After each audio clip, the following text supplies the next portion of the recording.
Think we're here. We're live. Hey. Hey guys, Rorius here. Welcome to the stream. I see Nathan's already here. Welcome, welcome. um I'll wait for a few people to arrive before I start properly.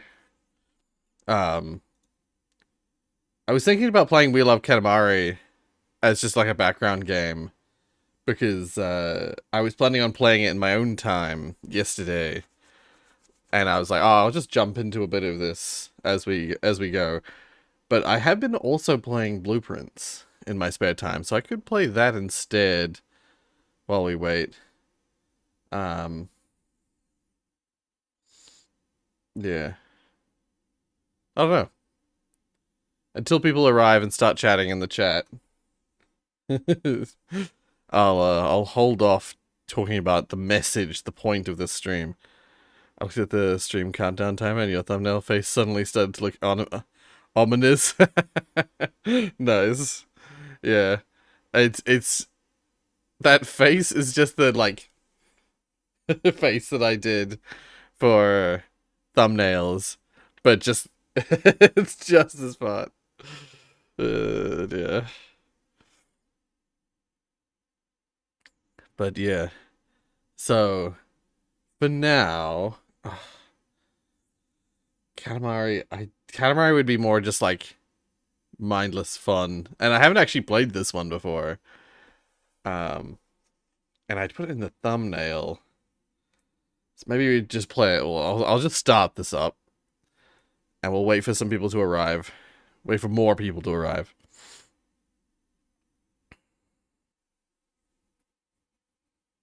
Yeah. God damn. There's like a single strand of hair on the side that I catch every time I look over that way.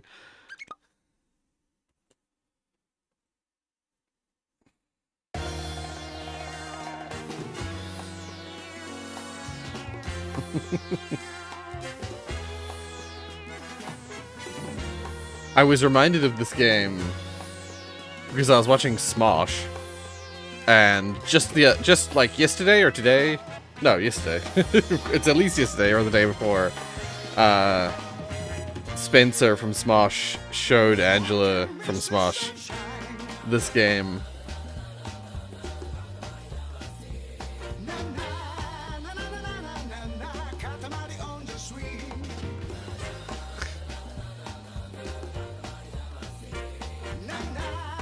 And I loved Katamari Damacy, so...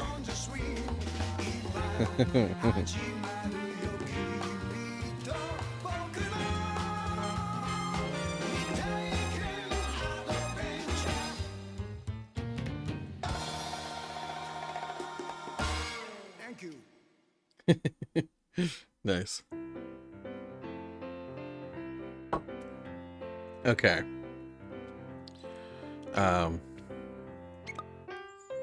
What do I do? I think in the previous game I did the M and then rolled through it. Nah, we'll go with nah. Did you choose that hairstyle for appearance sake or comfort? Oh, at the moment this is the comfort, just being used to it. Holiday. This is my holiday hair. Hence why there's just a part down the middle. You'll notice in all my thumbnails and stuff I have the my hair cut, my normal cut hair, which is more for style's sake. I did just watch this yesterday, so I'm gonna skip this. Yeah, where I have it parted on the right, or yeah, on the left, and I have it swished over to the right. Morning, digits. Although, actually, for you it's afternoon, isn't it? Or maybe even evening by this point. No, afternoon. Afternoon. Oh, I didn't see what he said. Ah, sweet memories. Yes, that was the time. That time we smashed all the stars in the sky. It's like something out of a dream. We so totally forgot. What made us remember? Looky, the only place with stars is around Earth. Looks like Katamari Damacy was being lazy. Looks like Katamari Damacy had everyone fooled. What impresses us all over is the scale of destruction we wrought. We were on a roll. Oh, that's right, I did... It is... Oh, 12:05, so yeah, perfectly afternoon. Nice.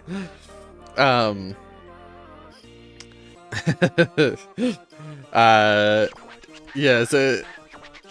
I just remembered I used to give this guy the fierce and fabulous. We certainly were. We were really something. Yes, yes. Oh, speaking of something, here's a tidbit. Not that we get it, but it seems we're quite a hit. A big hit with Earth. The star so full of stuff. The star now apparently full of our fans. Prince? Prince? What do you think they love about us? Our looks? Our tights? Our mustache? Oh, Eureka! We've got it! It's our chin! Yes, that must be it. Yes, must be. Our chin is so magnificent. Earth is full of dedicated followers of our chin. I want to hold your chin. Let me feel your goatee. They ask so nicely, so passionately. How can we say no? So now, our prince, you must go to Earth and grant our fans their wishes. Their wishes are our chin's commands. Our chin's commands are our wishes. And so on. What? Why did he land on chin? Yeah, this game works a little bit differently from the previous game. Looks at the fans in the secret plaza. Pardon me. Or to ask the prince something, talk to them. Yeah, and I can only display at the bottom of the screen with the new fans arrive to make their dreams come true. Right, oh, yeah. Oh. Oh.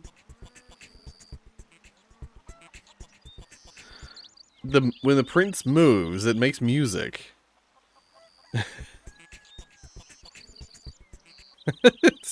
My introduction to Katamari was a bunch of YouTube poops using the content from it when I was a kid. And the king guy used to disturb me with their appearance and accompanying aesthetic. That's fair. You know what? That's totally fair. For me, I always saw... Not Katamari Damacy, but We Love Katamari. I used to see it in the video game rental store back in the day. Like, all the time, but it was just a cow. I gotta show a picture of what the cover looked like.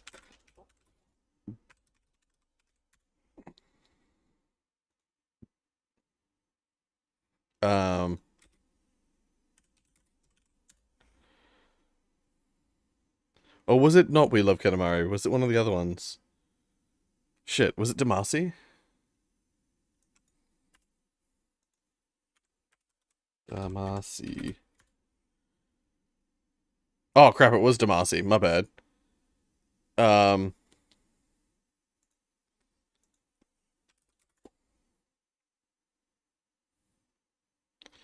Yeah, so it was a little more than just a cow, but I remember seeing, so this is like some sort of like secondhand shop place. Oh, hey, is that, oh crap, I minimized everything. Is that, Jonas? If so, good to see you, good to see you. Where did I put it there? Nope, that's not it. Where the heck did I put it? It's Katamari Damacy, there we go. There we go. So, this was the... it's small for you guys. I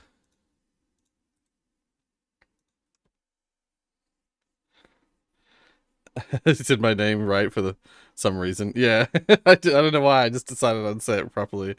Good to see you, good to see you. But yeah, I remember seeing this on the shelf of the rental store that I used to go to all the time. And I was like, what the heck is that? Like, it looked intriguing, but I was never willing to make it my choice, you know. I'd always get one of the other games, the more well-known games, and rent that instead. So yeah, this is what I always this was my only experience with Katamari for years and years. And then yeah, I was watching some YouTube thing in like 2015, 2016 that was talking about Katamari. I mean, I saw that Katamari, there was a bunch of different versions of Katamari. There's a Katamari on PSP, there's one on, you know, like other consoles and stuff like that. I'd see them in magazines and in books, video game books and stuff like that. But, yeah. I never played it. I never even saw what the gameplay was, really, until I was watching YouTube in, like, 2015, 2016. And there were just people playing it, and it was... It's funny because... the gameplay of it... I played a game. I mean, I played it on the channel already as well. Hold up. Where would I have put that? Crap, what what genre would I have put this under? Such an abstract game. Arcade, maybe?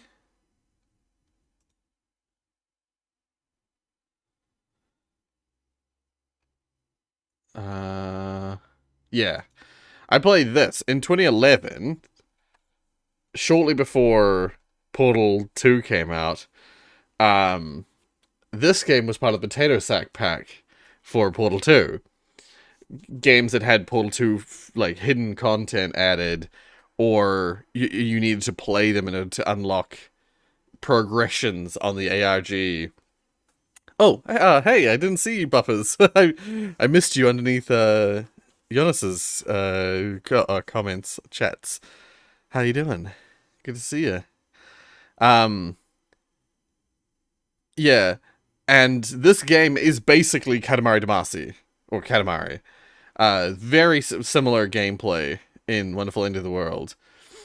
And, that was my first experience with anything like Katamari. Oh. If I use the mouse, I can make him follow the mouse. But no, I'm using the control. And so, like, yeah, like, finally when I saw it on YouTube, I was like, oh. So, Wonderful End of the World is like a Katamari clone. Doing good? Oh, you got a new dog. You got that doggo. Nice. What's their name?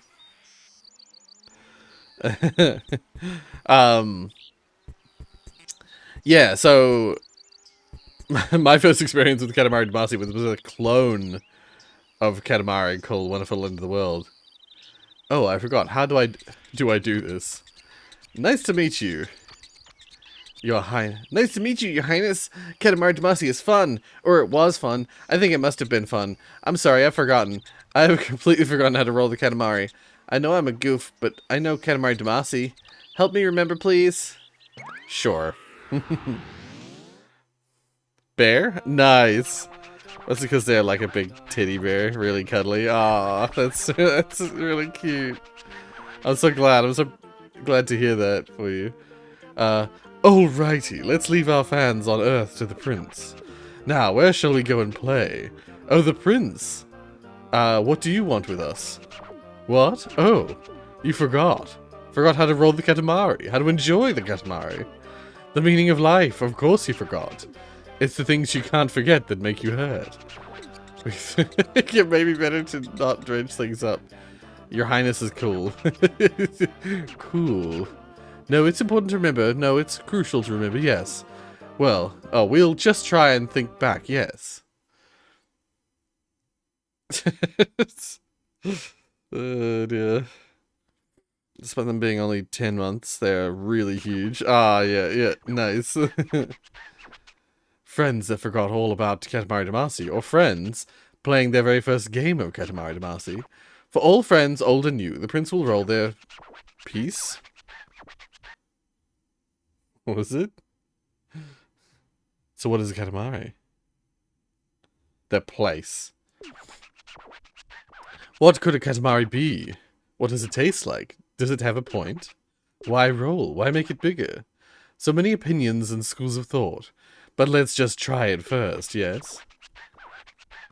They do know how to do tricks, though. Oh! Tapping my shoulders makes them climb up. Trying to... Oh, yeah. Oh, nice. How far did you get into Super Hexagon? I never actually played Super Hexagon. I don't think. Hear you. We present you to all and sundry. The Katamari. I don't think I played Super Hexagon. I don't remember. If I did, whatever you saw of me, here it is. It is an average Katamari, so utterly devoid of any something. And improvedness. I keep missing the text. Yeah, it just says any new.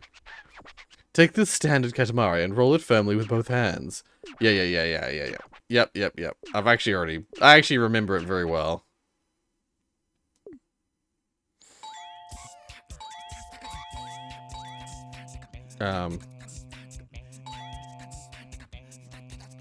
Climb over, yeah. Oh yes, you got up there. Good, you're so smart. Well, then go ahead and roll up stuff. Roll up lots and lots. Grow nice and big.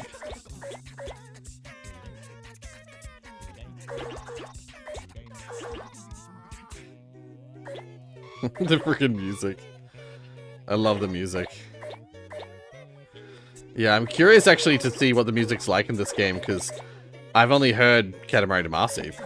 You know. Katamari Damacy.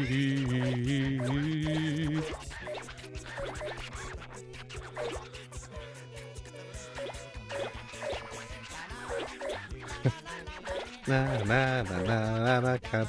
Damacy.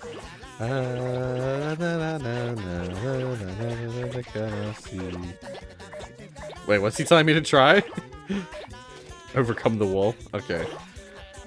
I'm probably already big enough to do it. Yeah. Oh, not big enough for the ball, though.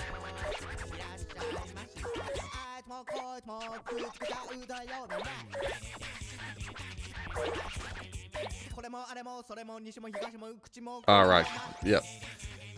Prince Dash, yep. Prince View. Oh. Here, this is Ace, a cousin to the prince. Or a cousin once removed, we forget. Cousin, kin, something like that. Alrighty, time for you to challenge Ace head on. Yeah, there's this view. Wait. Normal Eye and Miracle Eye. So it's like a zoom?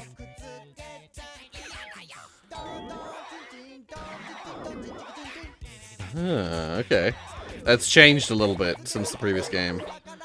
Previously, it was, I stole this little thing. Previously, it was like, you had like a really high up view where you could see over the map.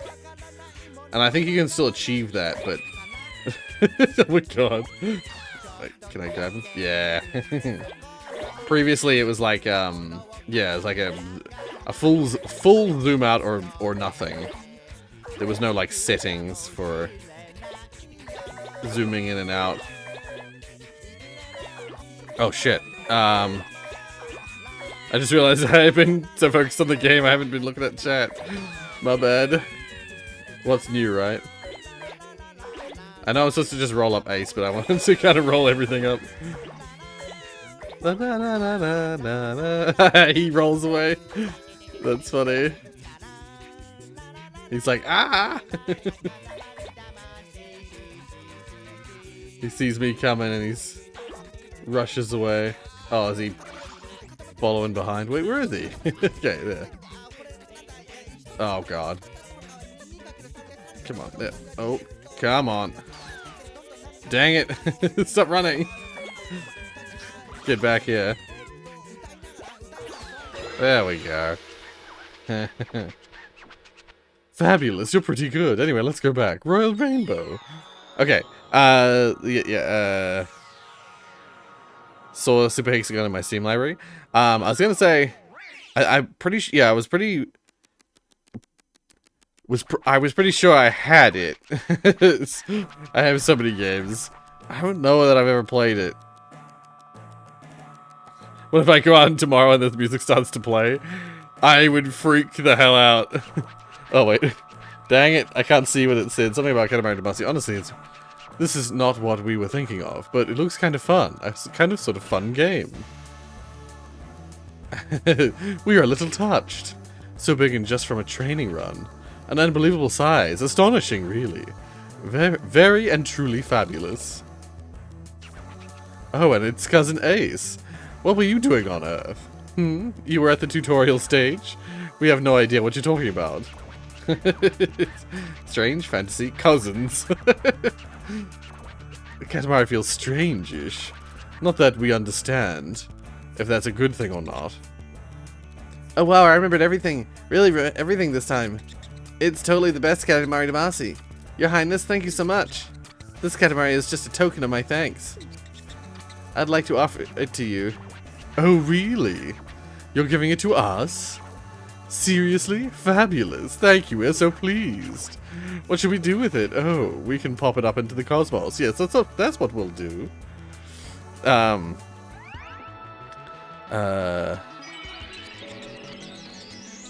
Mystery planet. Look, it's a star now. So look, it's a star now. Wow, it's so beautiful. Apprenticeships are so annoying to get because I'll be 18 in October as opposed to September. Oh, I see. A lot of companies either prefer to really need me to be 18 for September, so it's annoying. Oh. Yeah, that really sucks. I had problems with stuff like that as well. We totally forgot to tell you, but this is Secret Plaza. Talk to fans, chat with cousins, do a little saving. Look at your collection. Move around a little, maybe while pressing square or R1. When you get tired of rolling, just hang out here. Yeah, we got the next level opened up, ready.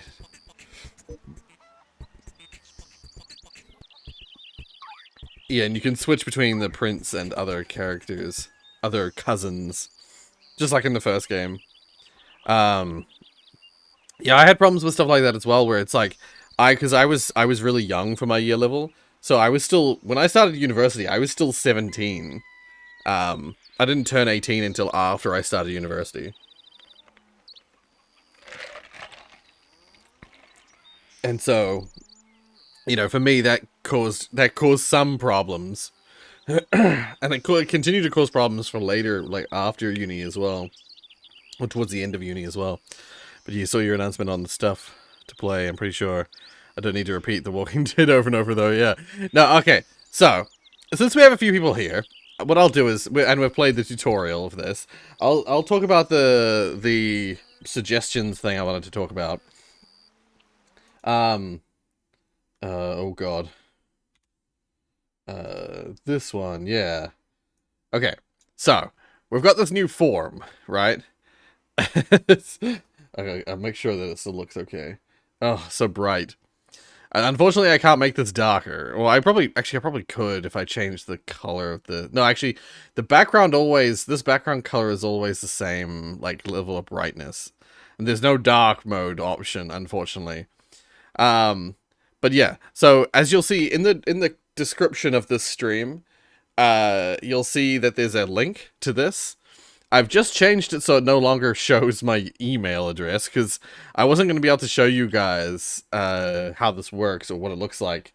I'm going to zoom in, actually. Yeah, that's better. I wasn't going to be able to show you guys what this looked like, because it was going to dox me. It was going to show my email before. I will just make sure it still doesn't. If I click on one of the options. So if I go like this and go next... Okay, good. The reason why it was doing it before was that there was an autosave function that was built into it, which meant that it used your email just to autosave your submissions. I turned that off so it no longer even shows your email at all. That's one thing I've just changed this morning. But oh wait, minor inconveniences, but I really won't enjoy uni. so I'm not going to just take the easy road. Yeah, fair enough, fair enough. Almost got one apprenticeship in like August. That would start in September, and I had loads of uni offers, but I told them no, so still pushing. Fair enough, yeah. Don't worry, Rory, I'll find your email so you don't lose it. Yeah, because I have my business email, my personal email, and I made this using my business email so that that email shouldn't get doxed.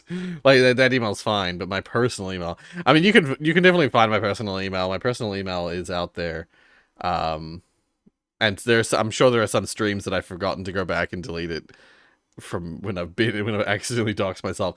But yeah, yeah, you'll find in the description of the stream a link.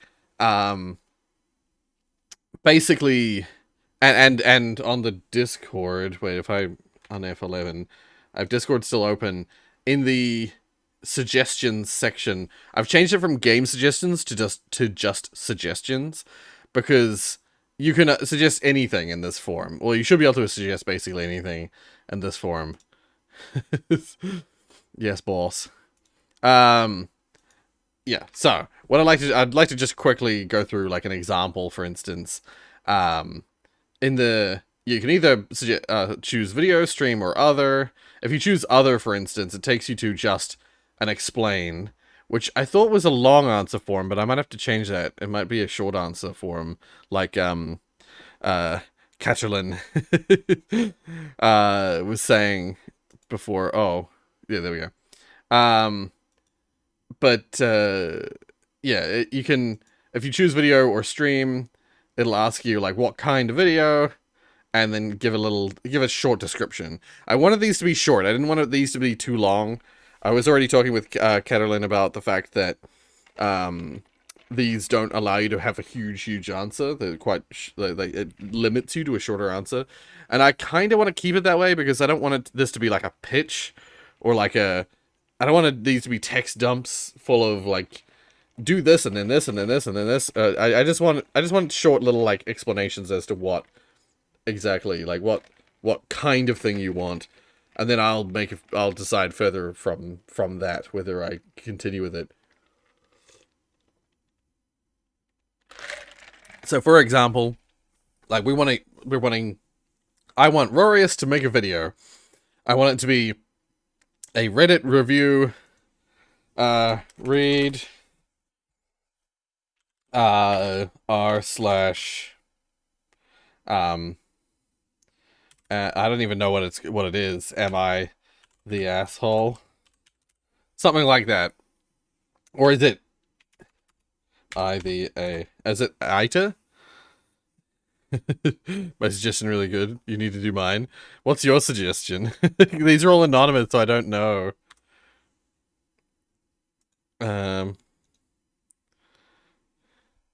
Make a PSX horror game in Godot with... Oh, yeah, I see.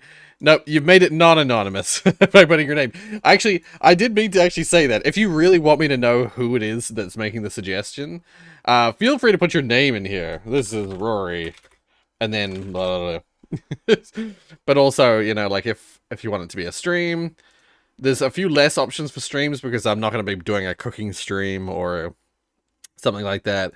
Yeah, if you do video, you can do gameplay and then say like if you wanted me to do a VR game, or like you could just say like what's it gonna like Help Wanted 2 is on my radar, but I don't.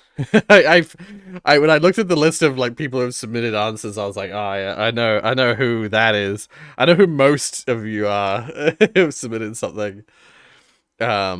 Like there's one here as well that's Project Zomboid and Minecraft, and because of the Project Zomboid, I'm pretty sure that's Dominic. Yeah, and then I saw there's a Sons of the Forest, which is they've always been asking for Sons of the Forest, and then Digits, yeah, Outer Wilds mod jam playthroughs, yeah. But yeah, the PSX horror game thing, I would love to make a PSX horror game, but I'm so set in my ways, it'll probably be in Unity rather than Godot. Even though Godot, I really should learn Godot. I really need to learn Godot. I was literally just I'll show you something I've been working on. So I'll finish this first. But yeah, if you decide video and stream doesn't cut it, there's some other kind of content you want me to make. This should hopefully allow you to write a more descriptive thing. It's like, I want you to create a website that features all your history. Like, maybe create a wiki that features all your history on YouTube. I don't know, like, you could do something like that. Rory's Godot first impressions stream. That could be interesting. I was gonna say, the Godot, it supports C# now, doesn't it? Or it's about to. It's not like fully, like built in, is it? But then again, I've been doing a lot of Python as part of teaching recently in recent history, so I probably could get away with just doing Python. It's supported it for like years now. Oh, okay. It's not on web though. Yeah. I thought it was because, like, I thought last year or the year before I saw a thing about how it was saying that Godot doesn't have or Godot had just. I mean, maybe at the time this was years ago. So, to be fair, the last 2 years have been a blur for me. They're all just if the last the last 2 to maybe even 3 years have all just been like one messy soup of time. I just remember not that long ago. Time does not exist. Exactly. I remember not that long ago seeing a video that was talking about Godot, and it was talking about how that, like, they were saying, like, new code languages being added to, like, or being, like, set up so that it was better integrated, or something along those lines. And it mentioned that C# was becoming more, I don't know, it was something like, basically, that it's still not like officially, like, Godot has its own language. I think it's similar to Python, but it's got its own language in there. But you could write scripts in C# or other languages that I guess Godot would convert into its own system. I don't know. I'm not sure. All I know is that it seemed like it was not fully supported at the time I watched that video. That video might have been released in 2023. It's oh, okay. That might be what I'm thinking of. It got updated from Mono to uh Corsair? Might have been that. Yeah, maybe. Um I just didn't mine. I'm sorry, Rory. Okay. Uh I'll have to have a look. Um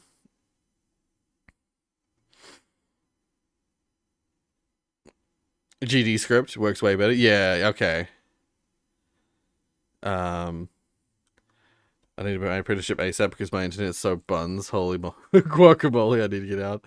Fair enough, fair enough. Uh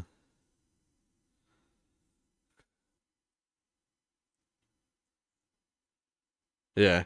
Yeah, good luck. I should mention that. Yeah, good luck. I hope you do get that apprenticeship. I hope you succeed with that stuff. The Walking Dead, The Walking Dead, The Walking Dead, The Walking Dead, The Walking Dead. If there's something else on there I can't see it, it's decided. Oh, it's also updated those names. God damn it. Um just, hold up. I'm gonna remind it that I wanted the text to wrap, please. There we go. Okay, and it's just so it starts. Oh, interesting. It starts with The Walking Dead, The Walking Dead, The Walking Dead, but then because of the length of the line, the second line is just Walking Dead, and then The Walking Dead, and so it proceeds. I mean, I could probably show you this. I don't know if it's gonna dox me. No, I won't show it. I won't show it. But yeah, I see the submission.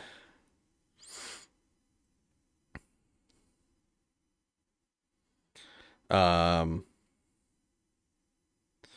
Clearly my suggestion will be the first because it's because I spammed it. I literally said in one of the things like, please don't spam suggestions.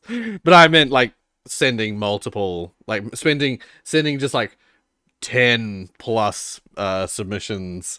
I didn't want that. But yeah, so yeah, please feel free to use this. I will be checking it on a semi-regular basis, and I'll try and pull from like latest suggestions. Not like if a suggestion falls behind, I'm not gonna go back and try and do old suggestions. I'm gonna try and keep up, or try and like check this semi-regularly and plug it semi-regularly and get people to post suggestions. I'll probably do a thing of every now and then I'll bring it back up and say like, hey, I'm looking for suggestions. Please add some suggestions. And then whatever's like seems to be the consensus, or what seems to be like, or just like a really cool idea. Yeah, I'll go with that. So yeah, that is something that I would like, and yeah, that can be found, of course, on the Discord under suggestions.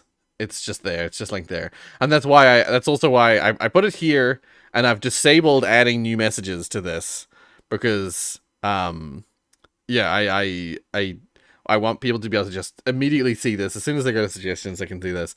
What could be good is if I change one of the other suggestion ones, like maybe if I put this here,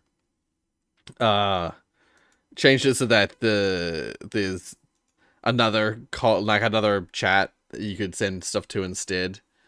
Yeah, I don't know. I really need to clean up all the chats in the Discord. Haha, get loopholed, bitch. Also, hey Zoe, welcome to the stream. The potential doxing will only involve sending flowers to your apartment. Show the submissions.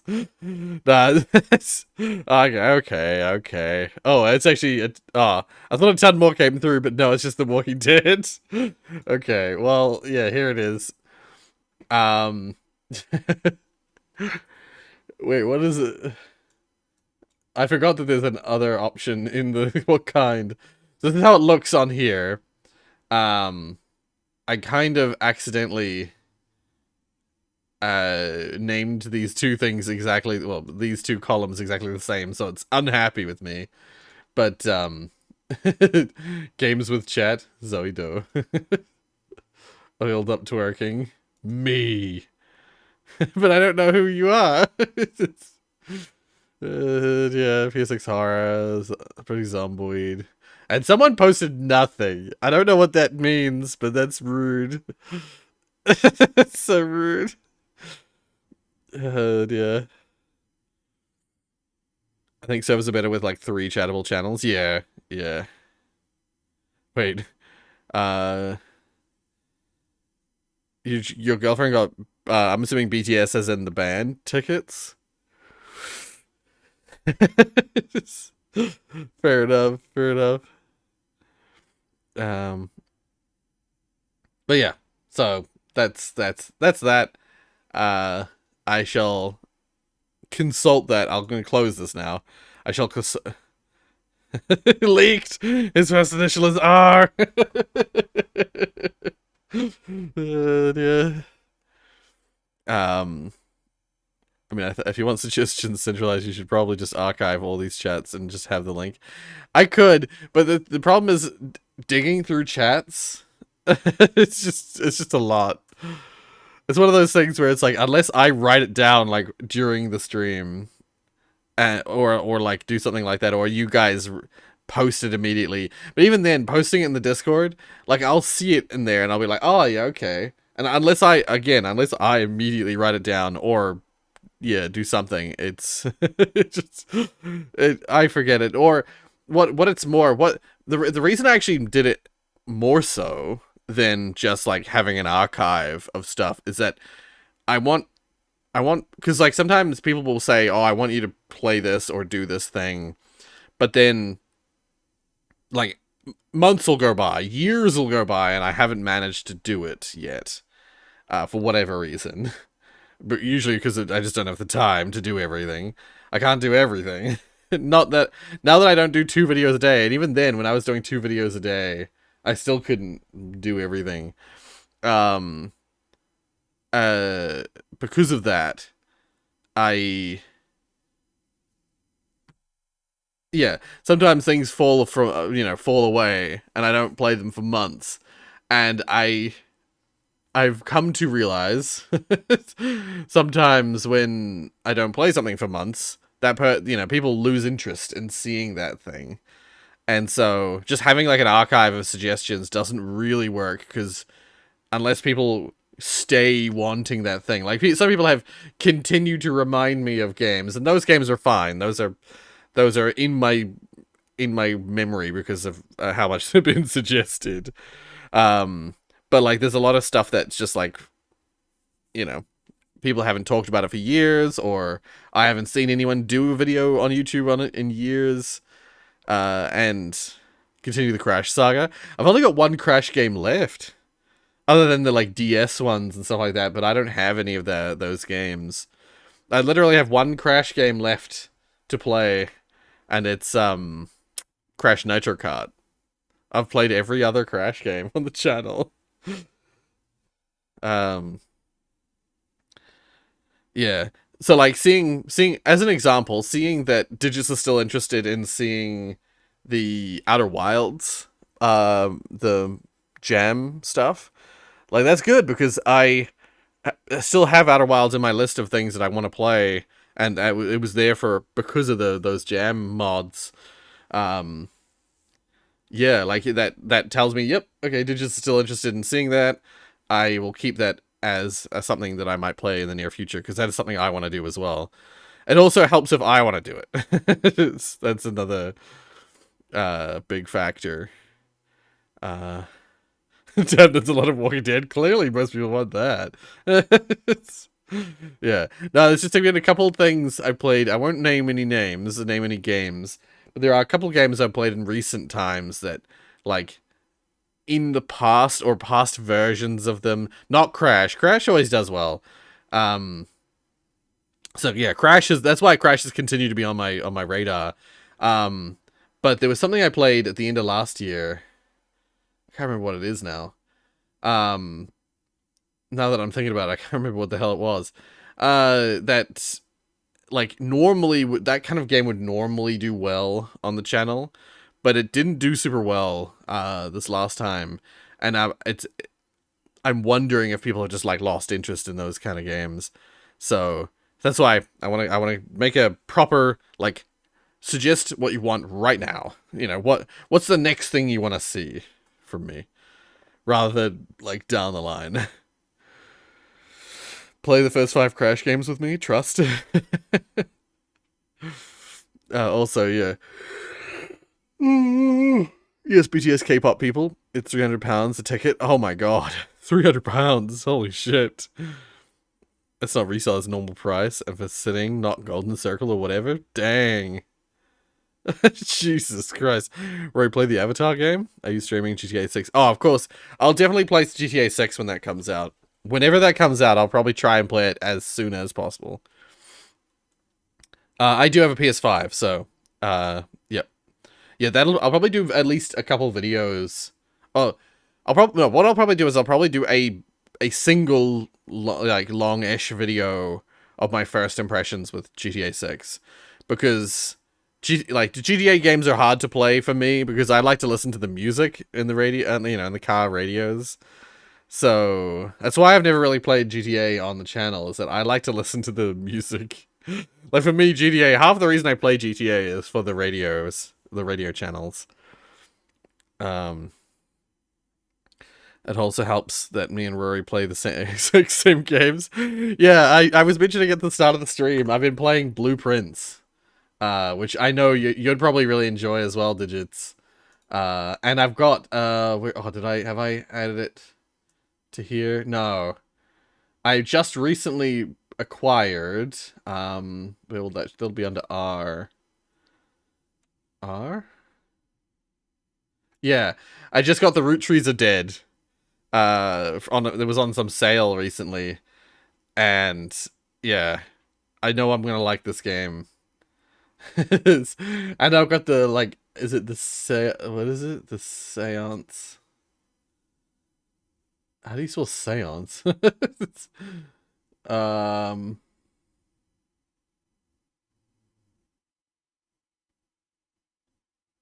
or is it no? It's not seance. Um, I thought it was the seance of something manner.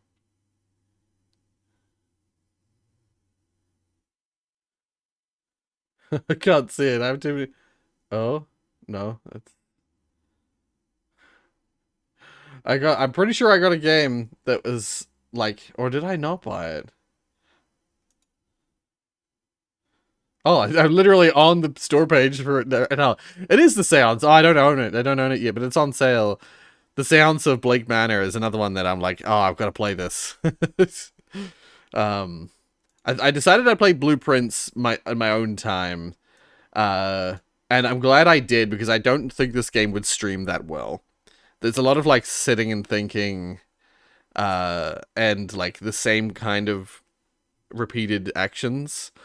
And so like Blueprints, really cool game, but I'm kind of glad I just played it in my own time, and not on stream or videos. But like the other thing, that oh wait, I should should continue reading the chat. Jack your way to the top merch win. I keep meaning to do that. I literally was thinking like how would I design that t-shirt? Because I'd kind of want to have like Crash's hand with like, because he basically like he puts the mask on their face is like how he jacks them. Um, and so I was like, how would I do that? I want to have like a Crash's hand in the design. But you can't like put. I don't think I'd get away with having like Uka Uka mask. Sorry, Aku Aku mask. I don't think I get away with Aku Aku. Try to jack Cortex, Aku Aku.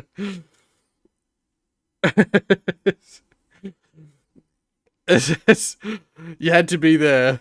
You had to be there.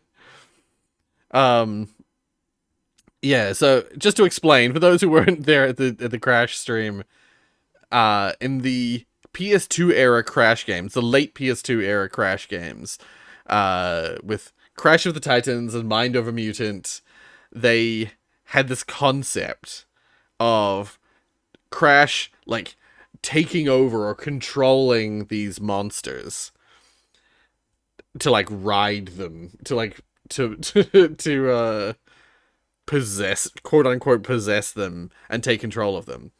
And for whatever reason, they decided that the wording they would choose to use to do it was you're hijacking them. But instead of calling it hijacking, they called it jacking. You jack them.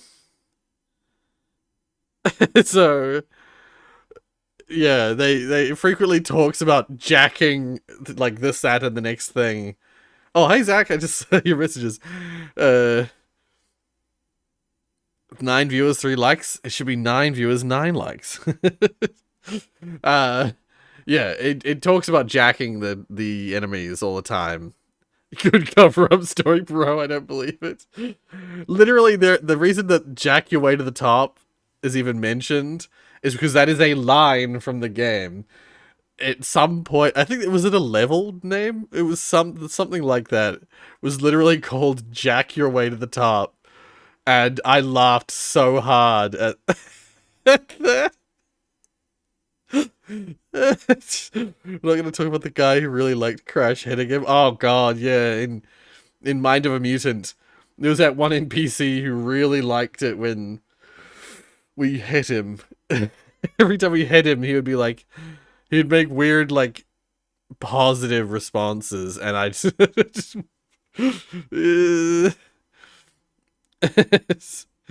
my game submissions are not bound by time. They shall remain eternalized, increasing the weight of your guilt and burden. Oh my god. Um Dear. The clip is on the Discord. Okay. Yeah, that's right. You did. I remember that. I remember seeing the clip. Yeah. Oh, was Jackie Way to the Top was a tutorial in a level. Okay. That. Yep. Yep. Having more and more insight into your game preference. I further believe the YouTuber Nitro Rad. Okay, yeah. Oh wait, I do know Nitro Rad. You mentioned it last stream, and I just suddenly realized I do know Nitro Rad. Yeah, I've got him open here. I was gonna say I meant to check him out last time, but then I couldn't remember what name you'd said. He played Croc, or he's got something Croc related here. Yeah, yeah, you're right. You're right. I'm looking at Nitro Rad stuff right now, and yeah, yeah, I will subscribe preemptively.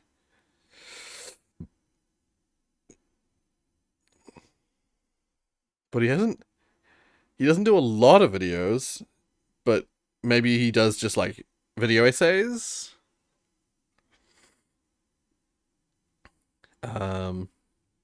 Yeah, no, as I was saying, like I was like, oh, I'm gonna go look up Nitro Rad, but I couldn't remember the name, and I was like, I went onto the stream and I like tried to scan through the chat, but I very quickly I was like, I'm not gonna find it. It's not gonna happen. So thank you for bringing it up again, because I now have it open here. Um, I do need to jack my way to the top. Also, welcome to the stream, Rollick. I'm assuming you're still Rollick. You've changed your name and your picture, but there's just enough in there for me to recognize that it's still you. Start streaming on Kick. Get a gambling sponsor. You'll become rich. Dear. Tempting. Oh, here we go. Yep. Wait. Jack your way to the top. Jack your way to. Anyway, that was me. Good moment, yeah. Game reviews. Yep. I would count that as video essays, yeah. That kind of like it's a video game. Basically when I say video essays, usually it's like anything that's about video games that's not gameplay. You could argue is some kind of video essay. I would even almost like count. Nah, I don't count those. I was gonna say I was about to say I almost count like even the like list videos. I don't count list videos as as video essays. They're list videos, you know. But yeah, so video reviews, yeah, I would count that as video essay, because you have to write about the game, and usually they're scripted, and so yeah, I would call that a video essay. Yeah, that's why I think in my, do I still have that copy pasted? I do. Interesting. It now says saving disabled. In like the video section, I even put video essay. I've never done one. I don't think I've ever done one, but I'd be willing to try it if someone wants to see it. Yeah.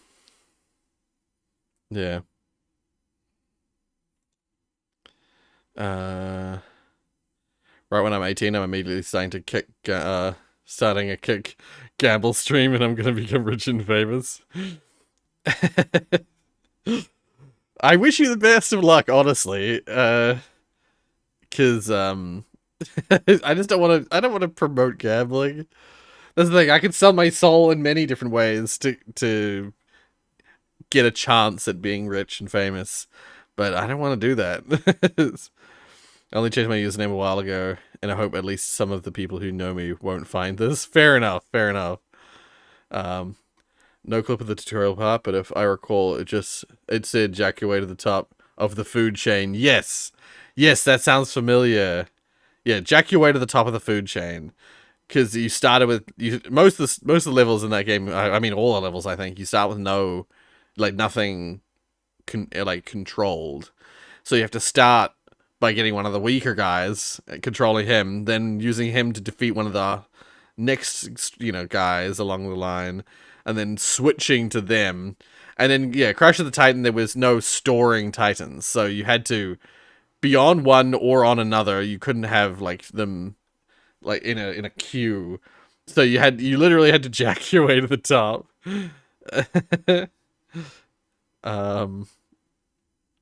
I really could now, but I'm not 18. Right, yeah, fair enough. Have you played Half Sword? Half Sword, no.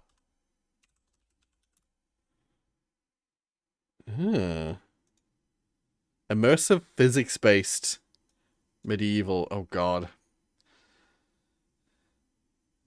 It's a physics-based medieval combat simulator featuring historically accurate 15th century arms and armor. We're not afraid to show the brutal nature of medieval combat in depth, blood and gore features. Does anyone else have that? Does anyone else on the stream right now have this issue at the moment? I've been having this for like the last... Oh, it's got to be like... Actually, it's not... This one's actually not too bad.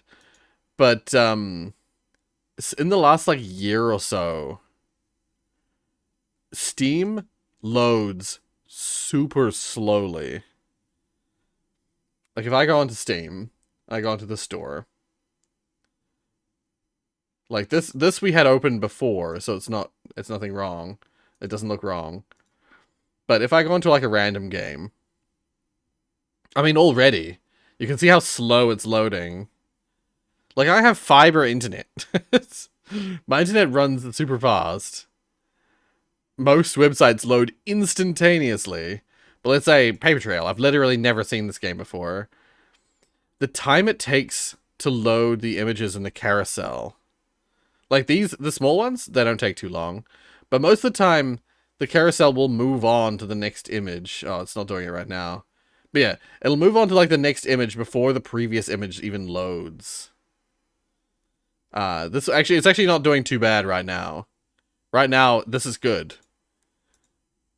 But like, for a while now, a lot of Steam has been loading super slowly. And it's frustrating sometimes. Not had that? None of you have had that? Yona's gonna collab with Andrew Tate. Oh no. Am I gonna get a Steam frame? Tempting. If I have the money for it, I'll probably get it.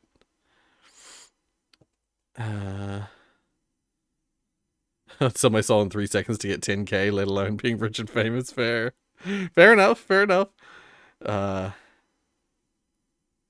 Crazy that I was in college during that moment. Now I've graduated. Yeah, it's crazy how long I've been doing YouTube. I've been doing YouTube since 2017. It's nearly been 10 years since I've been doing YouTube. That's crazy, because I remember that very first video I did, it was 6 years since I had done the Paul Unity thing.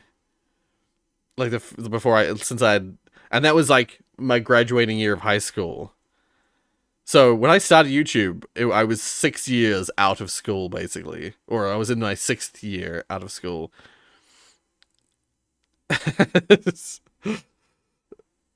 Paul Unity episode 1 soon, Roy.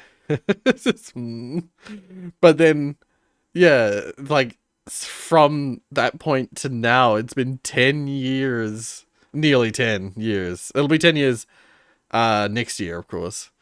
So it's been 9 years since then. It's crazy. You must preserve your integrity, Royce. Do not give yourself to the rat race. Yeah, that's been my 100% my thing. I always try not to give in to demands or into the temptation of all those kinds of things. Have you played any of the KCD games? KCD. Oh, Kingdom Come Deliverance. No, I haven't. It looks tough, but it looks interesting. But yeah, no, I haven't played any of the Kingdom Come Deliverance games. I was gonna say, I believe I had the original game. I believe I have the first game on my wish list. Or do I not? I never added the original game to my wish list. Oh, it's only $10 at the moment, the first game. Hmm. I might just write a note for myself.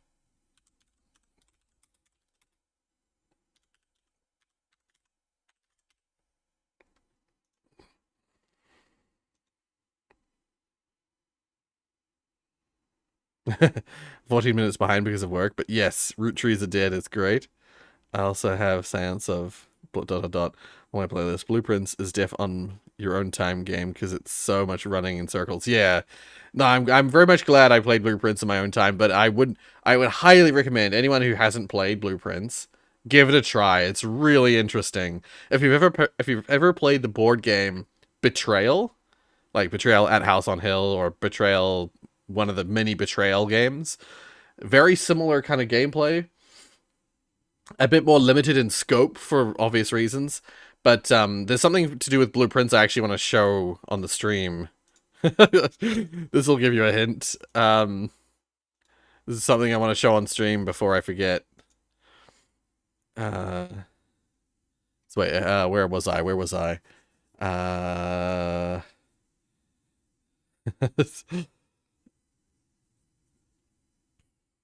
So yeah, no one's had that really slow Steam thing. I looked it up. I looked it up recently, like in January, like in the last month. I looked it up and it mentioned that other people have had that problem and there was some solutions to it, but none of them worked for me. So I don't know. I don't know what's gonna happen. Also, yes, I have finished Soma. If you wanna, right, I've got that listed there. Rorius Soma.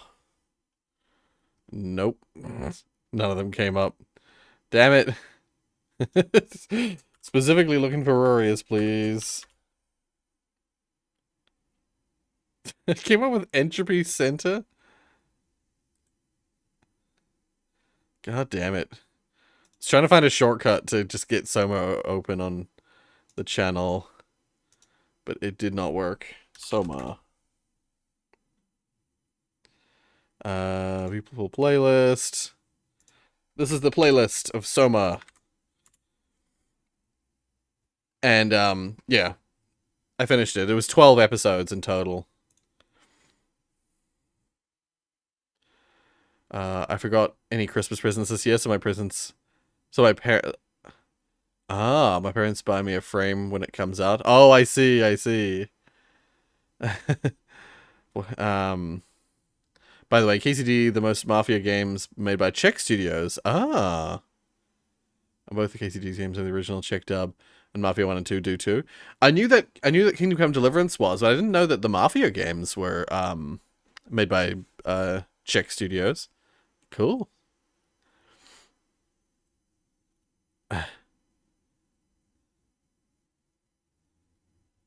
Oh, that Jonas, that's I had the same thing when before I turned 16 here in New Zealand. I had an account. Like most of my accounts had fake ages so that I could get, I wasn't limited by child age related stuff. But when I turned 16, I really wanted to just have my actual birthday listed on my account. So I had to make a bunch of new accounts. I don't know what stake is. I'm not gonna ask what stake is, just in case it's something, it's one of those like age verification things that your stake account's very valuable. Okay. Oh yeah, that's no good. I found a Reddit post about Steam loading slow. Steam client account details language. Yeah, no, I did exactly that, Maddie. I followed that exact same one. It didn't do anything for me. Yeah, you already clocked that. I did try that. Gonna try to work on a video for YouTube. See you, Zoe. Have a good night. Yeah. Have a good evening, afternoon, and night.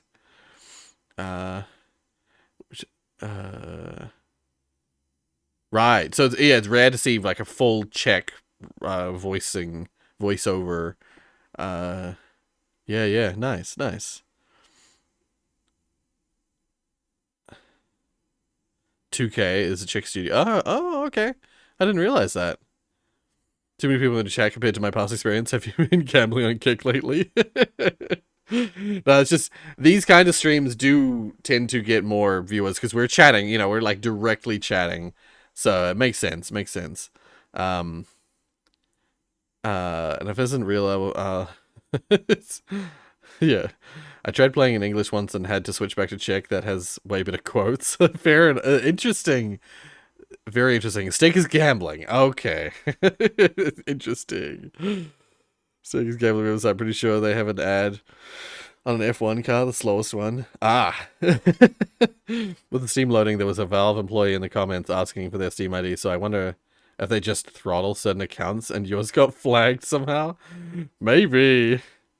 It's just... Yeah, my Steam loads, like it's not too bad today, but sometimes, god dang. I'm like trying to look at the pictures. I'm like trying to see what the game has to offer and like get it to show me the pictures, and it just won't. It's just so slow. Oh, Cult of the Lamb Woolhaven. Oh, it's a DLC. Like this is already pretty slow for my internet. The fact that like it literally hasn't even finished loading. See, like look at this. Look at this. Okay. Oh, it's starting. Is it gonna show the image before it switches over? It did. It actually loaded the full image, and this image was already fully loaded. It's almost like it's running. Oh, it's almost like it's functioning. Oh no, my speed test is fine. I mean, I am streaming right now, but I've done speed tests. Oh, whoops. Speed test. It's that Ookla, isn't it? Ookla.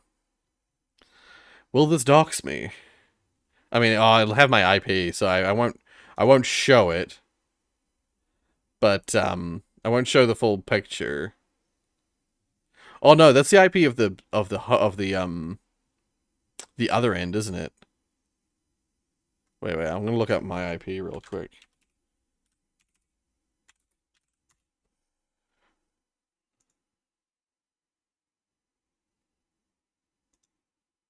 No, it's showing my IP right now, so no, I'm not gonna show this.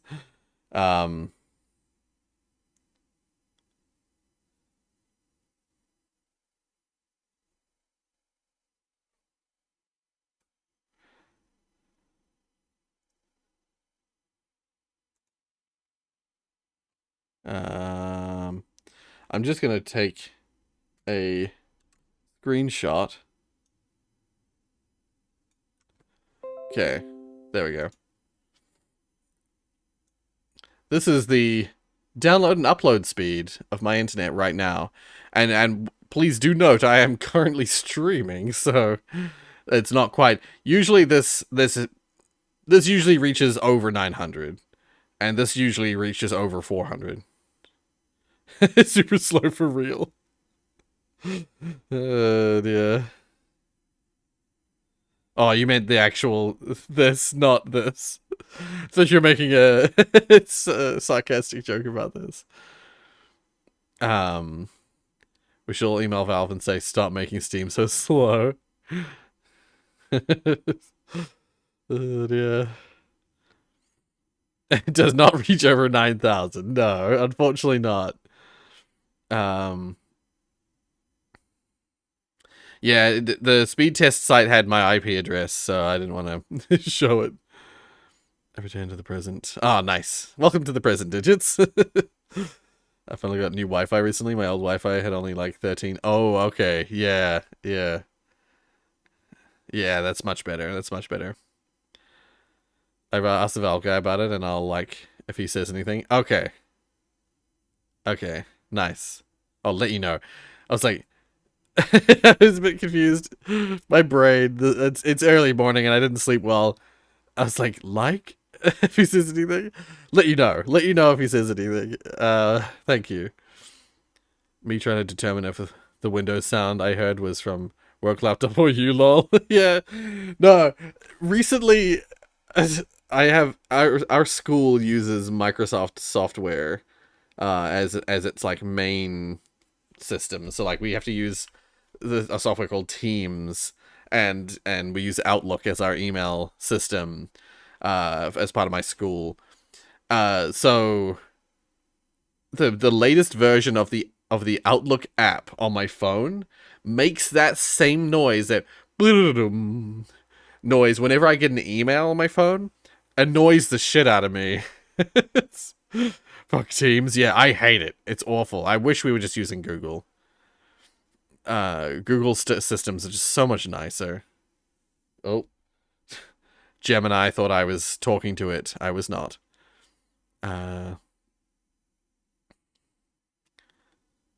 Show me a bit of that speed.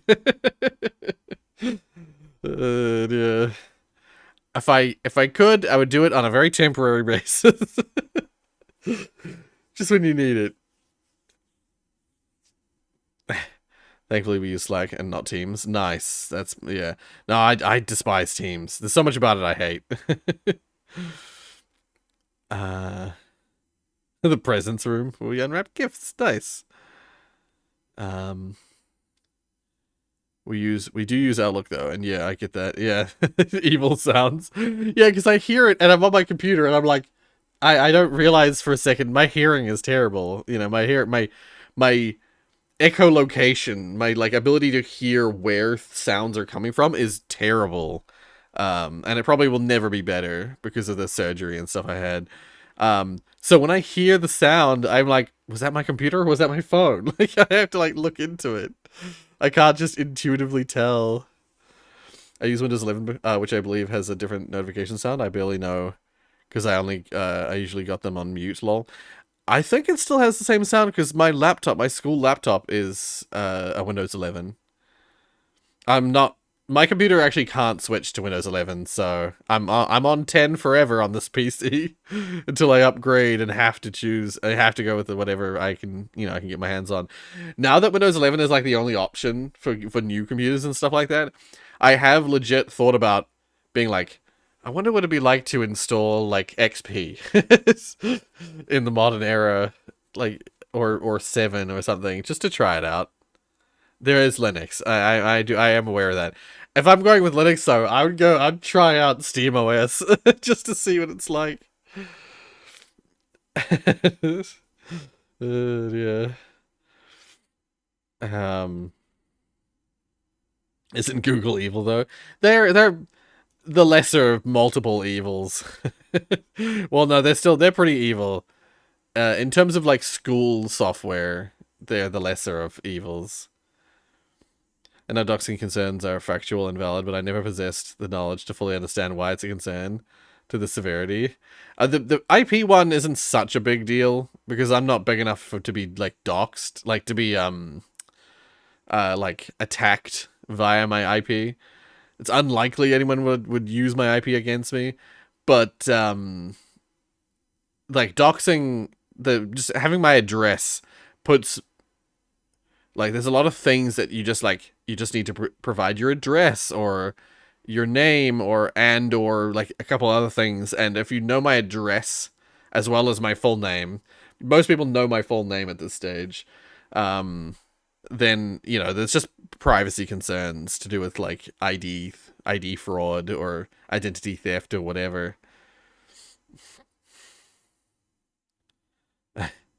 Don't disrespect Teams. It's just obtuse to do a lot of the things that are very easy to do on Google Classroom. Yeah. I feel the microslop hate. They forced everyone to switch to 11 and basically crying online that no one's using their AI. Yeah. I know what you mean. I hate that everything has AI, everything has built-in AI now. I was trying to use a piece of software just last night. No, yesterday, not last night, the night before. I was making a Miro board.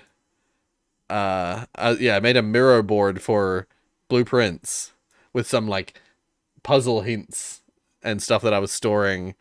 And Miro, you can't like make anything on it without using their fucking AI system. Yeah. More of a downgrade at times depending on Windows 11 update.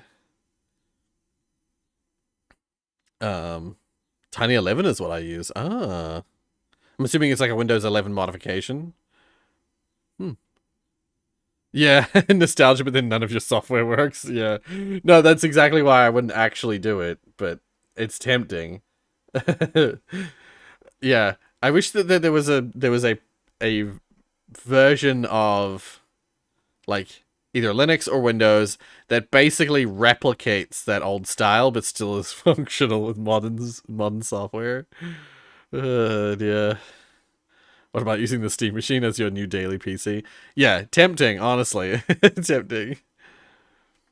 If you need help or a buddy, I'm there. Yeah, that is true. Like a lot of you guys are Linux users and are familiar, so I have a good basis of people to consult if I have problems.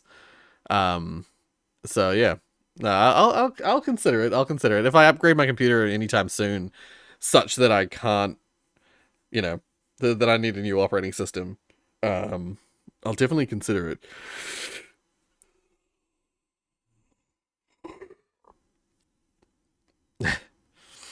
Oh, see you, Relic.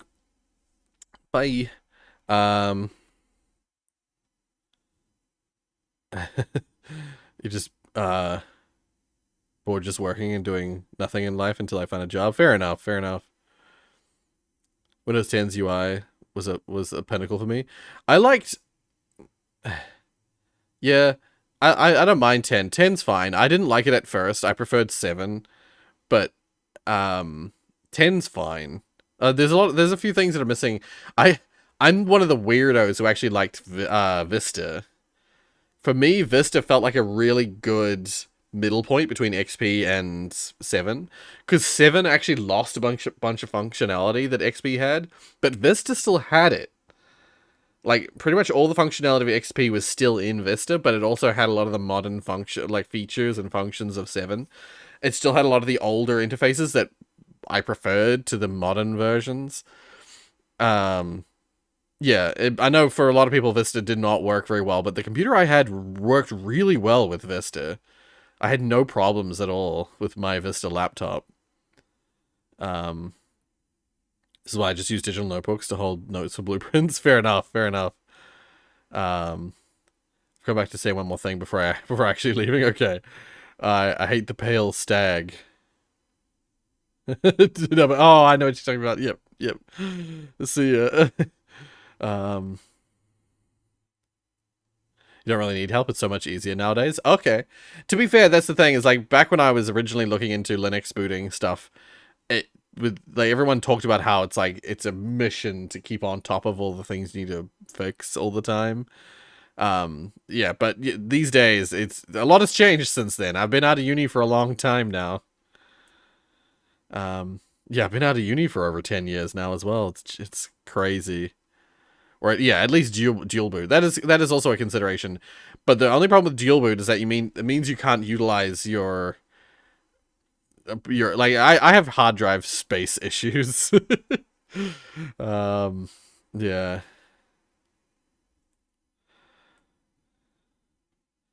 Yeah, fair enough, fair enough. Uh by the way, the fastest version of Windows is 8.1. We didn't know how good we had it with 8.1. Really? I guess that interface was designed to work with like tablets and phones, so I guess it would have to be a pretty sleek interface. Like sleek, like small scale, runs well on low end devices. But I hated 8.1. I had a laptop with 8.1 and I fucking hated it. Because it's just so much of the interface was designed for like it was all the modern design ideals in 8/8/8.1 that pissed me off. Like all the stuff that you just like couldn't access a ton of stuff unless you wanted to access it via the new touchscreen interface stuff. And that pissed me the hell off. I like being able to dig through the old XP style windows and things like that. Even the modern setting system on 10 pisses me off. I liked being able to dig through the like many features that, like the background control, like the fact that basically control panel doesn't exist anymore. There's now a settings window, annoys the crap out of me. um, you have your Windows 11 to look like XP. Nice. Yeah, Linux has got a lot easier. I've been using Windows only for years, but it took me like a few minutes to set up Ubuntu server for my home server. Right, right. I didn't mind Vista as well. Right, okay, so there's some Vista people out there. Nice. Yeah, let's be weirdos together. Yeah, that's the thing. Vista was good.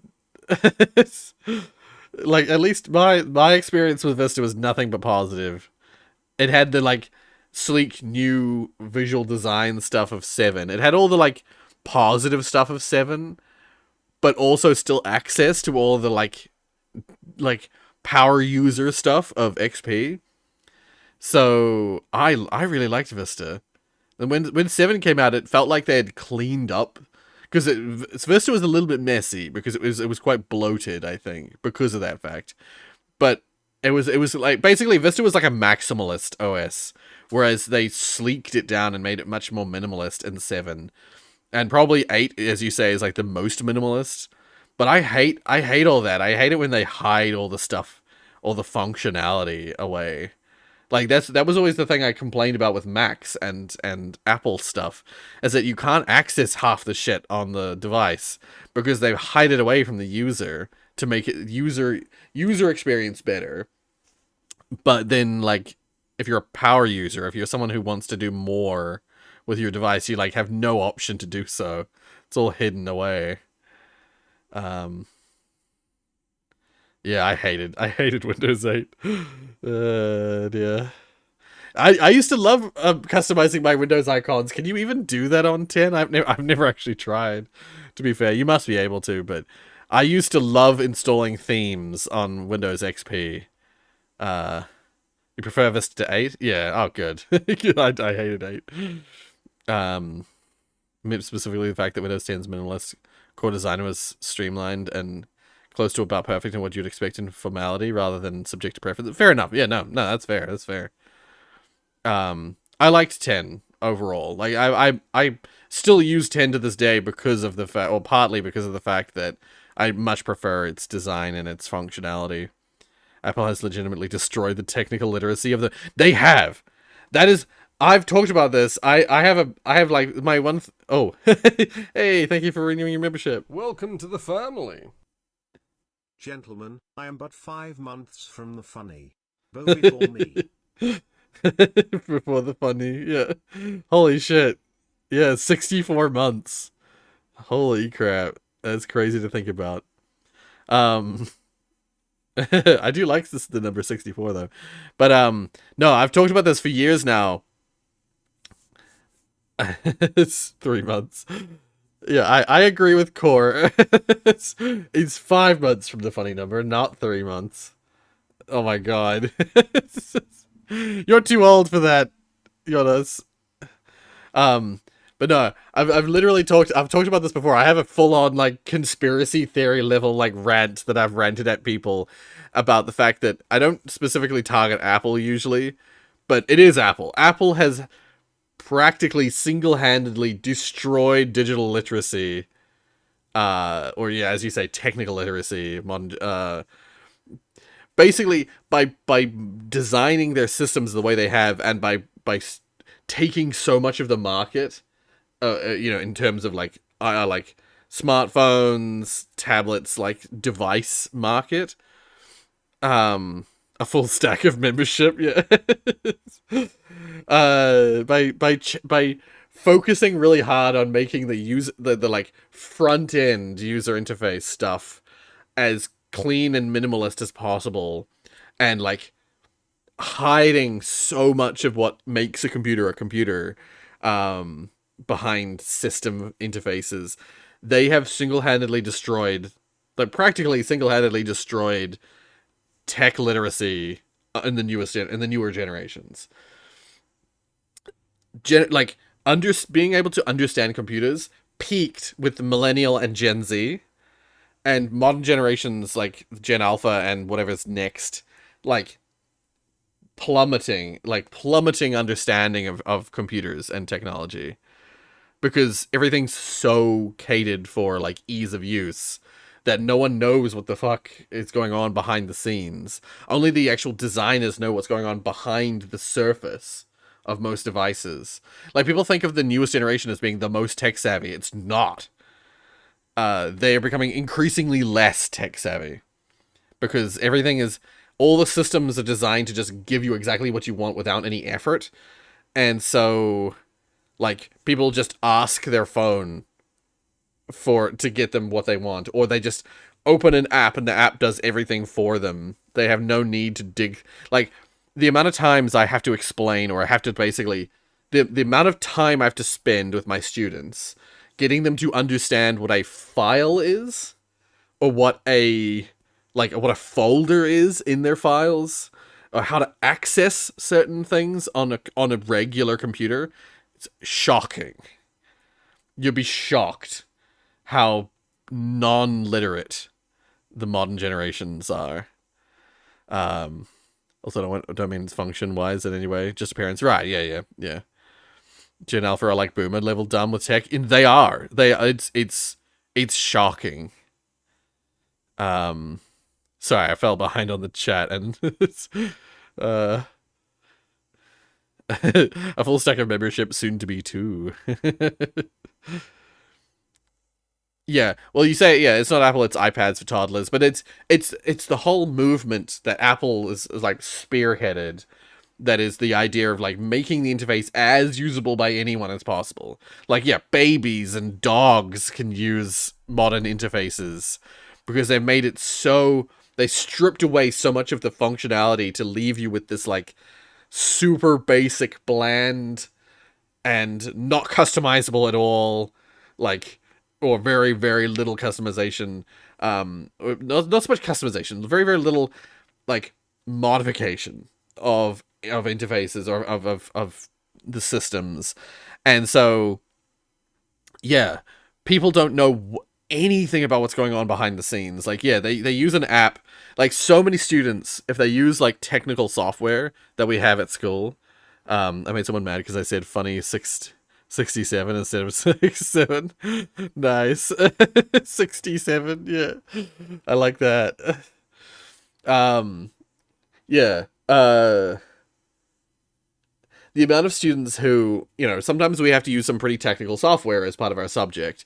And so a lot of more technical software, stuff that's like older and designed for, like, it's pretty outdated, and I'm annoyed that we still use it, but there's a piece of software called InDesign that we use as part of our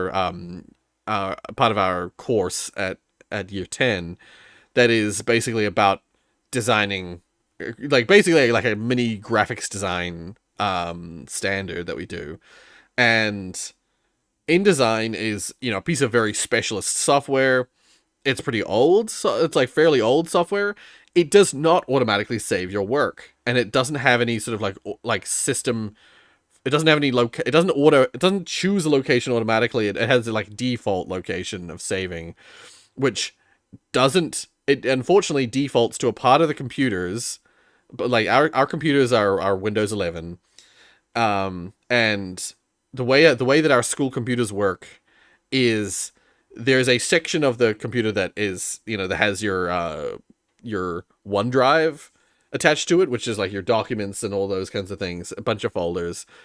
But there's a lot of stuff that isn't in the OneDrive, isn't synced to the OneDrive,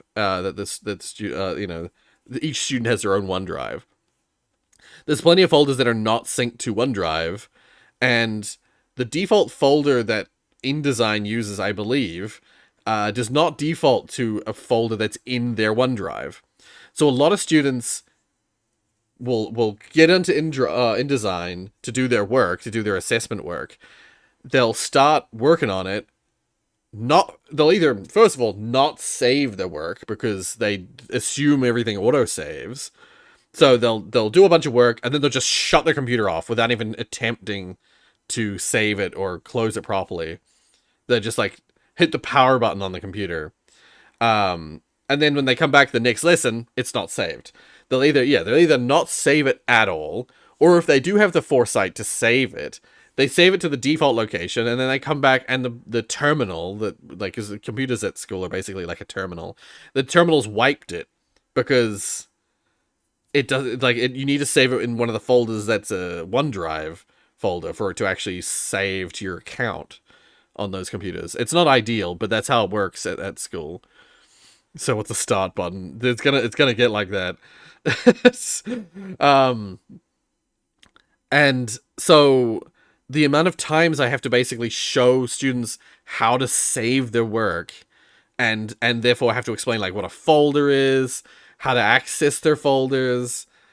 Like, if I, it's shocking. Sorry, I didn't mean to go on a super rant like about this, but as a teacher these days, as a digitech teacher these days, it's shocking. There are students who are like totally onto it and know exactly what they're doing, and it's like, that will be that's like the me of the current generation. Someone who cares about computers and is interested and learns, but most people don't have any clue.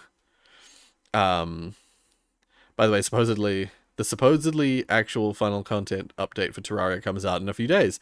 Interesting. Oh, but they've said that they've talked about final updates for years. Terraria never is finished. Wasn't Terraria meant to have its final content update years ago? Yeah. They've had like 3 different updates that were like the final update. The original like adding the hollow and the corruption V, like adding the mechanical bosses, that was originally the final update, or it was one of the like final updates. Then they had that, I remember that when we were already doing YouTube, they had the update that added that was called like a Journey's End or something like that. And that was supposed to be a final update. And now there's another update that's being the final update. It's right, it's final. They're as bad as Final Fantasy. Yeah. I am in full yap mode. Yeah. Yeah. Wondering why my 2 terabyte card is full again, only to realize that Helldivers 2 is 150 gigs. Yeah. No, that's... I uninstalled Helldivers 2 for that exact reason, because I have to have a Helldivers 2 installed on my C drive, otherwise the game crashes almost every time I try and run it. But my C drive isn't very big. It's only a terabyte, I think. So I have to uninstall it, basically. If I'm not playing it, I have to uninstall it. And then I'll reinstall it every time I want to play it. So, yeah. Control S is hardwired into my brain. Exactly, that kind of thing. Yeah. No, I'm saving stuff and those kinds of things is hardwired into most of us, especially at this, like, even if you're not good at saving it as you go, for most of us, our generation, just clicking, like, going to close the software, like, we would, I don't know about anyone else, but at the end of a class, I would, my direction, I don't think I would just shut the computer off. Most of the time, I close what I'm doing first. And at the act of closing it usually prompts you to say, like, you haven't saved it. Do you want to save it? So even that, like, just those small actions, Control S or closing the software before closing the computer, those things are just kind of like built into us, our generation, from from previous learning, I suppose. But the modern generation just doesn't have that. I think because most people, when you're on your phone, you have your apps open, you just click the power button to turn off your phone, even though you're not really turning it off, you're just putting it to sleep. Most people just act like that with computers now as well. They just turn off the computer. Most of the students do not go start, shut down, or even start, log off, which is what I try and get them to log off rather than shut down the computer. Most of them physically hit the power button on the computer. And so they just like hard shut it down without even thinking about anything on the screen, anything that they've got open. Hey, the dumber they get, the more valuable my skills become, I guess. No, don't worry. You were saying Jonas, you're saying your teacher had it worse. I don't know. Honestly, I I actually, how do I say this in a diplomatic way? Um, my classrooms are pretty chill and like I have a lot of fun with my students. Like I don't do all the usual teacher bullshit that makes students hate their teachers.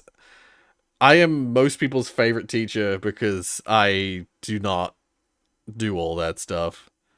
I didn't get into teaching to be a police officer. Um, there's no new bosses or anything, just like a final quality of life touches. Okay. Right, yeah. It's 1.4.5, not 1.5 or something. Okay, okay. Maybe it is going to be the last update. Yeah. Guys, we pinky promise it's the last update of this month. Oh my god.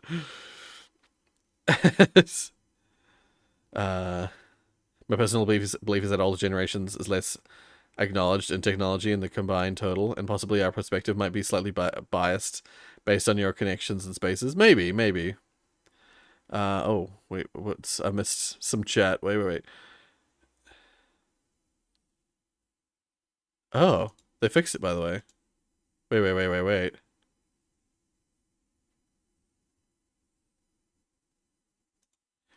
Oh. Um. Oh. Holy shit, they've reduced it to about 23 gigs. Holy crap.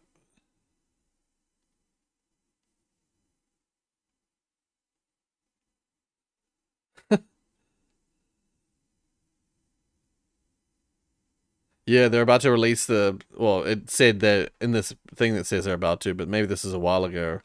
I can't see a date. Oh, December 2025. Okay.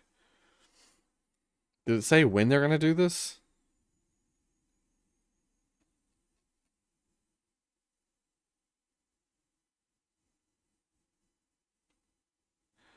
It doesn't say exactly when they're going to do it, but Helldivers 2 apparently has been reduced in size.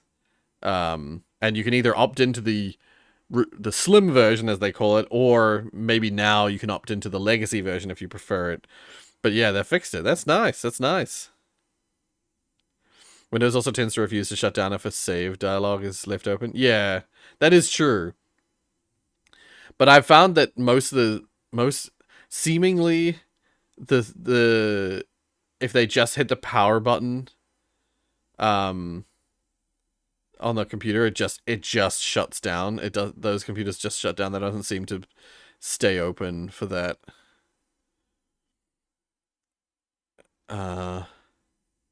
Oh, so they have slimmed it down. That has gone through. Nice.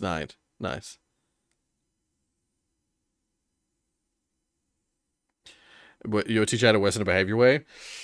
I don't know. I've had some fucking nightmare classes. Classes that I completely lost the room and I was just like, can I just leave? Can I just give up? Do you have any good YouTube to MP3/MP4 sites? Oh.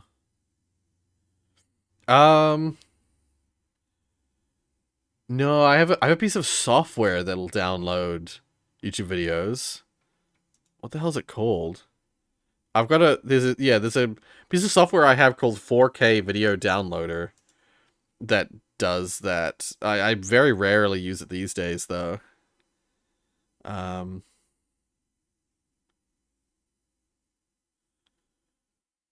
Yeah, my students get away with playing games in my class all the time. Not because I let them necessarily, but because I am busy helping other students, and then I turn around and they're playing Minecraft or some shit, or Roblox on the personal laptops and stuff. I can't stop it, you know. I remember I got shouted at in year 4 for pressing shut down in the start menu without first manually closing each application. I got unreasonably mad at the teacher. Yeah, but that kind of stuff, Like, I do it sometimes as well, but like if I was at school and I was doing work on something, when I think I think I used to. I mean, at least from memory, I would always just close the software first, and then like don't necessarily close everything, but close the software I'm currently working on, and then shut off the computer. Oh, it is still a beta participation thing. Okay, so yeah, it mentioned in the thing that they were once they'll at some point they'll switch the default version to the slim version, but yeah, they said they're gonna keep the non-slim version as a beta as well. So YTDLP. It's not a website though. Yeah, I have some software that downloads YouTube videos, but only MP3 slash MP4 converter I trust is OF MP3. Okay. Yeah, I have a demographic of tech-savvy people from the older generation, but the proportion of them to the opposite case of an average person of that generation will be smaller than in modern gen. Uh, I guess, but like, yeah, I guess that's the thing. It's like in the Boomer and Gen X generations, they're not very tech savvy, but like a lot of my even like if I know it's one of those things where it's like maybe a bit more anecdotal, but like I've got a lot of friends who are not computer people, um, but they still know how to use basic functions of a computer. If I ask them to find a folder on their computer, they'd be able to find it.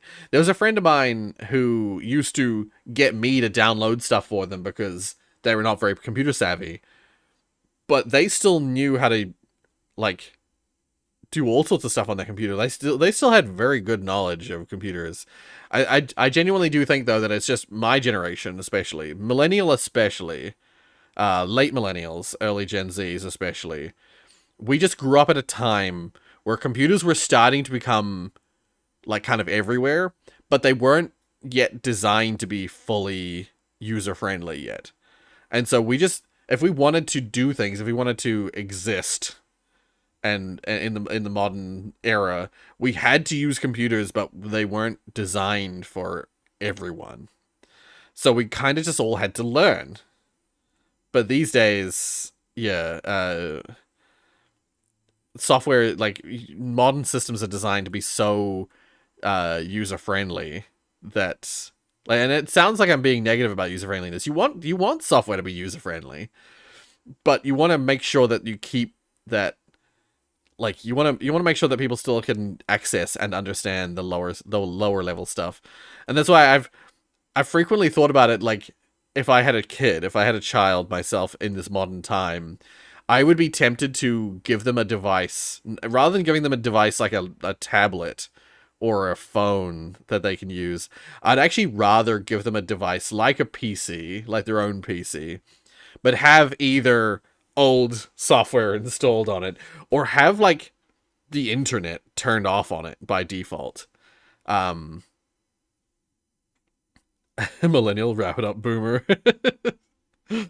uh I like have something. I'd want to have like a slightly custom experience for my child using devices, so that they would have that experience. Because like my experience growing up with computers is the computer was this like fascinating box of kind of magic, and so I would just sit on the computer and do stuff. And I oh god,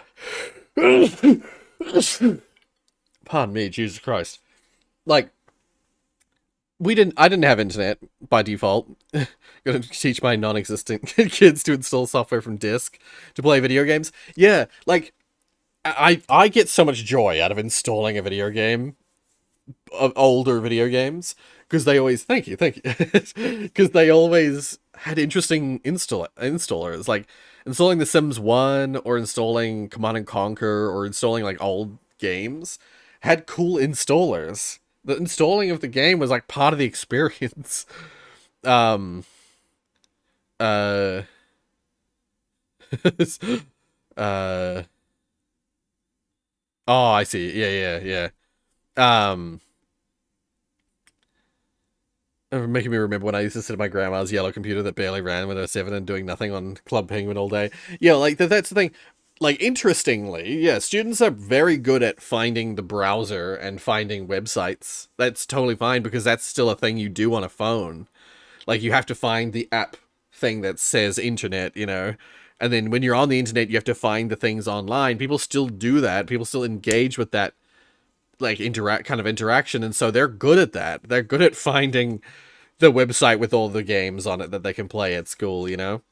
Um, but yeah, I think if I was a parent, it's unlikely I ever will be, but if I was a parent, I would give my student, I'd give my kid either an old like Windows XP computer and a bunch of games that you have to install, like old games that run on XP, because I still have tons of discs and stuff for XP, or that would run with XP.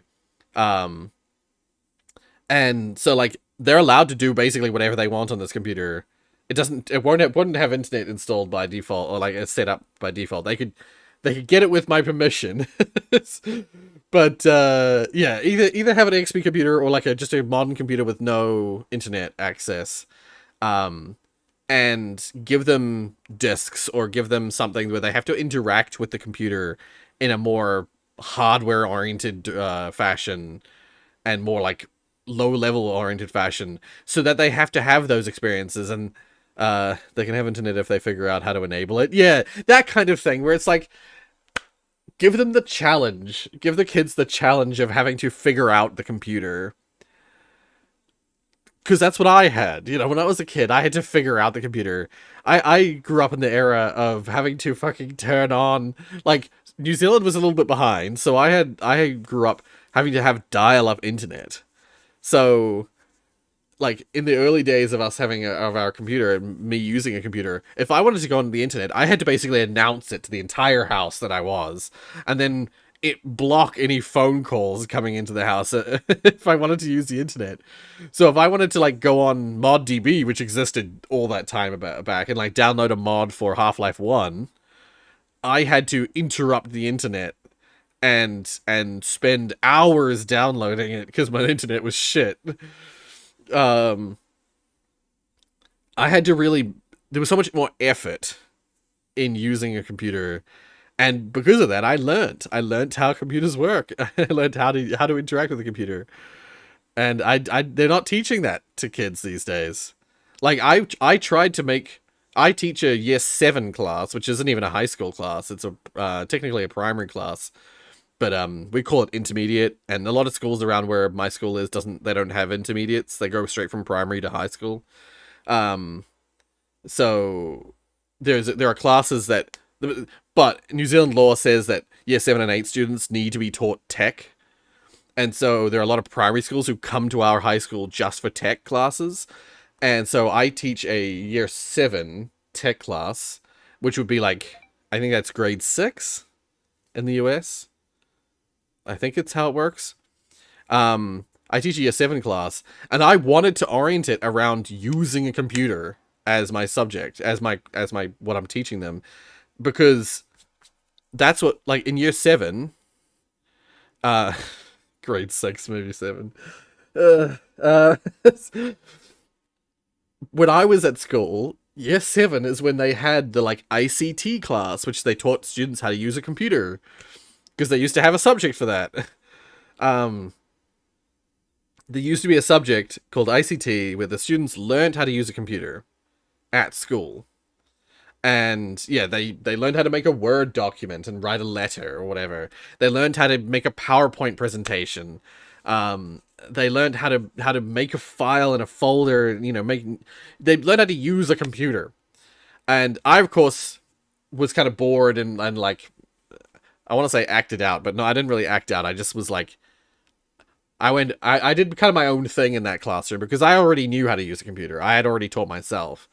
But like for a lot of my friends and people who are not computer people, that's how they learn to use a computer. Use Scratch. We do. That is what we do. That is actually what we do at year 9. We should be doing it earlier, but so many students come to our school having never used a computer before. And so for year 9, we just do Scratch. You learned how to animate in ICT? Yeah. Well, we did stuff like that. Like, at that school that I went to at that year, at year 7, I, like, one of the programs they had on the school computers was a program called Pivot. Pivot was like a stick figure animation software. And so, yeah, one of the things we did in ICT was we had at least a single lesson where we're allowed to muck around with Pivot and see if we can make a little animation with it.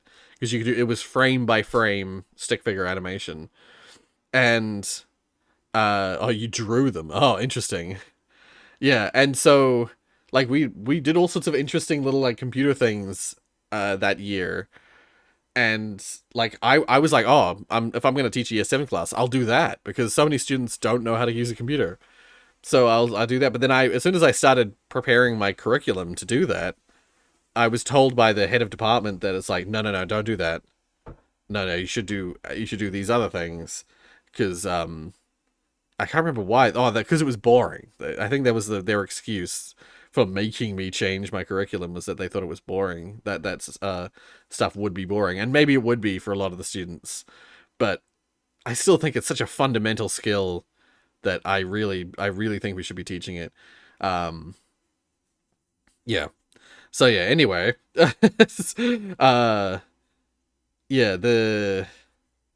Anyway, let's stop this rant.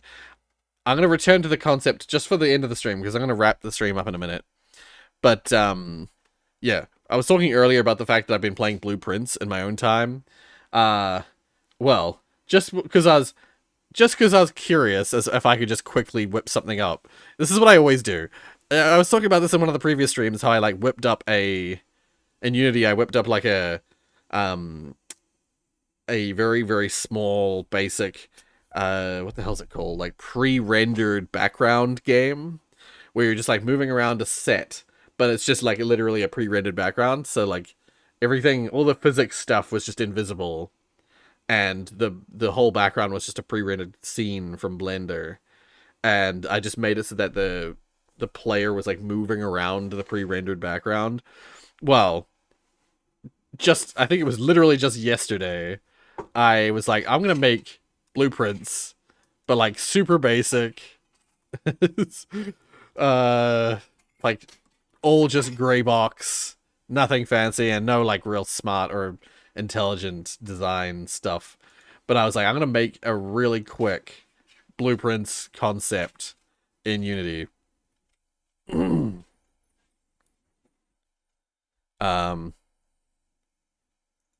I have been reading those messages. I just haven't been, I've been sort of addressing them pretty quickly. Yep,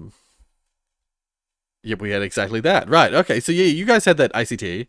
Forgot what ICT stands for. I think it's just Information and Computer Technology. I think that's what it stands for. But then again, there's some acronyms that I don't even understand in my own subject area. I use them, but I'm not necessarily familiar with what exactly they stand for. Right, see ya. Have a good day. So, as you can see, this is totally the foyer of Blueprints. And this is 100% a door. This is definitely a door and not just this cube that sticks through the floor. But if you click on it, it generates from a random pool of rooms. And there's only 2. There's literally only 2. Let's see if this one... Yeah, see, there's this room with the 3 columns, and there's this room with a box in the center. What I spent most of my time doing is, first of all, this generates, and then you can click the next one, and it will generate a random room. And you can do it in this direction as well. 3D Binding of Isaac, basically, yeah. This is basically how Blueprints works, by the way. You click a door, and then you get a set of 3 random rooms that you can choose from. I've made it just like, I didn't want to do any interface stuff, so I literally just made it so that you just left click on the box. Doesn't matter how far away you are. You left click on the box, and it will generate one of the rooms in that space. Yeah, brilliant. Yeah. What took me the longest to do, though, like, I was just gonna spend, like, a few minutes. Oh, there's an error that I haven't accounted for, apparently. Something I didn't account for. Oh, the thing that took me the longest to do, for no particular reason, just because I was being, like, lazy with how I was setting it up, was that if you have a box here and a box here, you know, when you generate this box, when you generate this door should no longer be able to generate anything because it's already been used up, you know. But for the longest time, I couldn't figure out how to delete this box. And I was like, I tried to use like collision, like as soon as the object spawns in, detect that it's on top of something, another door, and delete itself. But delete itself and the original box. But nothing was working with the way that Unity runs, the physics that Unity runs. So I ended up having to do this fucking obtuse. Basically, I had to make an array of doors. Actually, I used a dictionary. I had to make a dictionary of doors. What is this? I'm not sure what this... I see what it is, but I don't know where that's happening. Anyway, just because I'm not going to look too much into it, I'll show you how I figured... how I did it. Because there was, like, multiple things that just weren't working programmatically. At first, it was just generating, and there was no care of whether there was any overlap. But then I set up a dictionary that originally had a vector as its key to just have, like, rather than having, like, a set of nodes or, like, some sort of huge list or, like, IDs that you had to... Instead of making it search through lists for whether doors existed at certain spaces, I didn't want to do that. I didn't want to make something that I had to search through every other door every time it wanted to generate a door. So I was like, oh, I'll use like a key system. I'll use a dictionary with a key. And I originally just used the vector. I used the vector position. Oh, why is it? Oh, because I'm looking at the wrong thing. So for instance, this door, I used its position, this vector here, 005 as its key. I used the 3D vector, even though I only needed a 2D vector. It's just, this is already a 3D vector, so I was like, I'm just going to use a 2D, I'm just going to use that 3D vector as its key for the dictionary. Well, I was going to use a 2D array. See, that was my original idea, but then I was like, oh, but negative values. I didn't want to have to displace anything. Because originally I was like, oh, that was my first thought. I was like, I'll use a 2D array, and I'll just have, like, the X position and the Z position as the two different IDs, the two different indexes. But then I was like, oh, but negative indexes, because I'm just using the literal position in space. And so I was like, damn, I can't just easily do it like that. What I'll do is instead, even though I know that some systems allow for negative values, it just, like, flips around to the other side. I was like, I don't want to do that. Don't want to risk anything. So I was like, I'll use a dictionary and use that as a key, because that's a nice easy thing. This is why you decouple the data and the render. Yeah, it's true. But so I was like, okay, I'm just gonna use the vector as a key. But the vector didn't work, because what was happening was it was storing the object of the vector as the key, not the actual vector values. And so the things were still stacking on top of each other, because the vector position of one object isn't the same as another vector position of another object. Even though they had the exact same data, they weren't matching. So you know what I did? I freaking two-stringed the vector. I just like, the key is now a string, and it's now just a two-string of that vector, whatever that vector is. And that worked! That worked a charm. And so now, it works exactly as you expect. Rory, I'm rapidly approaching your location. It works flawlessly, though. It works so well. That's the thing. This is the kind of programmer I am. This is the problem. This is the problem with me being a teacher of the subject, is that this is the kind of programmer I am. To be honest, dictionary is probably the best approach, but maybe with a super trivially hashed struct. Right.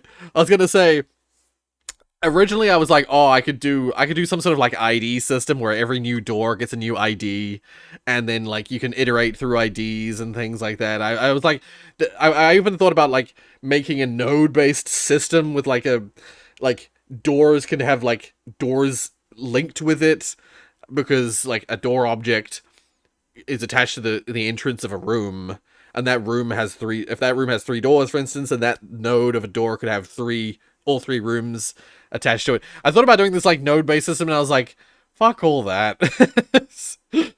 I could make this complicated system, or I could just do the most basic, simple solution, and it works. It works brilliantly.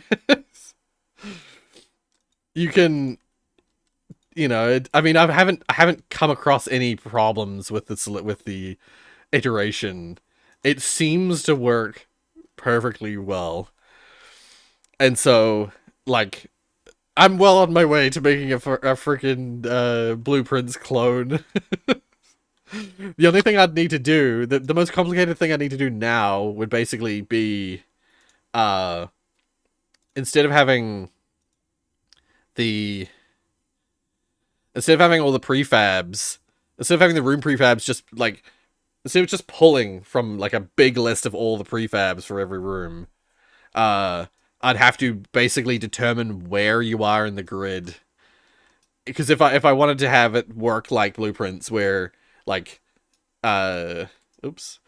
where like these like Blueprints has a lot of stuff where it's like, if you're on this spot of the grid, these rooms are available. And like stuff like, if you're generating a room that's against like this wall, you can't go past this wall. If you're generating a room here, you don't ever want there to be a door on this wall, for instance. So I'd have to make like subsets of the prefabs, but that wouldn't be a problem. That would I could do that.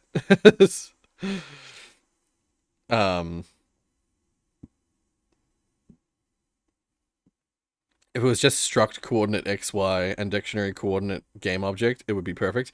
Well, I mean, I did that, but in like a way simpler and stupider way, where it is just the toString of the vector and the game object. It's the toString of a vector is always just, if I'm not mistaken, wait. The toString of a vector is always just like bracket x y z bracket. And so like, for instance, you could get like -5, 0, 10, let's say. And so anything that's in that position is always going to be like that. Right, okay. Yeah, I mean, that's fair. That's fair. Yeah, that is true. Yeah. Well, yeah. That was the thing, is like, this concept, like the way that Blueprints works, you can literally only ever have 45 rooms. Well, technically it's only 43 rooms, because the base room is already there. It's always the same. And the final room is always the same. So there's supposed to be, there's 45 slots on the grid, but you can only generate 43 of them. So for the size of the dictionary we're talking about, it doesn't matter. It really doesn't matter. At least I don't think. If you were dealing with hundreds, thousands of entries, then yeah, that would be something that you would definitely want to do. And I could easily change it as well. But yeah, I already showed the game you were on about again. Oh, you're talking about Blueprints? Yeah, I'm gonna close that now. We're done with that. It's, yeah, you're talking about Blueprints. We'll quickly launch it just to show what we're dealing with. This is what I was cloning. Katamari, We Love Katamari is still open in the background. Yeah, this is what I was making a clone of. This is what I was like making a copy of. I'll show you the basic idea.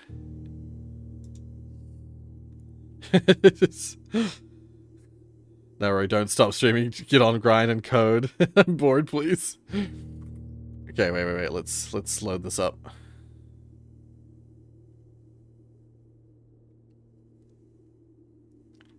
So, I'll just continue where I'm up to. I'm on day 30. I have not finished the game. I've not reached the final door yet. Apparently 20 to 30 days is what you need to finish the game, or what is like typical. I'm already on 30 and I'm still a wee way away from finishing the game. Yeah. And I'm rapidly running out of time because school starts up next week. So, yeah.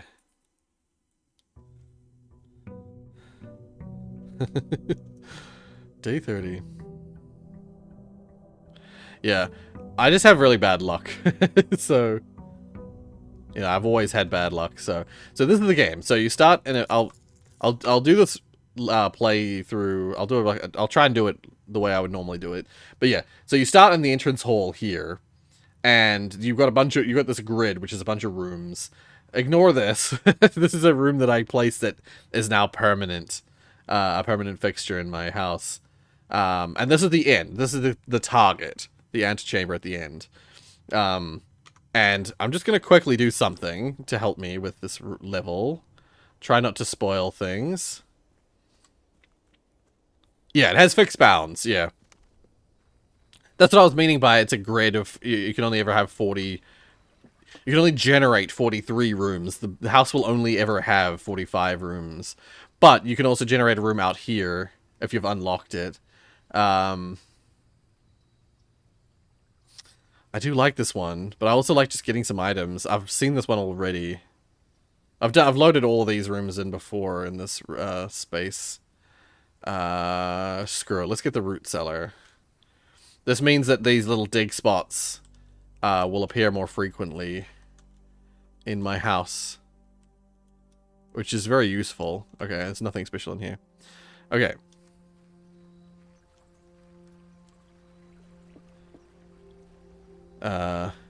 Yeah, that's the thing. Yeah, no, that's true as well. I could have, like, when I was just setting it up, I was like, oh, this could be whatever size you want it to be. So I didn't have any bounds in my test thing.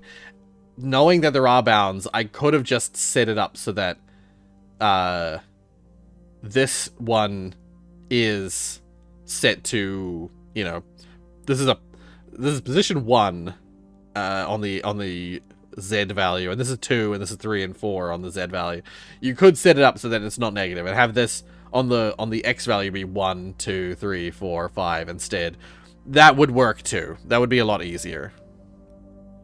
Yeah, that's the problem. If I don't get the shovel, the dig spots thing is painful, because you see all these spots and you're like, oh, I want to be able to dig on them.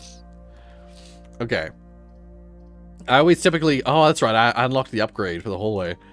I always typically start in this direction. I don't have a key or a way to open this just yet, so we'll come back to that later. I always like to go straight to the wall.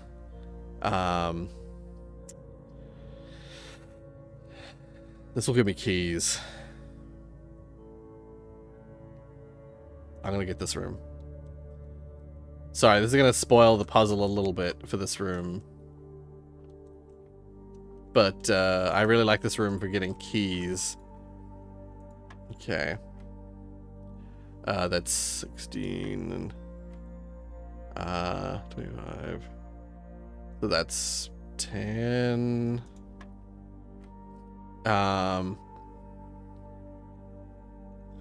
That's 2. There we go. Okay. I didn't want to explain that because if you want to play this yourself, I don't want that to be spoiled. So yeah, each time you go to a door, you spawn a room. You choose a room and you spawn it. I really do want to get the mail room. I know there's a package there waiting for me. But it's a bit early for no, we can afford a dead end at this stage. Okay. Oh, here's the package. Yeah. Oh, nice. A sleeping mask and some gems. Okay, cool. Cool. Okay, that's good for the amount of energy I have, the amount of steps I have. I've read everything else in here, haven't I? Yeah. Oh. Yes. Metal detector is the other really OP item in this game. The metal detector and the shovel with the root cellar combination, really good. You do like yourself an optimization. I'm not usually someone who concerns myself with optimization unless I know it's going to be something I need to be optimized, you know?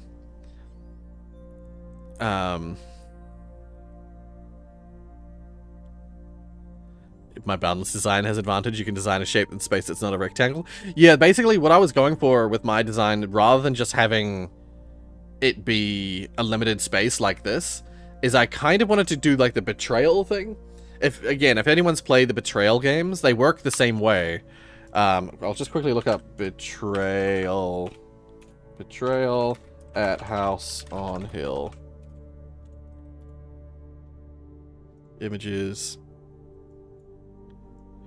If you've ever played Betrayal before, it works the same way, where you start in like a foyer, like this, and then if you want to go through this door, you draw a card from the like ground floor section, and you place it, and it has to, you can choose to rotate it as much as you want, but as long as there just has to be a door connecting the room you're in to the room you want to go to, and that's in this case, like you've got the ballroom here, but you can't, you could go this way, but this person went from this room across, and they drew a specimen room that only has a door going out this way, so there's no connection between these rooms. Despite there being a door here, the specimen room doesn't have a door there, so you can't go from that room to this room. You can only go this way. But yeah, each time you, like this person here, this person with the figure here, they could use this door and go to this tile, and then have to draw a new tile and place it, and that would be there. And these, because of the design of the game, the way it works, you can have shapes that are more infinite, like the one I was showing, you know, like my design, where it's like you can branch this way and then branch backwards as well. You could branch like this way, where you can't do that in blueprints. Yeah. So yeah, I was trying to go, like, I was kind of cloning blueprints, but I was also kind of cloning Betrayal, specifically, like the Betrayal version of this idea. So yeah, but this works the same way, where you're like, I'm in the hallway, I'm in the, oh, I can't point to it, I'm in the hallway, just just a little bit over there, and like, yeah, moving up towards this spot here, and I can choose a room. I guess I'll go for the parlor. This will give me some gems. Once again, this is one of the puzzle types that you'll get in this game.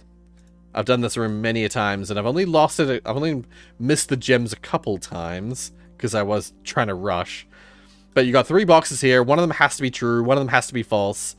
But there could be 2 true, there could be 2 false. Yeah. And they've all got a statement on them. Well, they usually always have a statement. This box contains the gems. Okay. This box does not contain the gems. Okay. The other 2 boxes are true. So these 3 can't all be true. If they were all true, then the gems would be in this one, right? But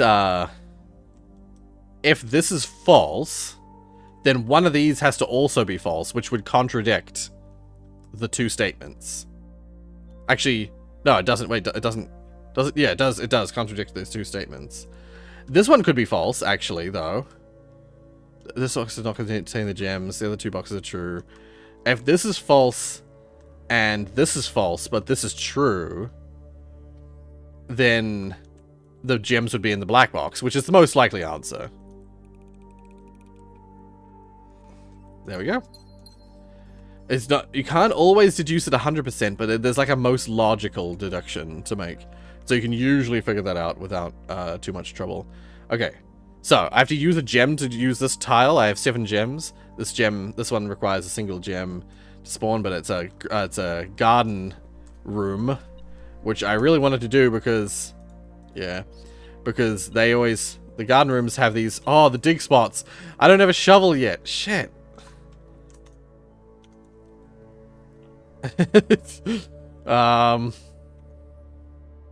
Sure, pantry. But yeah, the whole point of this whole setup is to try and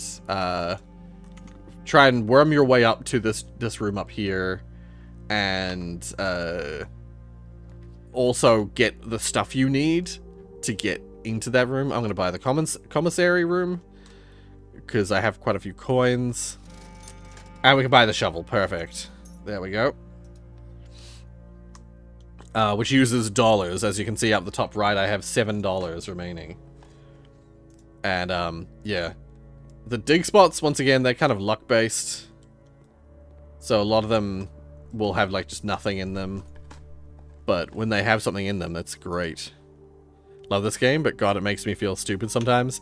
Yeah, no, I'm really loving this game so far.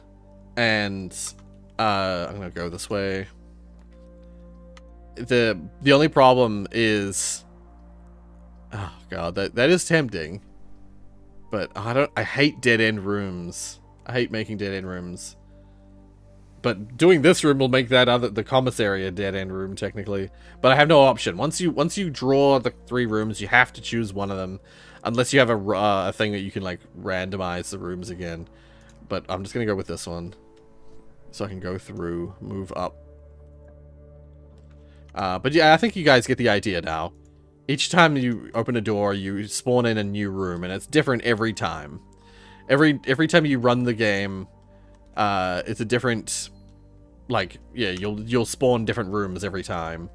And you can easily lock yourself off if you spawn in too many dead ends, or, you know, that kind of thing. Bedrooms are good just for the steps. But yeah, every time you draw a room, shovel, yeah. Every time you draw a new room, it gets pulled out of the pool of rooms you have available. So like, if I drew the closet, I'll never get another closet, unless I have multiple closets in my setup. See, this room, something that's unique about the drawing room is that I can redraw the floor plans. So, I think you can only do it once, but I could redraw these floor plans and change them. So like I could choose, oh, I want to go get the study instead. And the study usually has at least an item.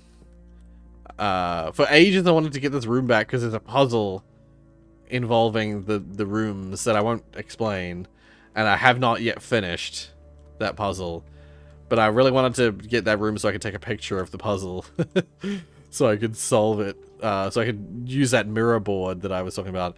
Observatory would be pretty good at this stage, but I'm going to redraw them. See if I can get something else. Showroom. Oh, I've never got this one. This is a room that I've been meaning to get. I keep not getting it. Yeah, it's a store room where you can buy stuff. That's really upsetting. There was one time I got the puzzles fun. Yeah, I've got most of it. I don't want to show it on the stream though, but I've unlocked like the first. I've got the first 6 words. if you understand what I mean. Yeah. No, one of the previous runs, like 1 or 2 runs ago, I got the buried treasure, and so I got a ton of coins, but I didn't get a showroom that run. I think maybe rewind time after drawing new floor plans. Yeah, so there's items you can buy here which will change your setup. Whenever you gain steps from eating, gain twice as many steps. That's a really good item. Ornate compass. While drafting, you may rotate the first 3 floor plans you draw. So with this item, you can change the orientation of the rooms. If you don't like it that's facing the right or whatever, the room can face the left instead. This one I think is the one that, yeah, this is the one that I really wanted. On one run, I'll get this, and that'll be the run I win. Oh, you've not seen the showroom yet? Right, yeah. This is a room that I kept seeing, but it always cost gems, and I never got it whenever I could actually use it.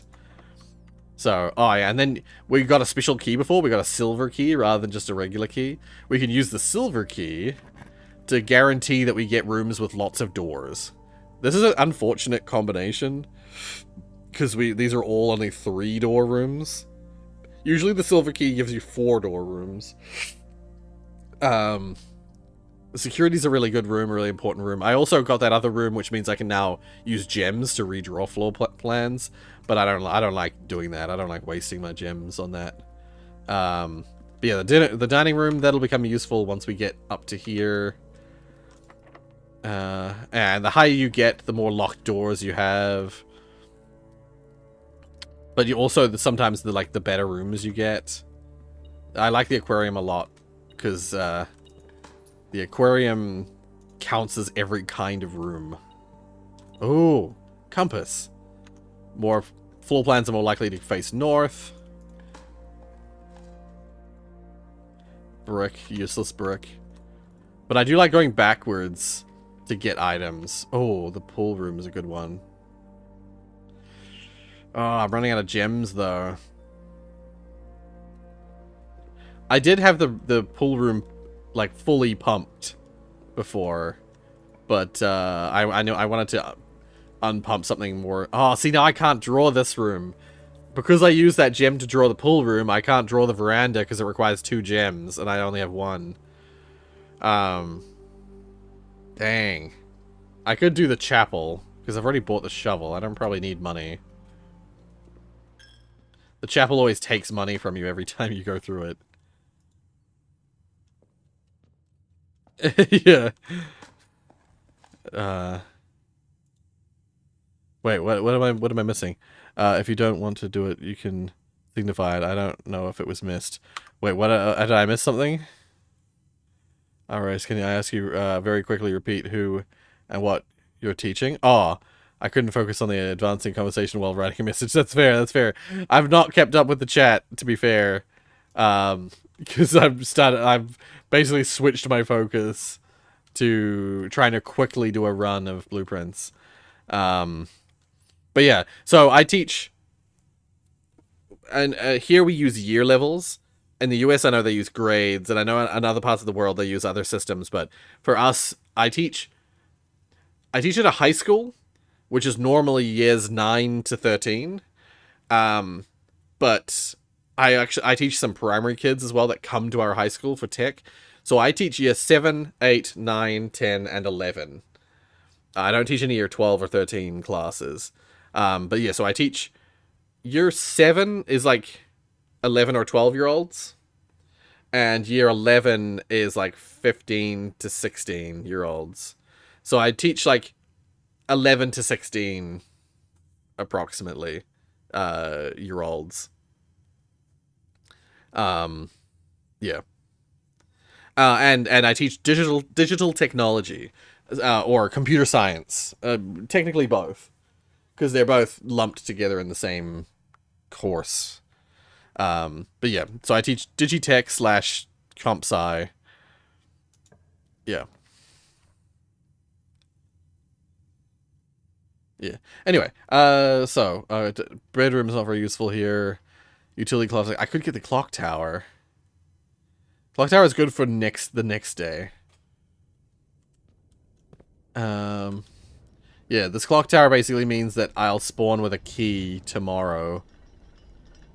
So when I first start the day, I'll already have a key to work with. Oh, this gem, nice. Okay, cool. So it wasn't completely pointless to get this. Okay. Back down. But yeah, so there's all sorts of interesting rooms, and every room has like notes and things relating to the overall puzzle of the game. Okay, aquarium and dining room have doors. The den also has a door, and the entrance hall has a door. Okay. But I only have 28, now 27 steps to work with. Every time you move through a door, you lose a step. And yeah, oh, god dang it again. Shit. Sure, let's go with the Nook. So interesting, you have different rooms than I do. I've never been in the clock tower. Oh, okay. Hey, that is interesting. Because I don't know what's normal. I've never seen anyone else play this game. I'd keep hearing about it, but I didn't want to watch anyone play it because I wanted to experience it myself. I'd seen like the very start of the game, but nothing. Oh, god damn it! I hate it so much when I only have like one gem, and I keep seeing good rooms, and I just can't get them because I don't have the gem requirements. Screw it. I'll get the storeroom to get some resources. And that little metal detector, that was because I picked up the metal detector earlier. It detects keys and coins as well as some items. But it also randomly increases your chance of finding random, just like keys or coins on the floor. And so a combination of getting the shovel and the metal detector and the root cellar combination is really good for resources usually.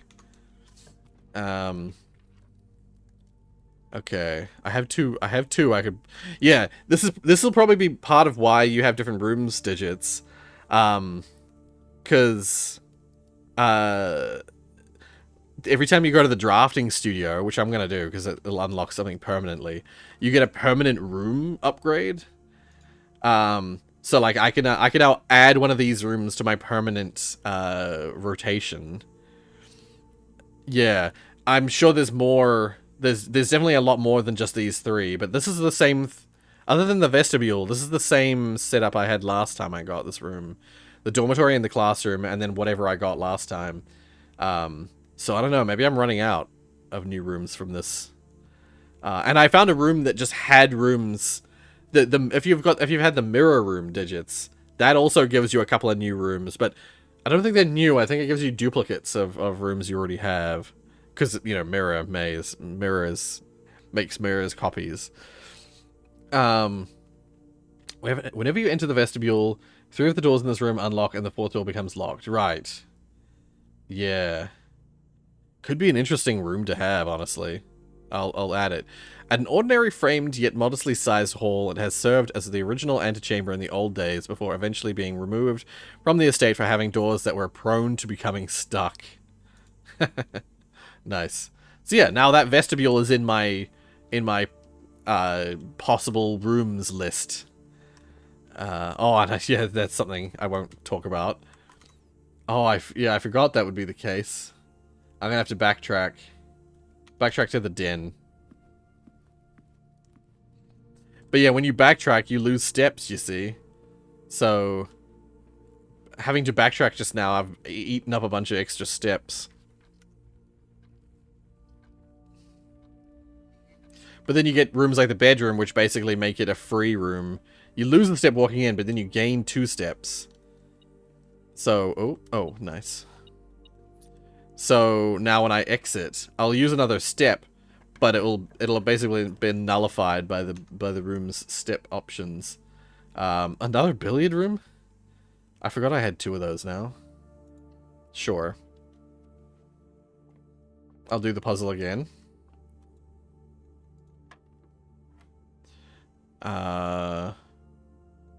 3 10. Wait, that can't be right. Wait, is it? Oh, it's divided by 10, I see.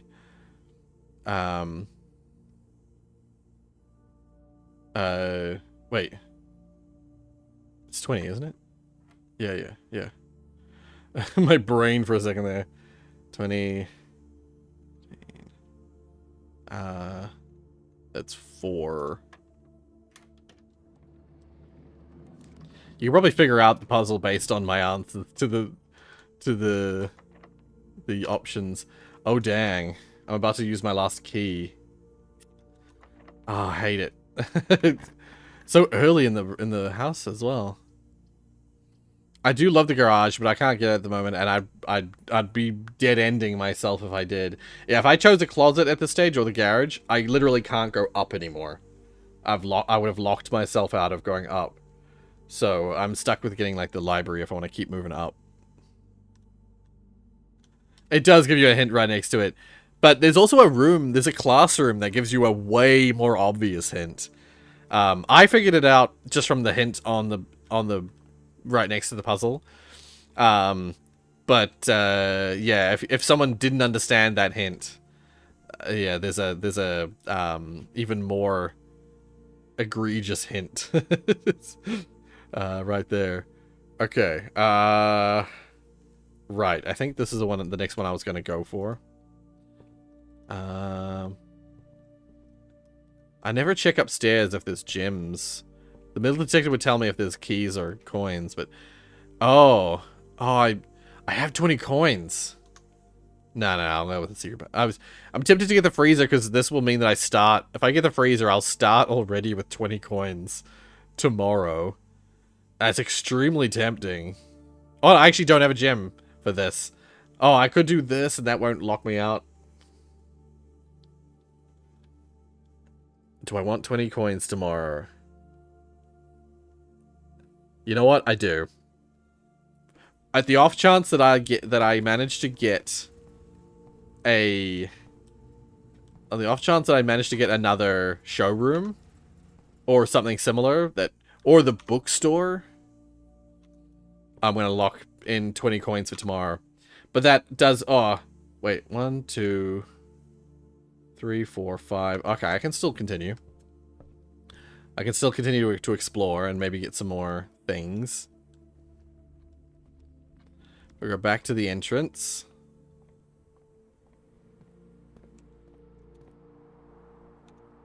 Oops. Wait. Oh, shit. Oh, I have to go this way. Whoops. Got a bit confused right there.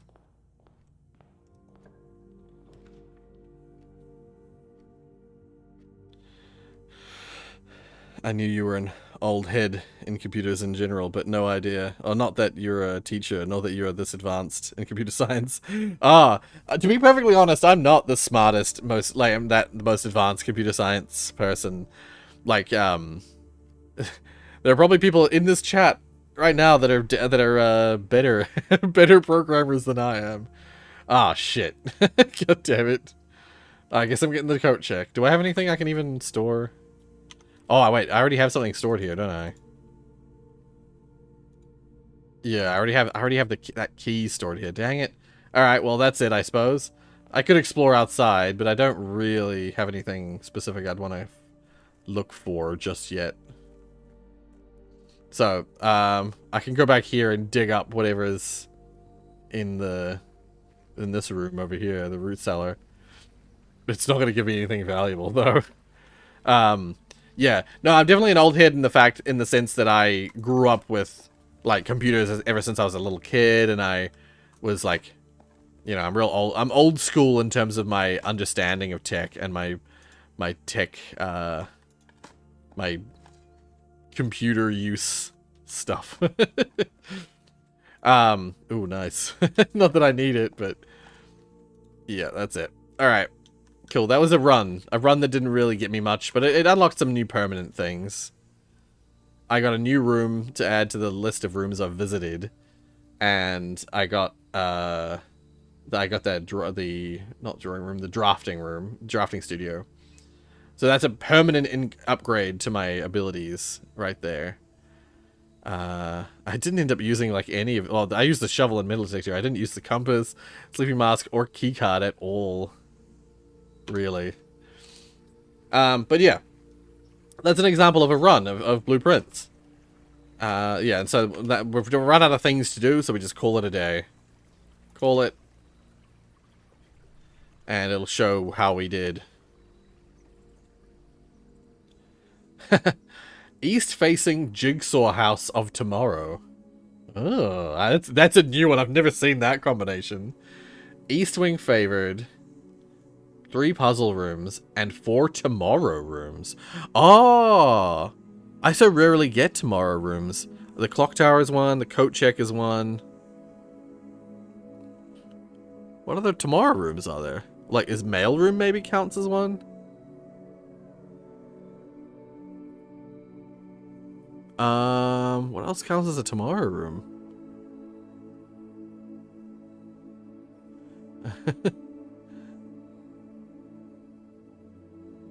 Maybe the... Oh, wait. Did I do the freezer? Clock tower, freezer, coat check, mail. Yeah, that's probably what it is. I forgot the freezer. So yeah, freezer, clock tower, coat check. They're all tomorrow rooms, but maybe the mail room also counts as a tomorrow room. Because nothing... Oh, unless the aquarium?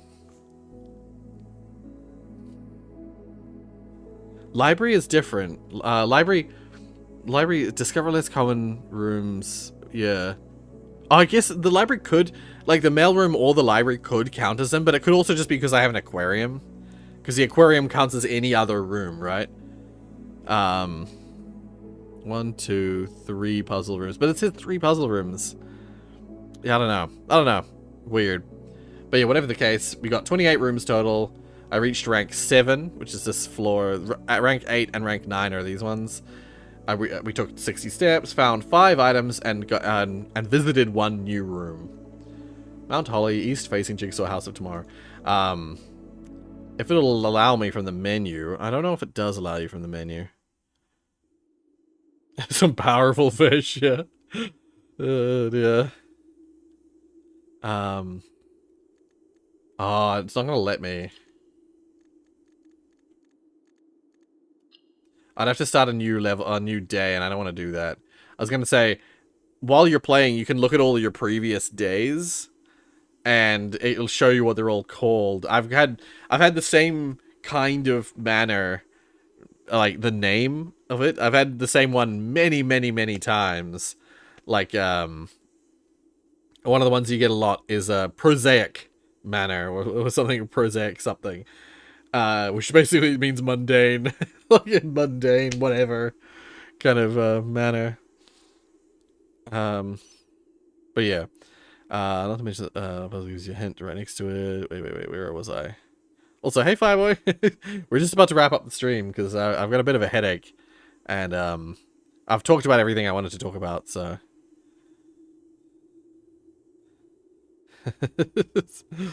Yeah, but yeah, so that is Blueprints, and that's the sort of concept that I was going for. That I decided I was gonna make like a clone kind of thing of it, just out of curiosity, because I was like, I'm sure I could make something like that, right? And yes, as it turns out, yes, I could. Right. Why is this here? I guess I just never got rid of it, and Katamari Damacy is still open. But yeah, so that's that. I wanted to share some things with you guys, and I think I've done all of that. Oh, what else was I going to talk about? Oh, is it okay to ask about your age? Want to know what to take from you being old school? Well, you might not be that old at all. Yeah. So no, you seem or look old. Yeah. No, a lot of people have frequently said they think I'm still in my 20s. I'm in my 30s, but I'm only 32. I'm about to turn 30. Wait, no. Am I 32? I'm 32 this year. I'm 31. I'm about to turn 32. I almost forgot my age. I'm getting to that age where I'm forgetting how old I am. 25 hours and no achievements. That's another thing. I'm shocked. Like, some other people are the same, though. You look at all this. You look at all these, where it's like, you know, Diamond Knight played for the first time. No achievements listed. Unknown Zero, which is a friend of mine. No achievements listed.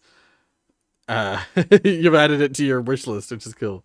But yeah, no, the achievements are hard. It's got 16 achievements, but they're all like do everything. Must be a nightmare for achievement hunters. I don't think it is. I don't think it will be. Well, fingers crossed. It's not a nightmare so much as it is. It's all given to you at the end of the game, I think. Am I 32? Yeah. Yeah. So yeah, I'm 31 and I'm about to turn 32 pretty soon. In March. So I was born in 1994, and I grew up with, like, ever since I was very little, we had an old, like, 90s Mac, Apple Mac computer in our attic, and I used to muck around on that all the time, and there were some kids games that I would play, and I would just like do stuff around the computer, play with the default software that was on there. It was pretty cool. And then when I was pretty small, like when I was like 4 years old, we got a PlayStation. So then I've been playing games ever since I was 4. And then shortly after that, we got a PC, a home PC. And it was a I believe it was bought from the school that I now work at, because my mum's worked there for 40 years. Oh, she's retired now. 45 years, actually. She's retired now, but she had worked there for 45 years. So we got a like hand-me-down computer from the school that I now work at. And that computer had Windows XP on it. So it must have been like 2000, 2001, around that time we got that PC. And that PC was our home PC for a long time, and I used to do stuff on that computer all the time. I used to muck around on that computer all the time, install all the games, play a bunch of games, did all sorts of stuff that XP could do. And that was the only home PC we ever had, was that XP. Because from that point on, I got a hand-me-down laptop that had Windows Vista on it when I was... God, when was that? Yeah, we used Mum's work laptop, to play. Yeah, because she had a work laptop that had. Would that still have had XP? It might have still had XP on it, but it had a more modern. It had better specs than our home PC, and that was the computer I installed Sims 2 on. And I was blown away at the time. I remember I was blown away by the graphics. And then, yeah, when I was like in like 2007 is when I saved up the money and bought a PS3. And that was when I first got to play Half-Life 2 with the orange box. I did not have a good enough... I had an XP computer at home, and Windows Vista had come out, but I don't think we had a device with it on yet. So my first experience with Half-Life 2, Episode 1, Episode 2, Portal, TF2 was in 2007 or 8. 2008, I think, actually. Was it 2007? When I can't remember when the PS3 came out. When did the PS3 come out? PS3, New Zealand release. Yeah.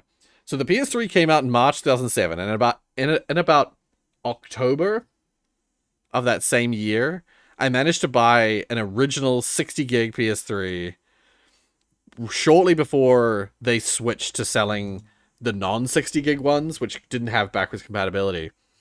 So late 2007 is when I bought the PS3, and then like it must have been the year after or a couple years after that my brother bought a Windows Vista laptop. I played on his laptop Steam and stuff for years, for a couple of years. And then he gave me that laptop in 2010, I think. In 2010, my brother gave me his hand-me-down laptop with Windows Vista on it. And I used that thing to death. I literally killed that laptop. Like, literally, I used that laptop so much that I ended up melting the video card. And actually, I only used it for... No, it must have been 2009 that he gave me that thing. Because I must have been 2009, not 2010, because that's the laptop I was making Portal Unity on.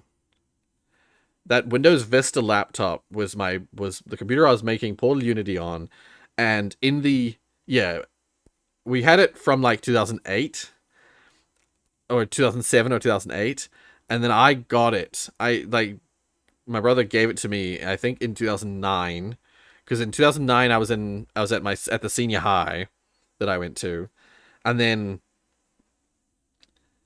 in 2010 we were making Portal Unity, and then in the holiday before school started in 2011, so in like this time, like in 2011, I was playing a game on that laptop just in my spare, during the holidays, and it literally, the graphics, it was going pretty hard and it was pretty hot, and it wasn't even a game that was like particularly graphic intensive. I remember it was a game called uh actually, what the hell's the name? I still have it, I think. Bob Came in Pieces. It was this game. Bob Came in Pieces. It was this little, like, you would never expect a game like this to melt your freaking computer. But yeah, I was playing this game, which is a little game where you play as a little spaceship thing, and you can customize your spaceship to build like rockets in different directions, and you're this little tiny aircraft flying around like an Earth thing. I remember the game. I couldn't remember the name of the game. And I was playing this on this laptop, on this Vista laptop, and the screen started getting weird, and then lines started appearing about it. This all happened in the matter of like 5-10 seconds. The screen started getting strange, and then like lines started going like this across the screen, and I was like, and I like desperately turned the computer off as fast as I could. But then when I tried to turn it back on after I let it cool down, I tried to turn it back on, and the screen just would not show at all. And I opened up the laptop. I pulled the laptop apart, mainly to get the hard drive out because I wanted to save my stuff. I didn't want to lose all my Portal Unity stuff. Yeah, we nearly lost Portal Unity because I was the only one with a full copy of the mod. The other people in the project had like older versions of the mod, or versions that only had like some of the features, not all of the features, all of the worked. Like a lot of them had versions that were like test builds, not like all the developer files. I would have made Portal Unreal instead. Yeah, that's funny. I don't know. I think we would have given up if we had lost it at that stage, because we were so close to releasing it at that stage. It came out. We ended up releasing it in March, and my computer fried in January. And originally we were going to release it in January, I think. That was the original plan. But then when we found out that Portal 2 was being delayed, we felt like we could delay it as well. Delay our game as well. I think Portal 2 was originally going to come out in February, and they had delayed it till April. So we delayed our mod from January to March. Because it was not finished in January, and to be fair, it wasn't finished in March either, but like there was still bugs, and there still are to this day. We never fixed them. But yeah, I was playing this. My computer computer fried itself. I opened it up, got the hard drive out of it, but also just like looked at the motherboard, and there was like a card in the middle of the motherboard, which I'm pretty sure was the video card, because the computer would still boot up. That you could tell all the lights and stuff would still turn on, and it was still loading something, but like it just wouldn't show anything. But there was this one card on the board which was literally had like the sticker on the top had like melted, and there was like a bubble in part of the plastic, and it was like, oh, I literally melted the card. Yeah, and then the lore is appreciated, Roy. Yeah, I'm really lore dumping right now. And so like that laptop dying, I used as an excuse to convince my parents to get me, or to help me buy. I went half and half with them to help me buy my own desktop computer. And technically speaking, this computer I still use has some parts from that old computer. That was the first computer that I got that was like a proper one that I could modify. Like a proper desktop PC.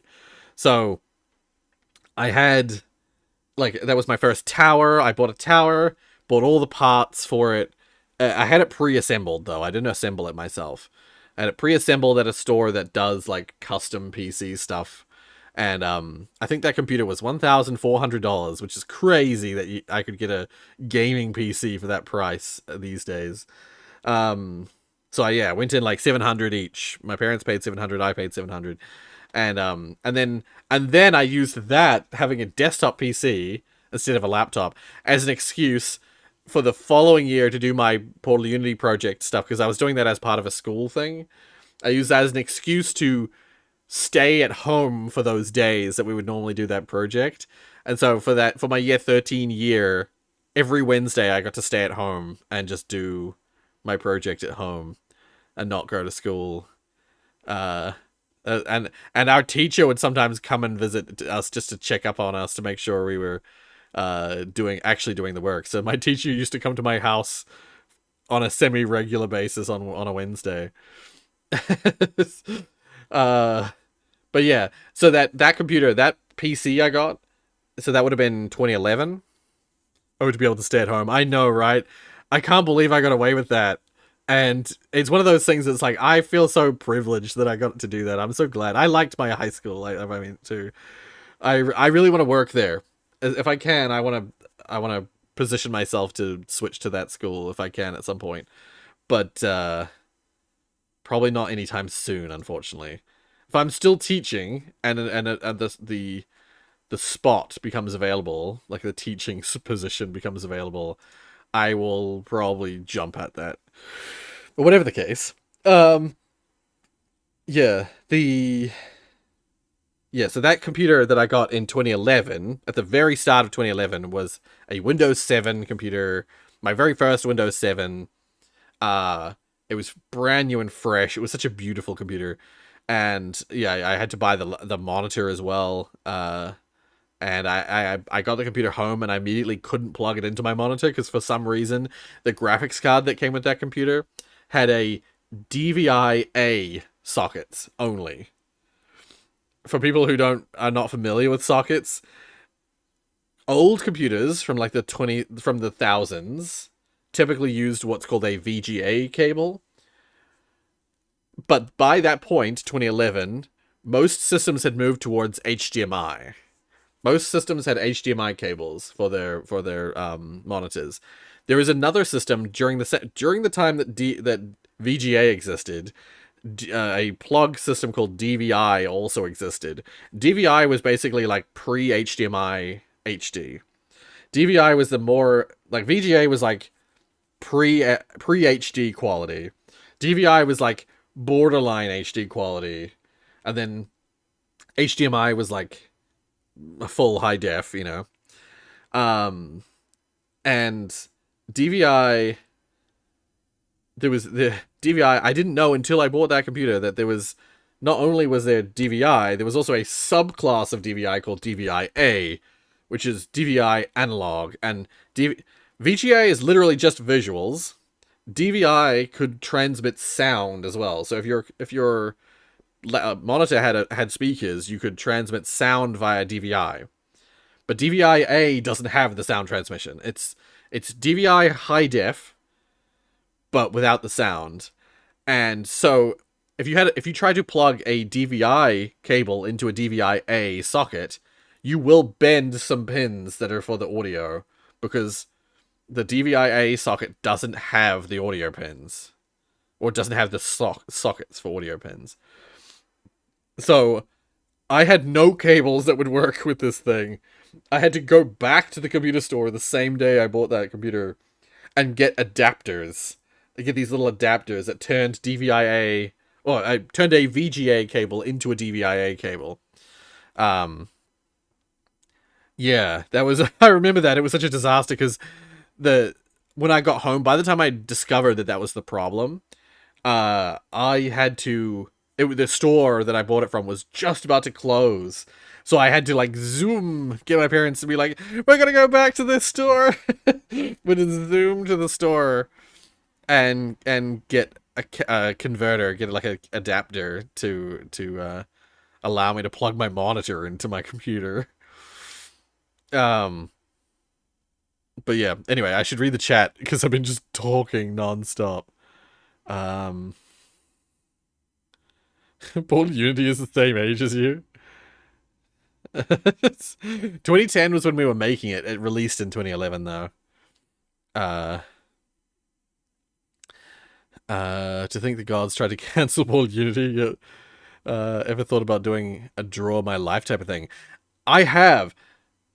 Tiana has requested that in the past, that I do a draw my life thing, and she has hinted that she would do the drawings, but I don't want to make her have to do that because I don't have I still to this day don't really have the funds to pay people for that kind of thing, and to do a draw my life would be a lot of work. I refuse to make her do it. If I was gonna do it, I'd do it myself, but even then it would be such a project, such a lot of work, that I just do these rants instead.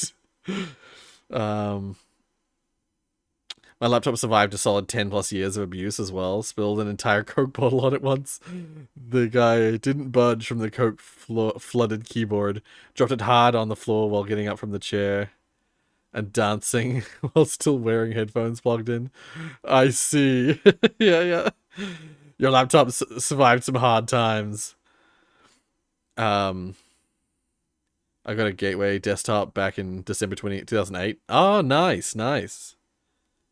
Fun fact, I hadn't had that issue with this Windows 11. I had to get a new monitor that supported HDMI. Oh, I see, yeah. Well, you could get an HDMI to VGA or DVI adapter or something. I have a few of those around now. Still to this day, I have a few. I think my monitor on this side has a converter still, I think, because it only has VGA and DVI sockets. Oh, you're using a TV, right? Yeah. Yeah. That TVs, yeah, these days TVs all have HDMI, so that's good. The last 3 years of my laptop's lifetime were riddled with blue screens of death. Oh god, yeah. Oh, I had to restore data from a damaged hard drive disk. I've got a couple of hard drive disks that have stopped responding. I think the pin has stopped moving properly. I really want to get them backed up, but at the moment they're just sitting dormant on my shelf. But I want to get them restored because they have like all my music. The hard drive that I had all my music on is one of those drives that's like seized up, and I had so many soundtracks and just music that I'd acquired over the years on that thing, and a bunch of photos, a bunch of like personal photos, like family photos, vacation photos, and stuff like that. It was my media drive. I had all my music and pictures on, and I've really got to get that fixed. But yeah, that laptop. Oh yeah, just to return to my ranting, the reason I pulled apart my laptop was I wanted to get that hard drive and save Paul Unity, but also what ended up happening is I basically just plugged that hard drive into my new desktop, and it became like a backup drive. I turned it into basically a secondary drive, and I've done that with pretty much every computer since. That's why I have like 6 hard drives plugged into my computer at any given time, because I keep all my old hard drives. Whenever I get a new computer, I get a new hard drive, a new C drive, and my old C drive becomes a new backup drive. So I have all these hard drives lying around. Most of them in the computer, and some of them just lying on my shelves. Currently safe on portable disk and cloud. Ah, yeah. I really should cloud backup everything. But the problem is most cloud services only have a limited amount of space. I need terabytes of space to back everything up. Especially all my YouTube stuff. What about my sponsors? I have a nectarine sitting in front of me. I haven't eaten it yet. I'm actually quite hungry. I might have to stop the stream in a second. It's nearly been 3 hours, and I have a cup that's not got the original fluid in it. It's got Bundaberg lemonade. It's nice. Oh, I've got the bottle here. Hashtag sponsored, not sponsored. Bundaberg. The tag is getting chroma keyed out. Traditional lemonade. This is an Australian brand. I don't know if you guys have it overseas. Um, I used to play Dad's laptop when his has Windows 7. Yeah, I don't I don't think we ever got a laptop that had Windows 7 on it. I can't remember. My brother might have, but I didn't. I never did. I don't think. I had that laptop that was Windows Vista, and we had this really. We had this. My brother got this tiny laptop that was like this big. Um, that like like the size of like a tablet nowadays. But it was a little like laptop that he used for uni, and it still had Windows XP on it. Windows 7 seemingly was too much for it to handle, so it still had Windows XP on it. But he apparently used that for uni work back in the day. I can't imagine how he managed to get through a programming, because he did the same thing I did. I can't imagine how he could get through comp sci, a computer science degree, with that tiny thing.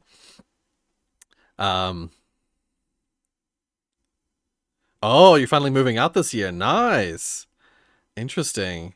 That will be an interesting journey for you. I wish you the best for that. I hope it goes well.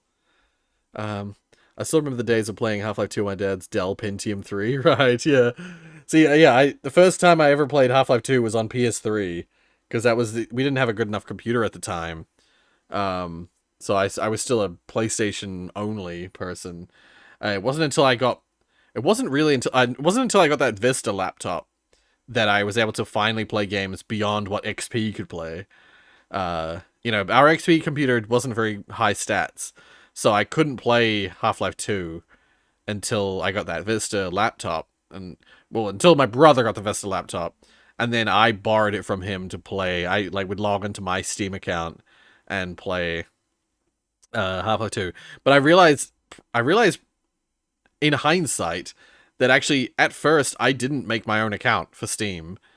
The reason my account in the back end, my Steam account is still my brother's name, because I must have stolen his Steam account. Like when we first started doing stuff on Steam, I must have just done stuff on his Steam, and then he made another one for himself, like very shortly afterwards, because he has his own Steam account, but like my Steam account has his name on it. So like he must have made Steam, and then I used it, and then he made his own one, and I just continued using the same one. What about Crysis? I remember Crysis coming out, and I could never play it. Because, no, I did eventually later on in life. In like 2010, probably when I got that desktop, actually, in 2011. When I finally got that desktop in 2011, I went and played Crysis, which came out in like 2006, 2007, maybe 2008. I remember I was still at junior high when Crysis came out, and so this one kid, he was kind of an asshole, used to talk my ear off about Crysis and about he had a high-end Vista PC at home, and he used to talk my ear off about how his system was so good and that it could play Crysis. And I used to be annoyed because I was, my family was pretty poor, and so having this kid like gloating about his system at home, I was so mad. I was so jelly. But yeah, so to continue I'll continue my story for a little bit longer. Yeah,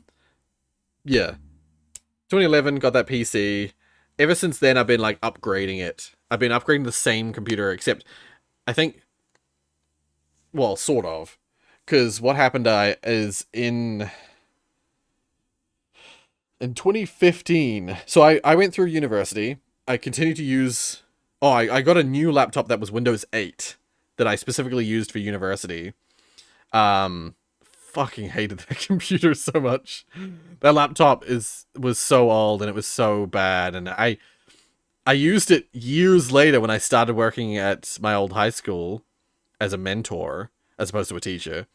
So that would have been 2019. So I bought a laptop in like 2012, 2013. And it was Windows 8, and I hated it. I hated that laptop.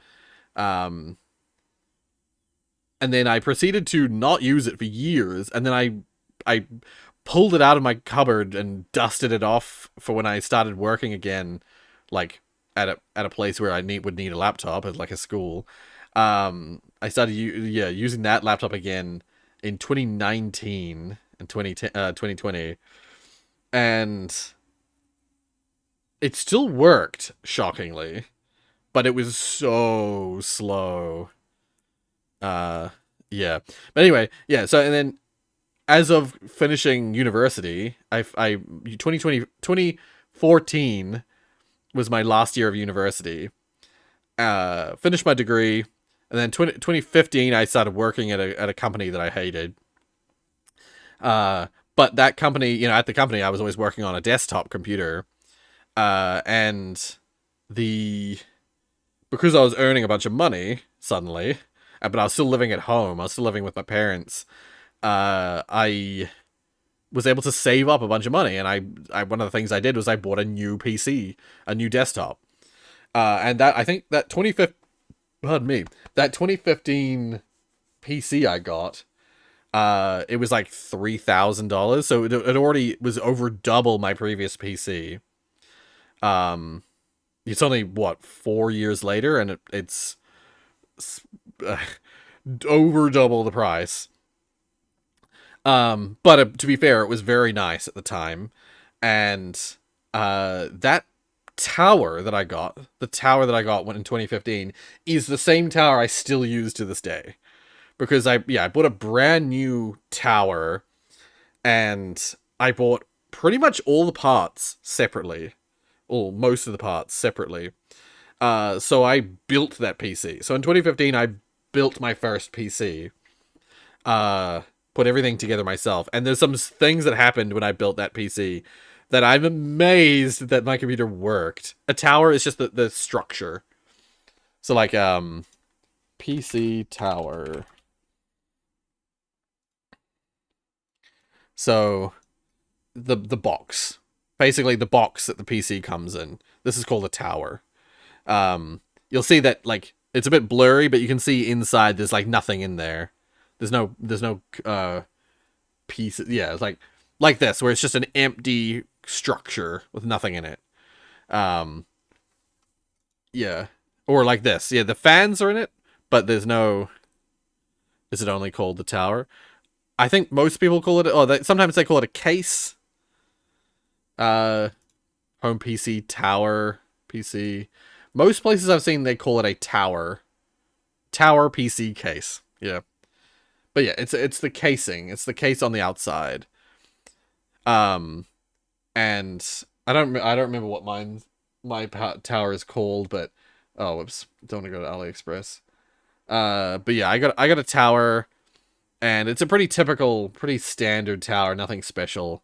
But yeah, I bought my own parts and I assembled it myself. Yeah, and just to give you a hint as to one of the things that went wrong when I was building it, I literally dropped my CPU on the floor. We had tile floors by that point, and I think we had tile floors. Must have, because the pins on one side of the the CPU, the pins on one side of it literally bent. And I was so sure that was done for. Like, there was just nothing there was no way I was going to be able to use it. But I got a piece of paper. I don't recommend doing this, by the way, but it worked for me. I got a piece of paper folded over, and I slid it between the bent pins and the normal pins, and I very carefully eased the pins back into a vertical position. I painstakingly went single pin by single pin, like fixing the orientation of it so that they were as vertical as possible. And I stuck that shit in, and it worked. To this day, I am shocked that it worked at all. I'm still to this day shocked. Thank God for LGA nowadays. Wait, LGA? What's LGA? PC unit. uh, oh wait, I missed some chats. Hold up. But yeah, just to finish that thought. Again, there was other things that went slightly wrong. That was the biggest one, and I'm amazed. I'm still to this day amazed I managed to fix that and get it working. Land grid array. Pretty much the pins are on. Oh, the motherboard instead. Right. Oh, interesting. It's been so long since I've installed a CPU. The last time I installed a CPU was probably 2018. And that's yeah, I've not seen any new technology from that since. Interesting. Um yeah. Wait. Sponsored, not sponsored, but actually sponsored, but not sponsored. uh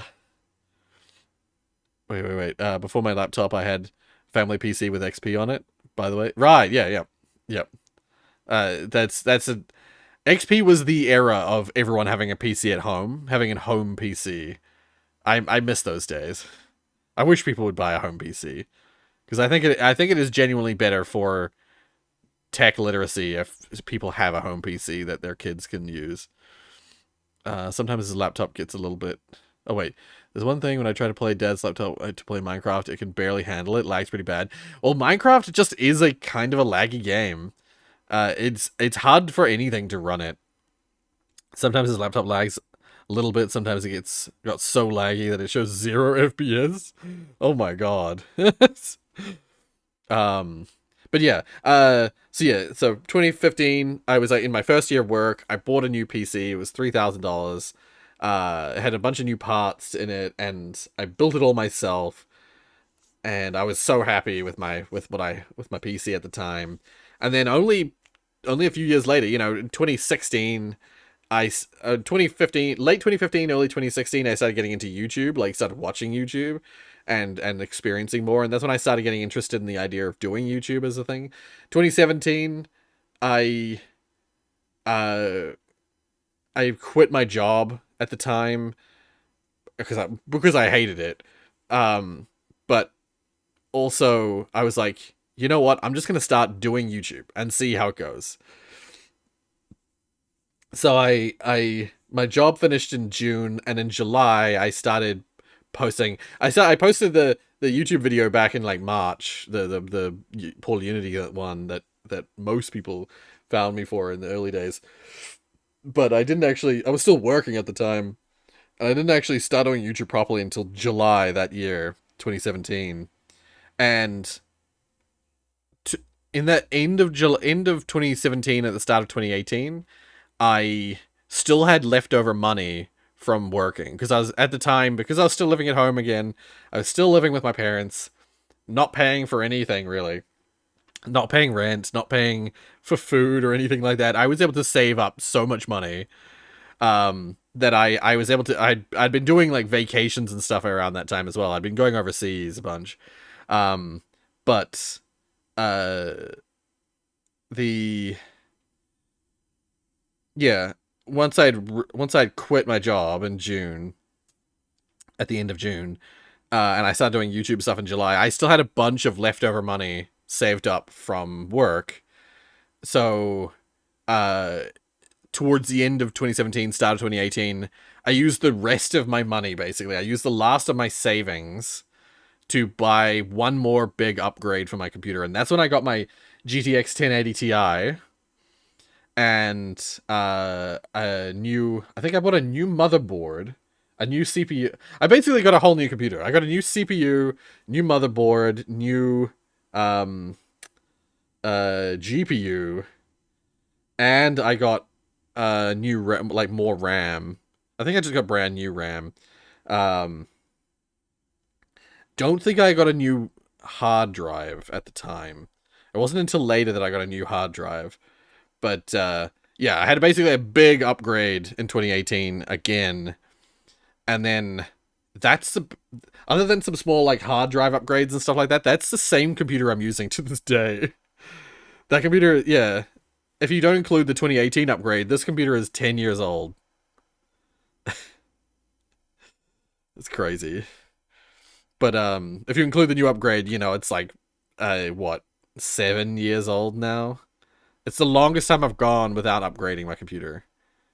But to be perfectly honest, doesn't really need it. I can still run most of the things I want to play on this computer. It's not really. I've not really felt the need to upgrade since. The only thing that I can't do is RTX. Yeah. But yeah. So then, 2018. I was already doing YouTube by that point. 2019, I got that part-time job at my old high school because I was desperate for money. Because as I said, I spent the last of my savings at the start of 2018 buying that upgrade, and then I spent the rest of 2018 poor as hell, like leeching off my parents, not providing anything. 2019 started the part-time job, which meant I actually could get some cash here and there, and that helped me continue to be a YouTuber. Then that's when 2019. That's when I got the 2,000 subscriber boost from that one video. And I was so hopeful that was the thing. It was the break. It did not happen. And then COVID happened. And I continued to work part-time in that school up until 2022. So I worked through COVID at my old high school as well as an exam supervisor at the school I now work at. And I quit my part-time job at my old high school in 2022 because I was like, I can't keep doing what I'm doing. I need to find something more permanent. Tried to get into the gaming industry. Tried to find gaming industry jobs around New Zealand in late 2022, early 2023. Failed to get anything. There just basically wasn't anything. I managed to apply for maybe 5 different jobs over that almost a year's worth of looking for jobs. And I just got nothing. There was one interview. I managed to go for one proper interview. And I botched it. Yeah, I might need it. It's getting to the point now that I might actually need to upgrade finally to get RTX. I do look like I'm in my early 20s. Oh, thank you. Yeah, I seem to have not aged really in the last 10 or so years.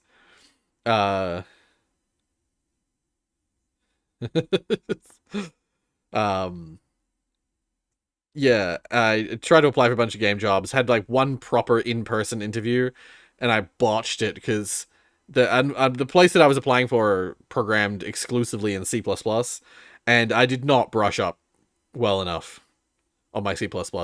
I hadn't programmed any C++ in 10 years. Because I was applying in that was 2023, I think, by that point. And I graduated university in 2014. The end of 2014. And I had not programmed any C++ since 2013.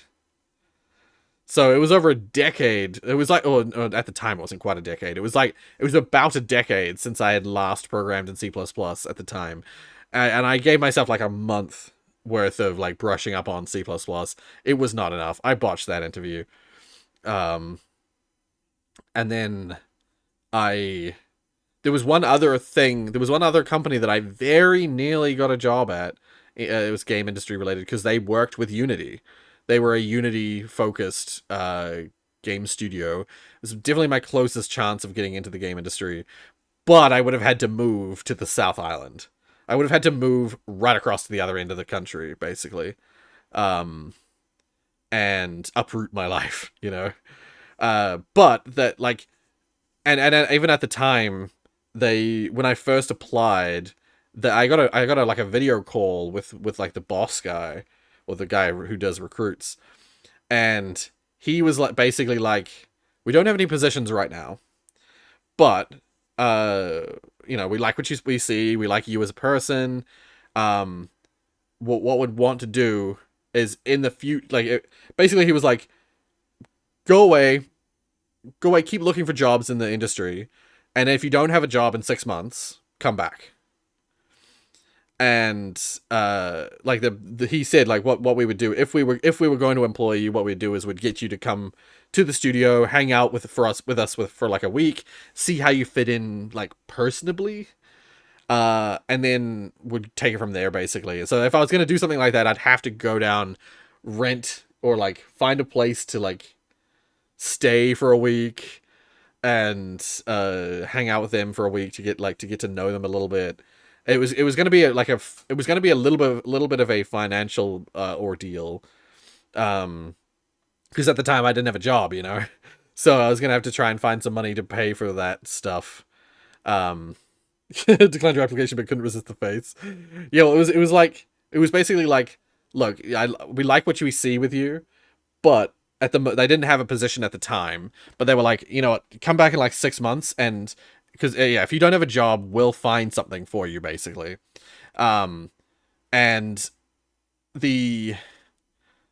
very nearly went back to them, but before I did, I was still working as an exam supervisor that year. And yeah, 2023, I was still working as an exam supervisor towards the end of the year, and I got, like, people were pushing me really, like, pretty hard at the time to be like, there's a program you can join which will let you become a teacher, Rory, become a teacher. They kept pushing.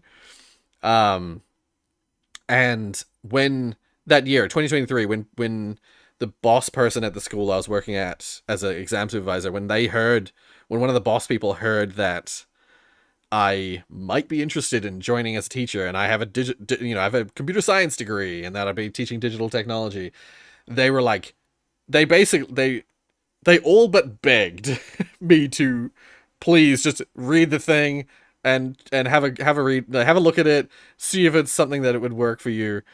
We would love to have you, basically. They basically rolled out the red carpet and were like, please, we want someone, we need someone next year.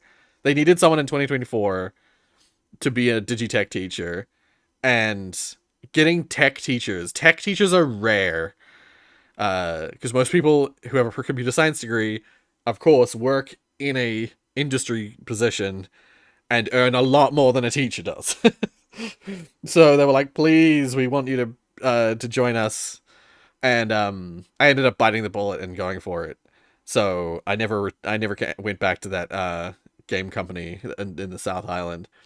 And yeah, so that's why, like, the year before last, in 2024, I was doing my degree and teaching at the same time. And then last year, 2025, I was like a full-time teacher for the first time. And this coming year, 2026, is the final year of being a junior teacher, or they call it provisionally qualified or provisionally certified teachers. Yeah, so this year will be my last year as a junior, and then once I finish this year, basically next year I'll be considered a fully qualified teacher. Yeah. Yeah, but these days, like, you'd think, oh, I'm working now, Rory would have the money to do stuff, but no. Nowadays, I'm paying rent. I still live in the flat that my parents own, but I pay full rent now. And there's not just me to consider, there's not just one mouth to feed, there's Mark as well. He works as well, but despite having two salaries, we still only just barely have enough to save anything, money-wise. But things keep coming up, like, we had to buy a car not that long ago, and there's always costs. Life costs so much these days that I haven't been able to save as much as I ever did when I was working at my old company. It's crazy, because I was earning like half as much at the old job that I was at, that I hated. But I have been able to save like a fraction of what I managed to save at my old job. Yeah, literally I'm earning is it over double? No, not quite. Very close to fully double what I used to earn like 10 years ago. And I'm in like a starting position. Technically last year I was a first year teacher, even though I'd already taught a year. I was counted as a first year teacher.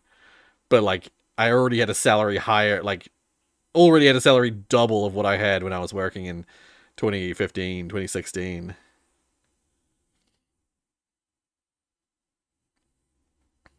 Yeah. Um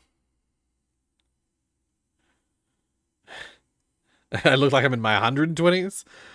I mean, with these like bags under my eyes with the hard lines, I can understand that. I'm tired like 100-year-old. Actually, that's something else. Some other lore that people might be interested in hearing, because I've had more medical stuff recently. I had the surgery that I had on my ear. That whole fiasco. That seems to be mostly, basically done. I have to keep getting checked regularly to make sure that it doesn't come back. But for now, it seems to be all sorted. Um, However, in the meantime, I've had a sleep study done. I actually did it last year, but I never managed to follow up on it because I was so busy with the surgery stuff. I actually had a sleep study done last year, at the end of last year, and left for about 45 minutes. We're still talking, still talking. 2 hours ago, you were wrapping up. I know, I know. Um, we started talking about Rorius lore in my history, my life. Um, yeah. Now we love Katamari. Now says I've played for 2 hours, 2.6 hours, even though I've done the tutorial and that's it.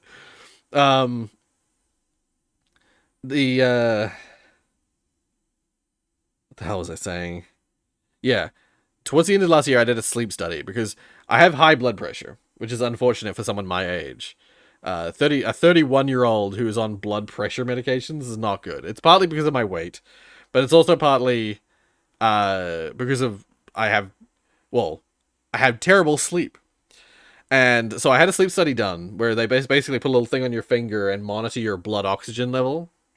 And you can tell basically based on the blood oxygen level, you can tell and like stuff to do with the way it senses like pulsing and stuff in your finger.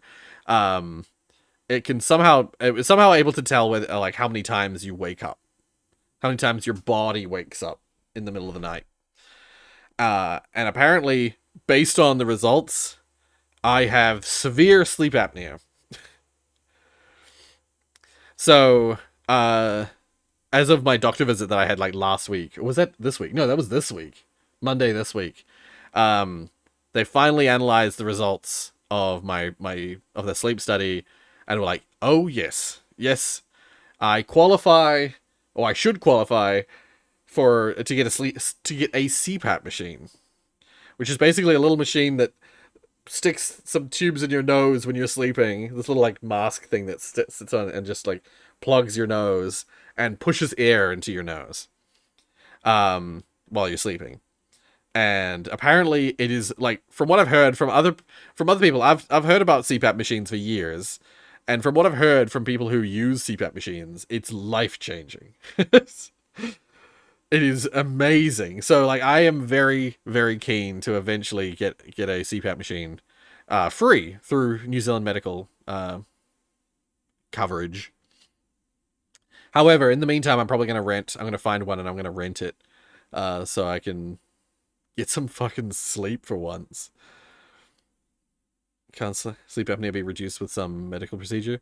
Possibly, but likely the reason I have sleep apnea is to do with it's a combination of my weight and to do with the structures in my mouth and in my nose.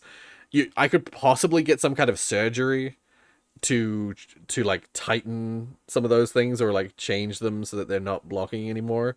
But I've heard that a CPAP machine is like a band-aid solution that just fixes the problem but not the root of the problem, you know? But again, from what I've heard, people who've used it have talked about how it's actually life-changing. So, in the meantime, while I'm still fat, and while I still have, like, other problems, a CPAP machine will just take away that like sleep deprivation that I'm almost constantly suffering. So yeah, that'll be nice. Yeah. So from what I can tell, you seem doing well in life, or you're not very satisfied and hope for better. Yeah. Yeah. Like I'm in a pretty a fairly good place right now in life. I do want better still. The good thing about being a teacher is that I don't have to fight for pay rises. My pay just rises automatically.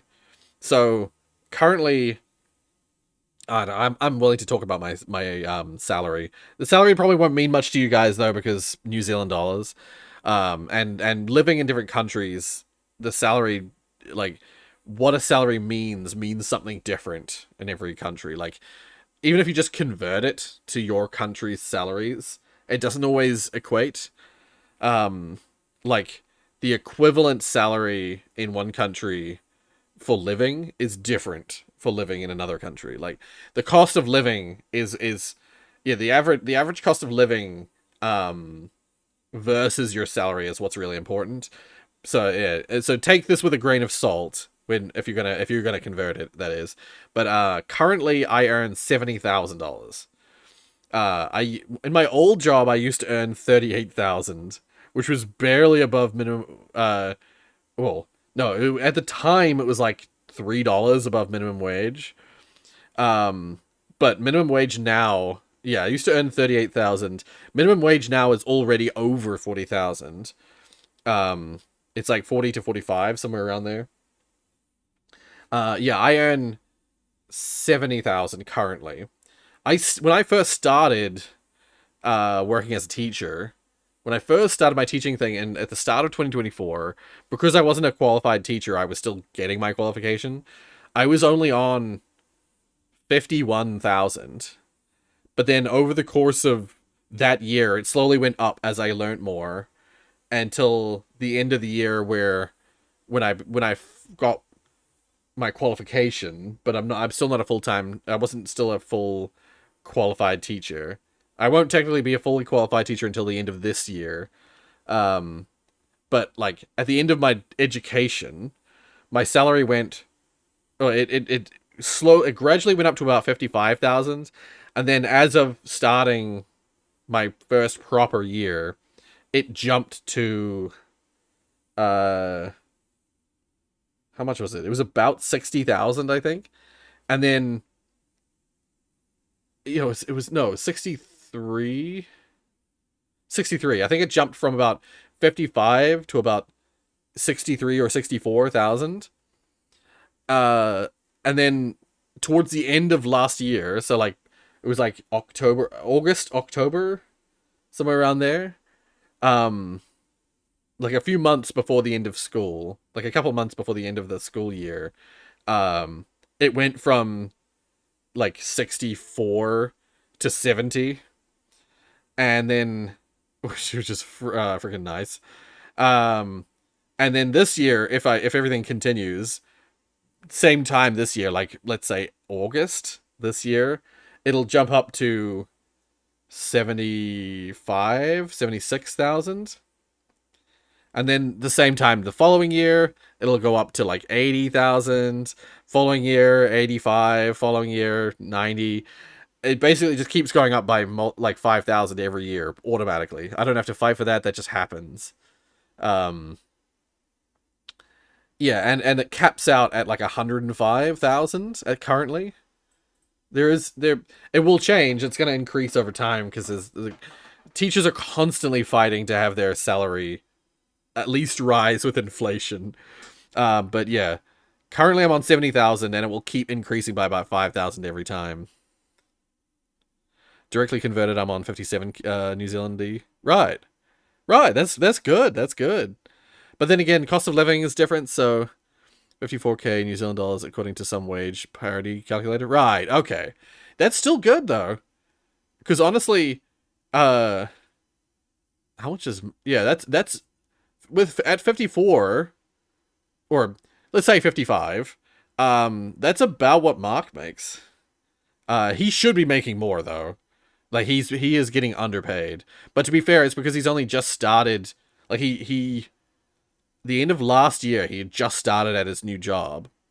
And a lot of wages for jobs like his have not kept up with inflation. Like his old job that he was working at, they used to pay him like 50K, and the at the time, I remember when he was first applying for that job, they were originally advertising it for like 40K, and that was below minimum wage. So they were advertising 40K for the job, or like the recruiter guy was saying 40K when that would have been illegal for him to do. If he actually hired Mark at 40K, that would have been illegal. So like people, the people in you, like, this is a problem in New Zealand. Hirers and job recruitment groups don't understand. They don't seem to know what they should be charging. Like, so many. Like, some of them do, of course. And the teacher situation, I don't have to worry about any of that. But, yeah, there's so many jobs and recruitings, especially in smaller companies, where they just have no idea what the market rates are. So, again, even though Mark is earning a lot more now than he used to, it's still like lower than what he should be. But apparently, I have been told, he's told me recently that apparently he's already under review. He hasn't even worked there a year yet, and he's already under review for a potential pay rise. So yeah, it sounds like the company has a good culture for that kind of thing. They're not stingy. They will actually give you pay rises as part of the deal. Yeah. No, the company that Mark works for, first of all, it's a job he wants to do. He actually wants to do it. His old job he never really liked. This job seems to be like a bit of a dream job for Mark. Not only that, but the culture seems really good. They do something that not very many New Zealand companies do, which is they offer bonuses beyond your salary. So for applying, like, most jobs I've been in New Zealand do not offer any kind of like bonus beyond like compensation beyond pay. But the company that he's working for gave him, as part of him working at the company, he's got life insurance, health insurance. He's automatically signed up for, what was it? They already automatically signed him up for some service. I forget what it is. But they basically, there was like 2 or 3 different like things they automatically covered for him. Which is really common in the US. Like, I always hear about the US companies offering dental, offering medical insurance, offering this, that, and the next thing. We don't really have that here. Most companies do not offer bonuses like that or packages like that. But, yeah, Mark's company does. And so, immediately, as soon as he started working there, he immediately got health insurance and life insurance. So, which is really nice. Because I don't have that. I don't have either. Oh my god, buppers! That is every time I hear the word dental plan, I always hear Lisa needs braces right after it. Dental plan, Lisa needs braces. Dental plan, Lisa needs braces. Dental plan, Lisa needs braces. Holy shit! It's a kindred spirit. Yeah. 25K in GBP. Wait. Oh, okay, yeah. 25,000 in pounds, which is a few K above minimum. Right. Yeah. I was gonna say, yeah, because I think, yeah, 40. I think it's about 45,000 is minimum wage here. But they say that, I think they say 60,000. Oh no, back a long time ago, there was a while ago they talked about the average salary in Auckland was 62,000, but then in more recent times, apparently the average salary in Auckland specifically, which is the highest cost of living area of New Zealand, Auckland's average wage is 72,000. Because most people who are like new starting people move out of Auckland because it's too expensive to live. I'm only able to live because I'm renting from my parents, and while I'm still paying full rent, it is definitely cheaper than what I would be paying if I was renting elsewhere. It's the only reason I'm able to survive here. But yeah, they say the average, like the living wage, is about 60,000 here. 65,000, they say. But that's like a New Zealand living wage, not an Auckland living wage. I don't know what Auckland's living wage is. That's it. Internships don't actually have a minimum wage in England. Oh, so they often pay around 18. Interesting. Right. We don't really have an intern system here. Like, if you're an intern, you pay... There's minimum wage, and that's it. Like, if you're an intern, you get paid minimum wage. There is no real system below minimum wage that I know of. Maybe there is, and I just don't know of it. If I can ask, are you comfortable with your body fat, or would you see yourself losing weight if given the option? Asking less from the health perspective and more from identity appearance. Yeah, no, I've tried to lose weight a bunch of times throughout my life, and nothing works for me, unfortunately. Because of the kind of life I live a very sedentary life. I don't exercise enough to lose weight via exercise, and personally, I found back when I was at high school that exercise doesn't work for me. Rorius Ozempic arc. I have discussed weight loss drugs with my doctor. Like when talking about the sleep study, my doctor happens to be, first of all, he's a gay doctor, so he knows about gay health stuff, which is rare. I specifically sought him out because I knew he was at a medical center near me, and I knew he knew. I saw an article about him, like him talking about gay health related things, and I was like, holy shit, I should see if I can get him as a doctor. Gay Ben definitely used it, lol. Probably, because I know that he suffers from all sorts of problems to do with weight. And yeah, it's a problem that means he basically can't lose weight, or he struggles to lose weight. Although he looks skinnier now than he used to, so maybe he did. But whatever the case, because it's also a diabetes drug, if I recall, Ozempic. I don't have diabetes, which I'm very grateful for. But anyway, yeah. No, back when I was at high school, when I was in year 12, which would have been 2010. And 2010 was the first time I really tried to lose weight. Because there was a kid who joined our school who... Oh, you do? Okay, interesting. Yeah, no. In 2010, we met this new kid joined our school and joined our friend group. And I learnt that he had been at a different high school and he had been fat before. Like, fatter than I was at the time. And he got bullied mercilessly for it, unfortunately. The high school he went to was a bit more elitist and bullshit, and the kind of people that were there, he just got bullied. And so he, out of like spite, out of hate, out of pure rage, he basically went from nothing to going to the gym every day, running, exercising like really hard. Oh, you have a gay doctor at a clinic, unsurprisingly, but not a gay GP or something? Right. I don't know who your GP is, not gonna lie. Interesting. Yeah, but yeah, I specifically changed my medical center to this other medical place because I knew this guy was working there, and I was like, I want to get him as my GP. I've officially got him as my GP.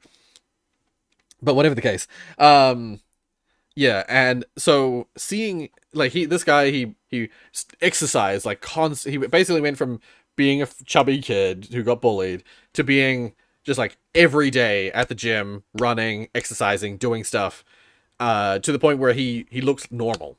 He did not look fat at all by the time I met him. He just looked like a typical normal sized guy at his age. The only difference, the only hint that he had lost weight was he had really stretchy skin. And so at the time, that was like inspiring to me. I was like, shit, I could do that too. But honestly, because I had never been bullied for it, I just didn't have the motivation, the same kind of motivation. I did do what he did, where I basically went from being just like chubby kid, not really bothering to exercise, to, at the time, for like a period of about 6 months, I just, like, at the start of it, I just started running, and yeah, loose skin is the final middle finger for people who manage to lose weight. Yeah, even after everything you do, you never lose, especially once you're fully an adult. No matter what you do, you will always have that loose skin. There's not really anything you can do about it. When you're young, you can still kind of grow into your skin, and you can avoid having like long-term repercussions of being fat. But once you've stopped growing, it becomes so much harder. But whatever the case, yeah, in year 12, I started running every day. I started basically doing exercise every day.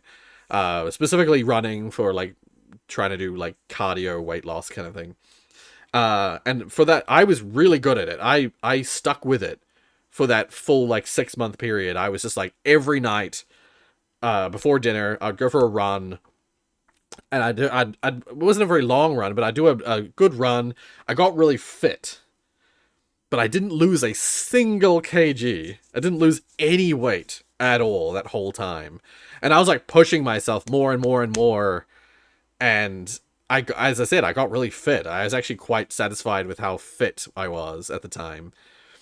But I didn't lose a single pound, single kg, single whatever.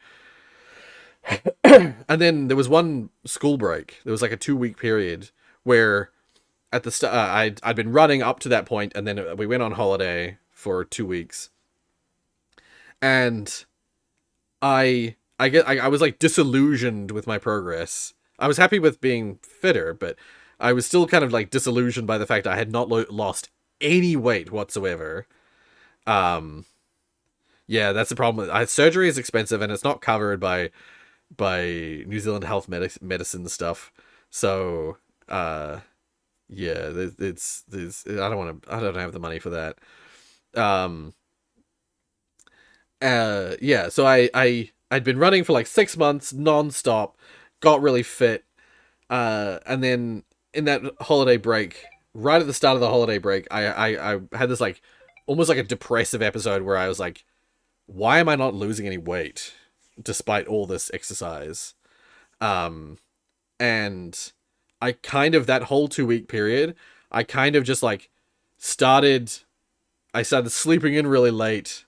I basically started, my sleep schedule got fucked up. I remember at the time, I was actually enjoying my time. It wasn't really a depressive episode, because I remember I was playing Fallout 3 at the time. I just binged Fallout 3 for that 2-week break. And I stopped running. I basically didn't run that whole 2 weeks. But I also stopped eating. I basically ate, like, mum and dad would bring me dinner. But outside of dinner, I would just be, this is on PS3 at the time. I'd be on my PS3 playing Fallout 3.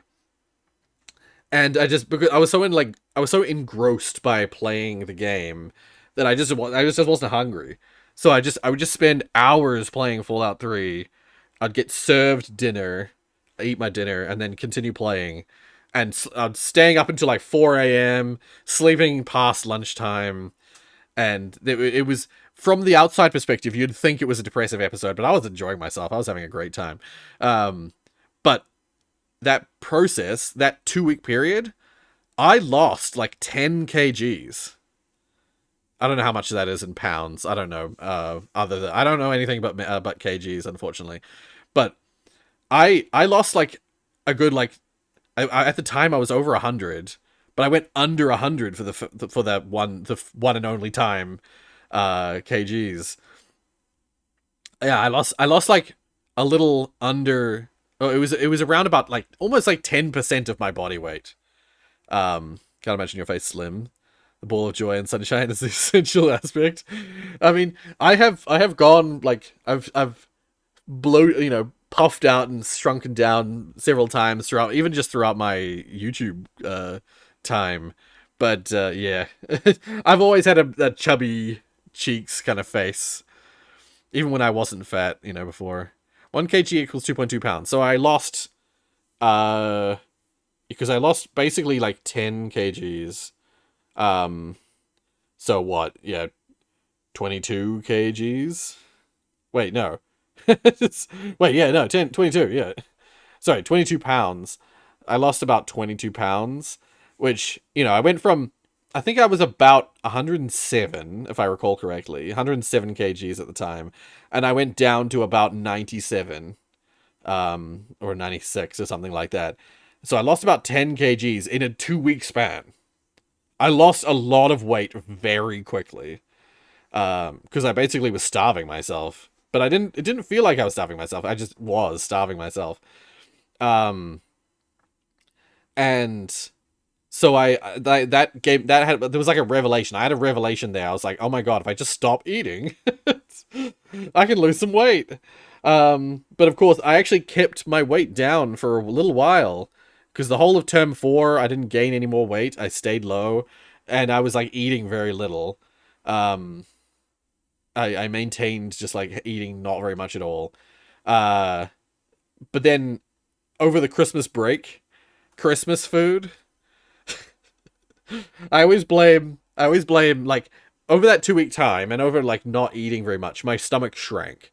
And so I was able to like eat less and still feel satisfied. So it was actually quite easy to maintain my lower consumption at the time. But then on Christmas Day, when we had our big feast. Oh, welcome back, Zoe. It's, mince pies gave me like a 4K Jesus, yeah. Yeah, no, like literally, I literally on Christmas Day when we had our big Christmas meal, I'd eaten a lot more than I normally would, because of course Christmas feasts, you can't not have, you know, like a full full feast. I had a slice of dessert, and after I like finished my slice of we're a pretty traditional Christmas family, so we, despite it being the height of summer, we still have like a big feast, a big classic English feast, and we made or mum made Christmas pudding, or plum pudding if you want to call it that. They made a classic Christmas pudding. And I had a slice of it. I really like Christmas pudding. I had a slice of it, and I was like 100% full. Like, probably already like 110% full. I was like, oh, I can't eat any more. But then mum was like, come on, have another slice of pudding. Because her and I were really the only ones who like Christmas pudding. But the rest of my family doesn't really like Christmas pudding. And so it's like, come on, have another slice, you know? Don't make it like I went out to all this effort. You can't just have one slice. You're gonna have another. So I was like, oh, fine. I had another slice, and I started eating it, and I think I only got like through like half of it, of the slice, and I was like, that's the first time I've ever had like pain from eating.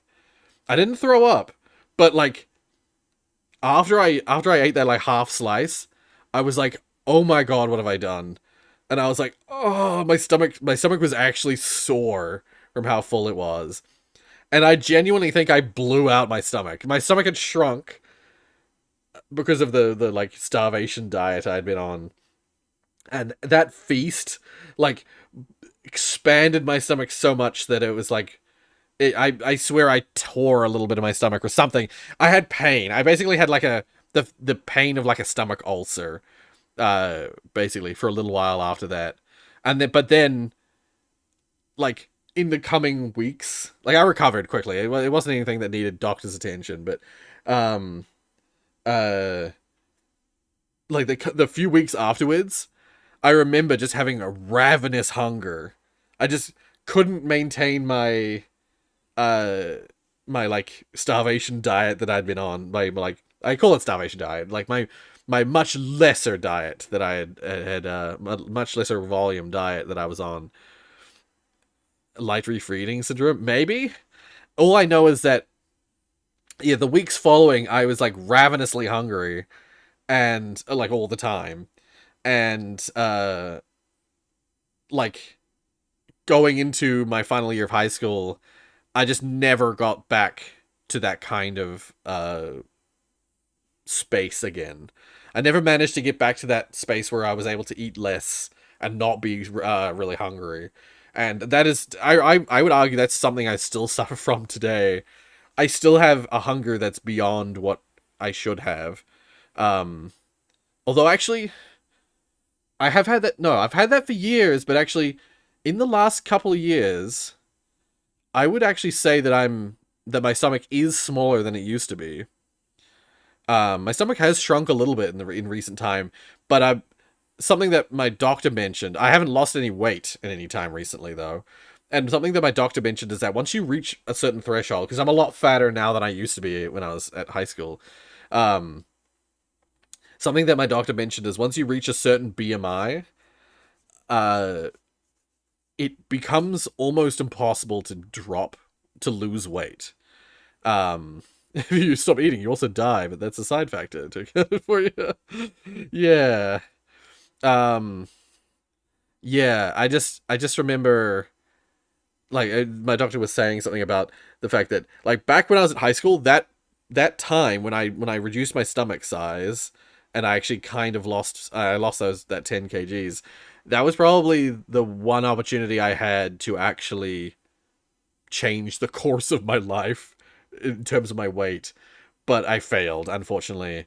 And now I've reached the point where even though I don't eat that much, really, I don't lose any weight. My body just does not lose weight. Um, I would have to, yeah, I'd have to take the like weight loss drugs, or the thing that my doctor keeps mentioning. The thing that my doctor did. I mentioned that I have a gay doctor, but he also was chubby.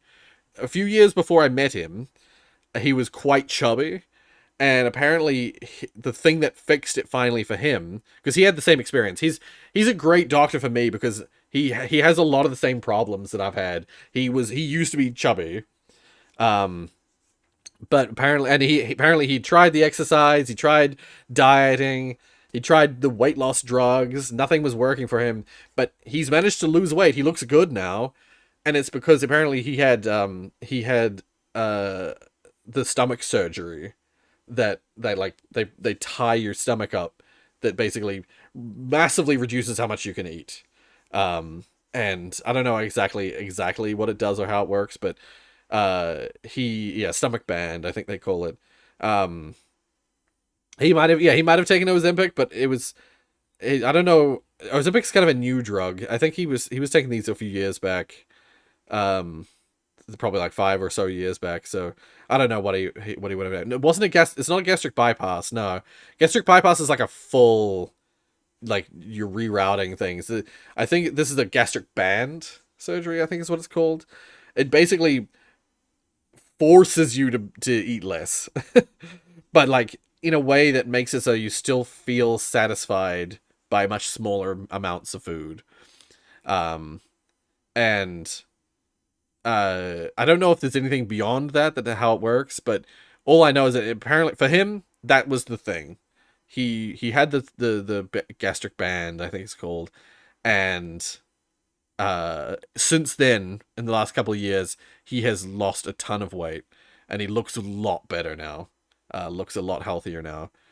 He's not small, he's not tiny, but he's lost a lot of the weight, like a lot of the like excess stuff that you don't want, basically. I think there's also a method where you insert a balloon inside the stomach to limit the capacity. I mean, that could be another thing. Yeah. Um, I believe the one he's talking about was the band one, but yeah, same logic basically, where you basically just you do something to your stomach which limits the amount that it can stretch, basically. The only problem I've heard, and I've heard other people having that same like or very similar surgeries, and for most people it seems to work. The only issue is that when you first get it, there are problems, and there are foods that are kind of like you should avoid this food because it takes up too much space in your stomach. Like a lot, like they often say when having those surgeries to avoid bread, because bread takes up a lot of space in your stomach and it's not very valuable calorically. So they say avoid breads. But also you want to make sure that you do only eat what you can fit in your stomach, because if you eat too much, you can cause complications. And I know I've thought about it. I genuinely have thought about getting that surgery done. And it probably, if I do decide that I want to lose the weight and I want to go with that, or like go really focus on weight loss, then that would probably be the direction I go. So that might be something that happens in the next couple of years if I decide to go down that path. But I know Mark doesn't want me to, because he's afraid that that complications might occur and I might have. He's afraid I might die.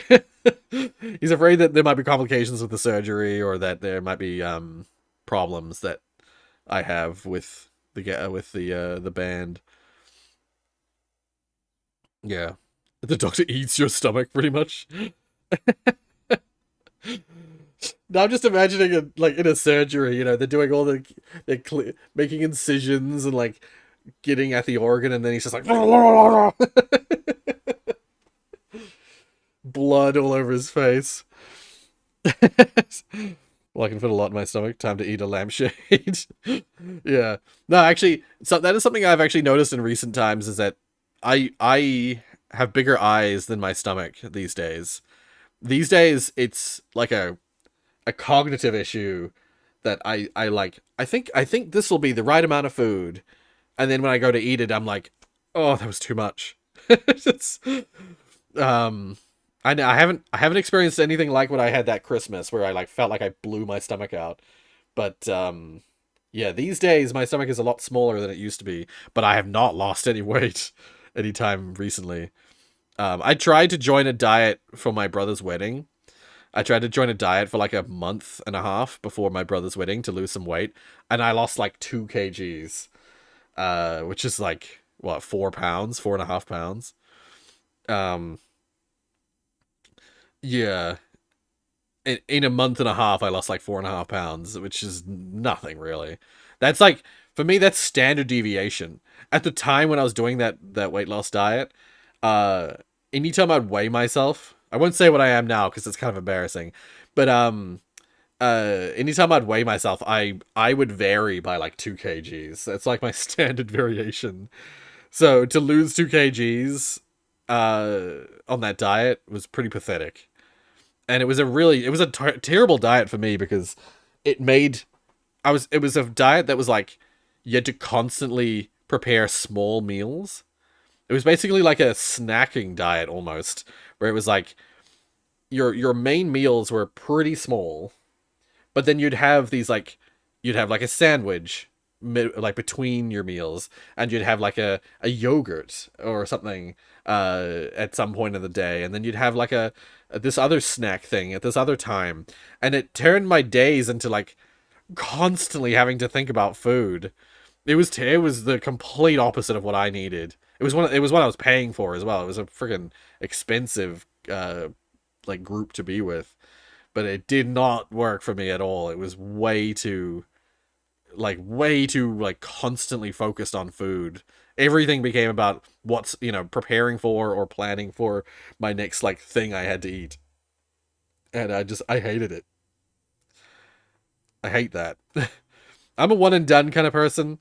So like the surgery is appealing to me because it's something I would just do and then it's done and I don't have to think about it. Only in the fact that I just can't eat too much. But yeah. I'm not a like a bit by bit kind of person. I'm a one and done. Like, you do it all, do it once, get it done. My uncle used to be 135. He's not ashamed of me telling you. Okay. He said the best thing to do for him was grow a beard. No. It's funny you mentioned that. Part of the reason that I maintain a beard, like, you guys didn't get to see it too much because I avoided streaming at the time. But as part of getting my ear surgery, I had to shave my beard. It's the first time I'd shaved it since 2017. Oh, wait, no, not 2017. Sorry, since I was 17. Which I was 17 when I was in high school. So like the last time I'd shaved my face fully was for the ball, or the prom, if you will. The like end of year celebration for my graduation of high school. That was the last time I fully shaved my beard. And I remember at the time when I shaved it, even then, when I wasn't even that fat at the time. Like as I say, I would have been like 100 kgs maybe, because I definitely gained some weight again from by that point after the diet. Uh, do you mean you're 2017 years old? Um, wait, what's this? Oh, wait. We'll restart it. Well, I don't need the sound, just in case. Yeah, big full beard, gets clean shaven, I'm assuming. Yeah, yeah, yeah. See, look at that. Look at the difference. Wait. Look how good he looks there. He's a handsome man. Big full beard, beautiful beard. And even the hair is nice. That's a good look right there. It went from Rhett to Link. Yeah, it's so true. I was busy thinking he looks a bit like Rhett here.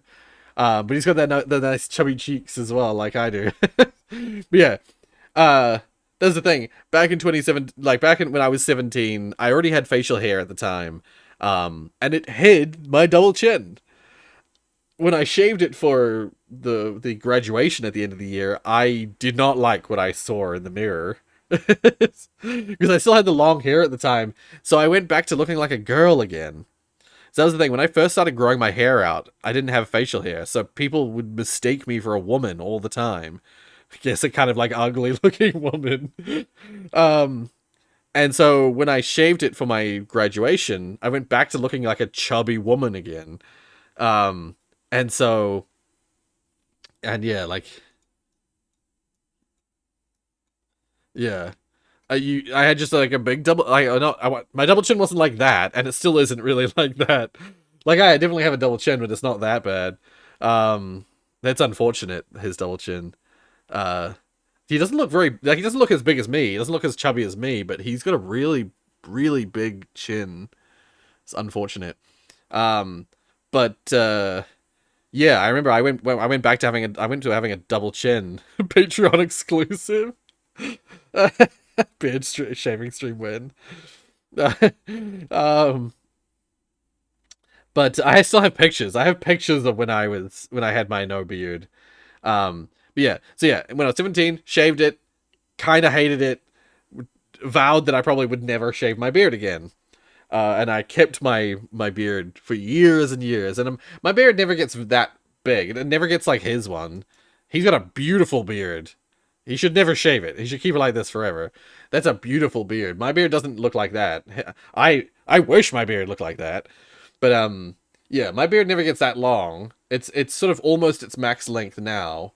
It can get to about here in length, but I don't get it on the face like that.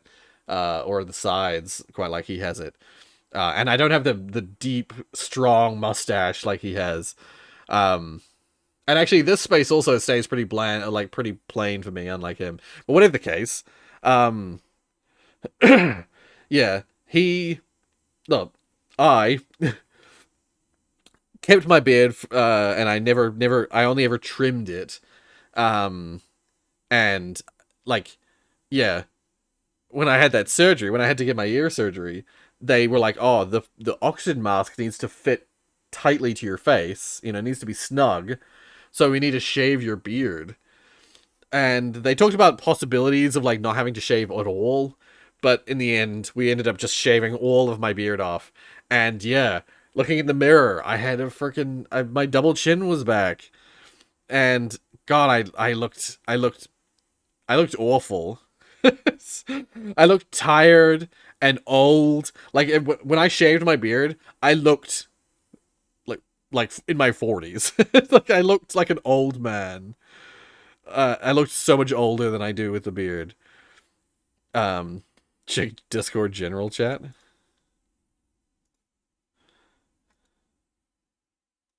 Oops.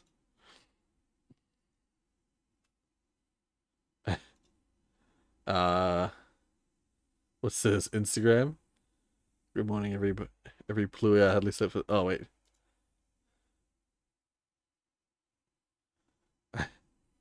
Oh. Just in case. Oh wait, no, it's Deltarune music.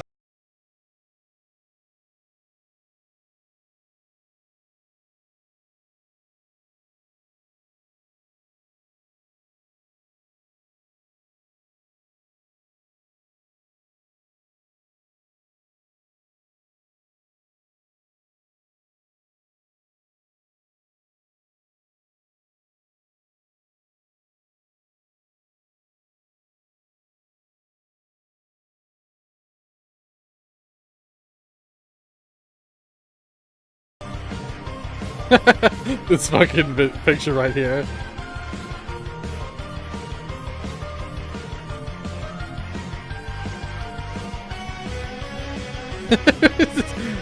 Wait, is it? It feels like it's looping, but I don't think it is. Yeah, there we go. There's the loop. This freaking picture.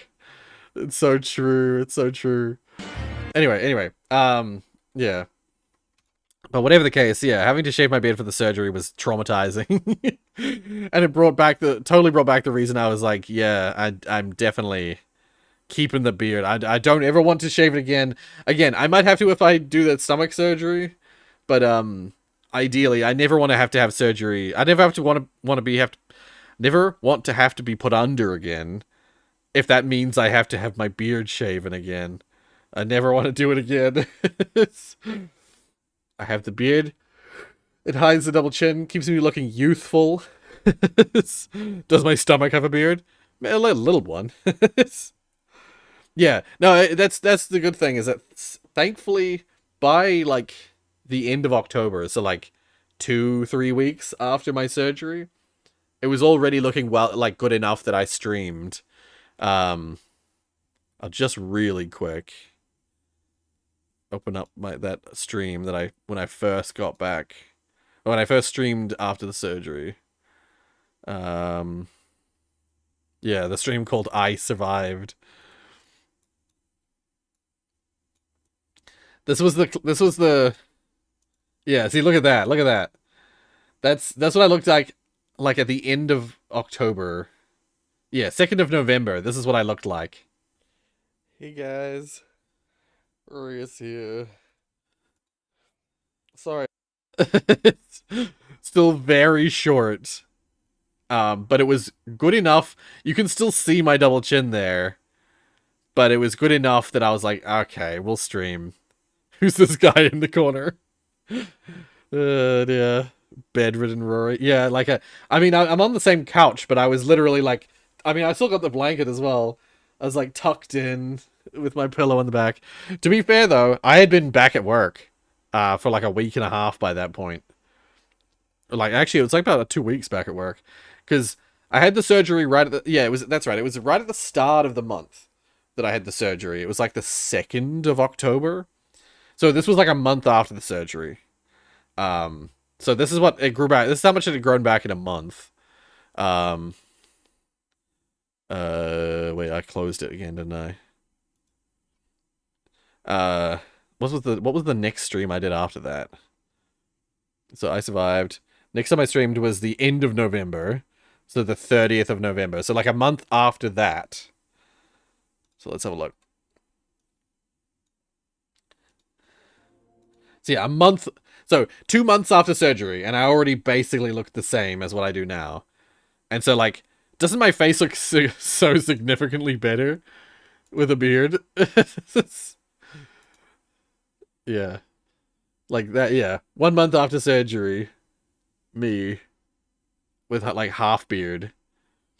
And then 2 months after surgery, beard back. Zach, you're almost always first. Wait, what was the comment? I saw a thing saying... Oh, wait, Fireboy. I thought... Oh, Fireboy, you said you were first. For a second there, I thought Zach had commented I was first in that stream.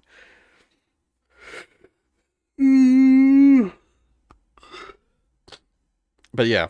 So that's that. I should leave that there. we should really move on. I should really go eat something.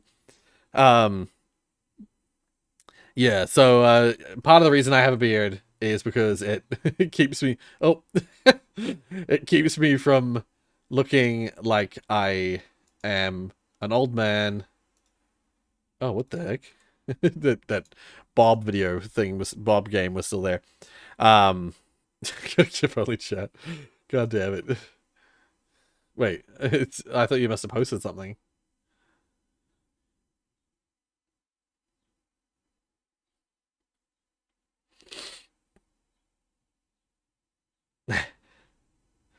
Uh Hair is scary for real. Wait. Um We're on the front page of I survived the beard trimming. Yeah. I saw a video earlier of a guy taking off his toupee, and he looked like he aged 20 years in seconds. Yeah, yeah. No, I remember when I looked at myself in the mirror after I'd shaved, like, because I shaved myself at the hospital, shaved my beard off. Look like the sight in the mirror immediately after like fully shaving it off. I was like, oh my god, I look old. Like, I look so old. I looked like my uncle. I no one like my mom, who's my uncle's brother, my uncle's sister, my mom's brother, my uncle. Yeah, mom didn't agree with me, and neither did dad, I don't think. But Mark and I both were like, oh my god, I look like my uncle. When I shaved my beard. Shave your beard on stream right now? No. wait, okay, real quick.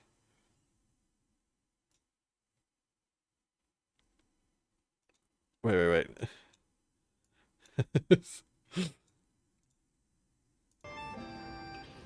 Just in case. A phenomenal scratch, yeah. Oh, that makes my head itch.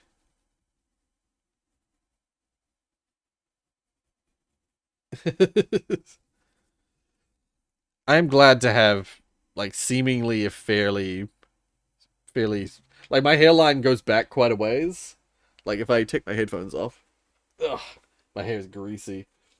If I push my hair back, I do have a fairly pronounced hairline, but I don't seem to be losing my hair isn't going back any further than that. So I'm glad to not be going bald, seemingly not going bald, at least not yet. I don't want to have to deal with baldness. The Rock video. Wait, I can hear music coming from my headphones. Wait.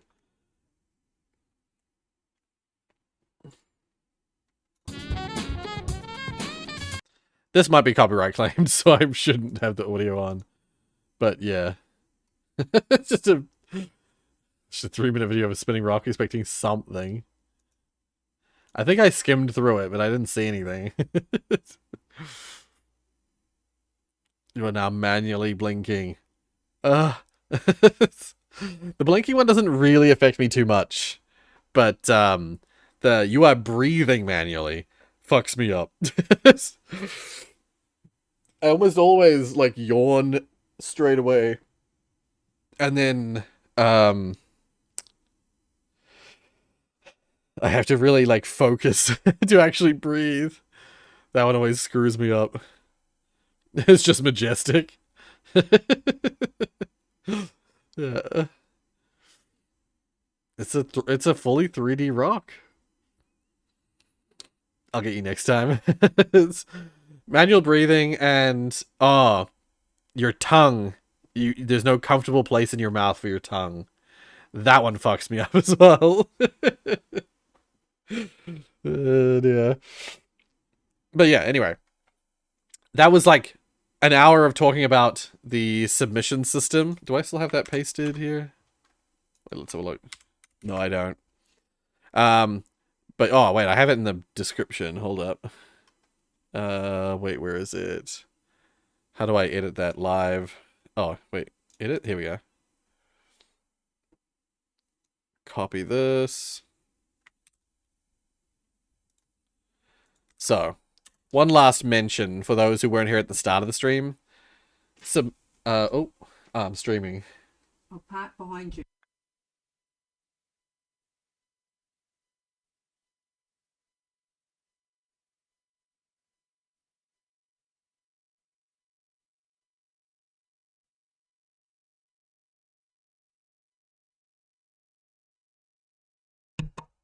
Sorry about that. Yeah, this is like 1 hour of talking about this submission system, and then 3 hours of talking about my life. But yeah, so just one last time bringing it up. So yeah, for those who weren't here at the start of the stream, please use this submissions system. There's a link in the description. There's also a link on the Discord under the suggestions tag, or suggestions channel. There's a link here. Yeah, use this. Post whatever things you want me to make. If you want me to make a particular kind of video, like especially if you want me to do something other than gameplay, or if you want me to see me play a specific game, or if you want me to do any like a stream, a specific kind of stream, or a specific anything else, yeah, please feel free to do use this and submit some things.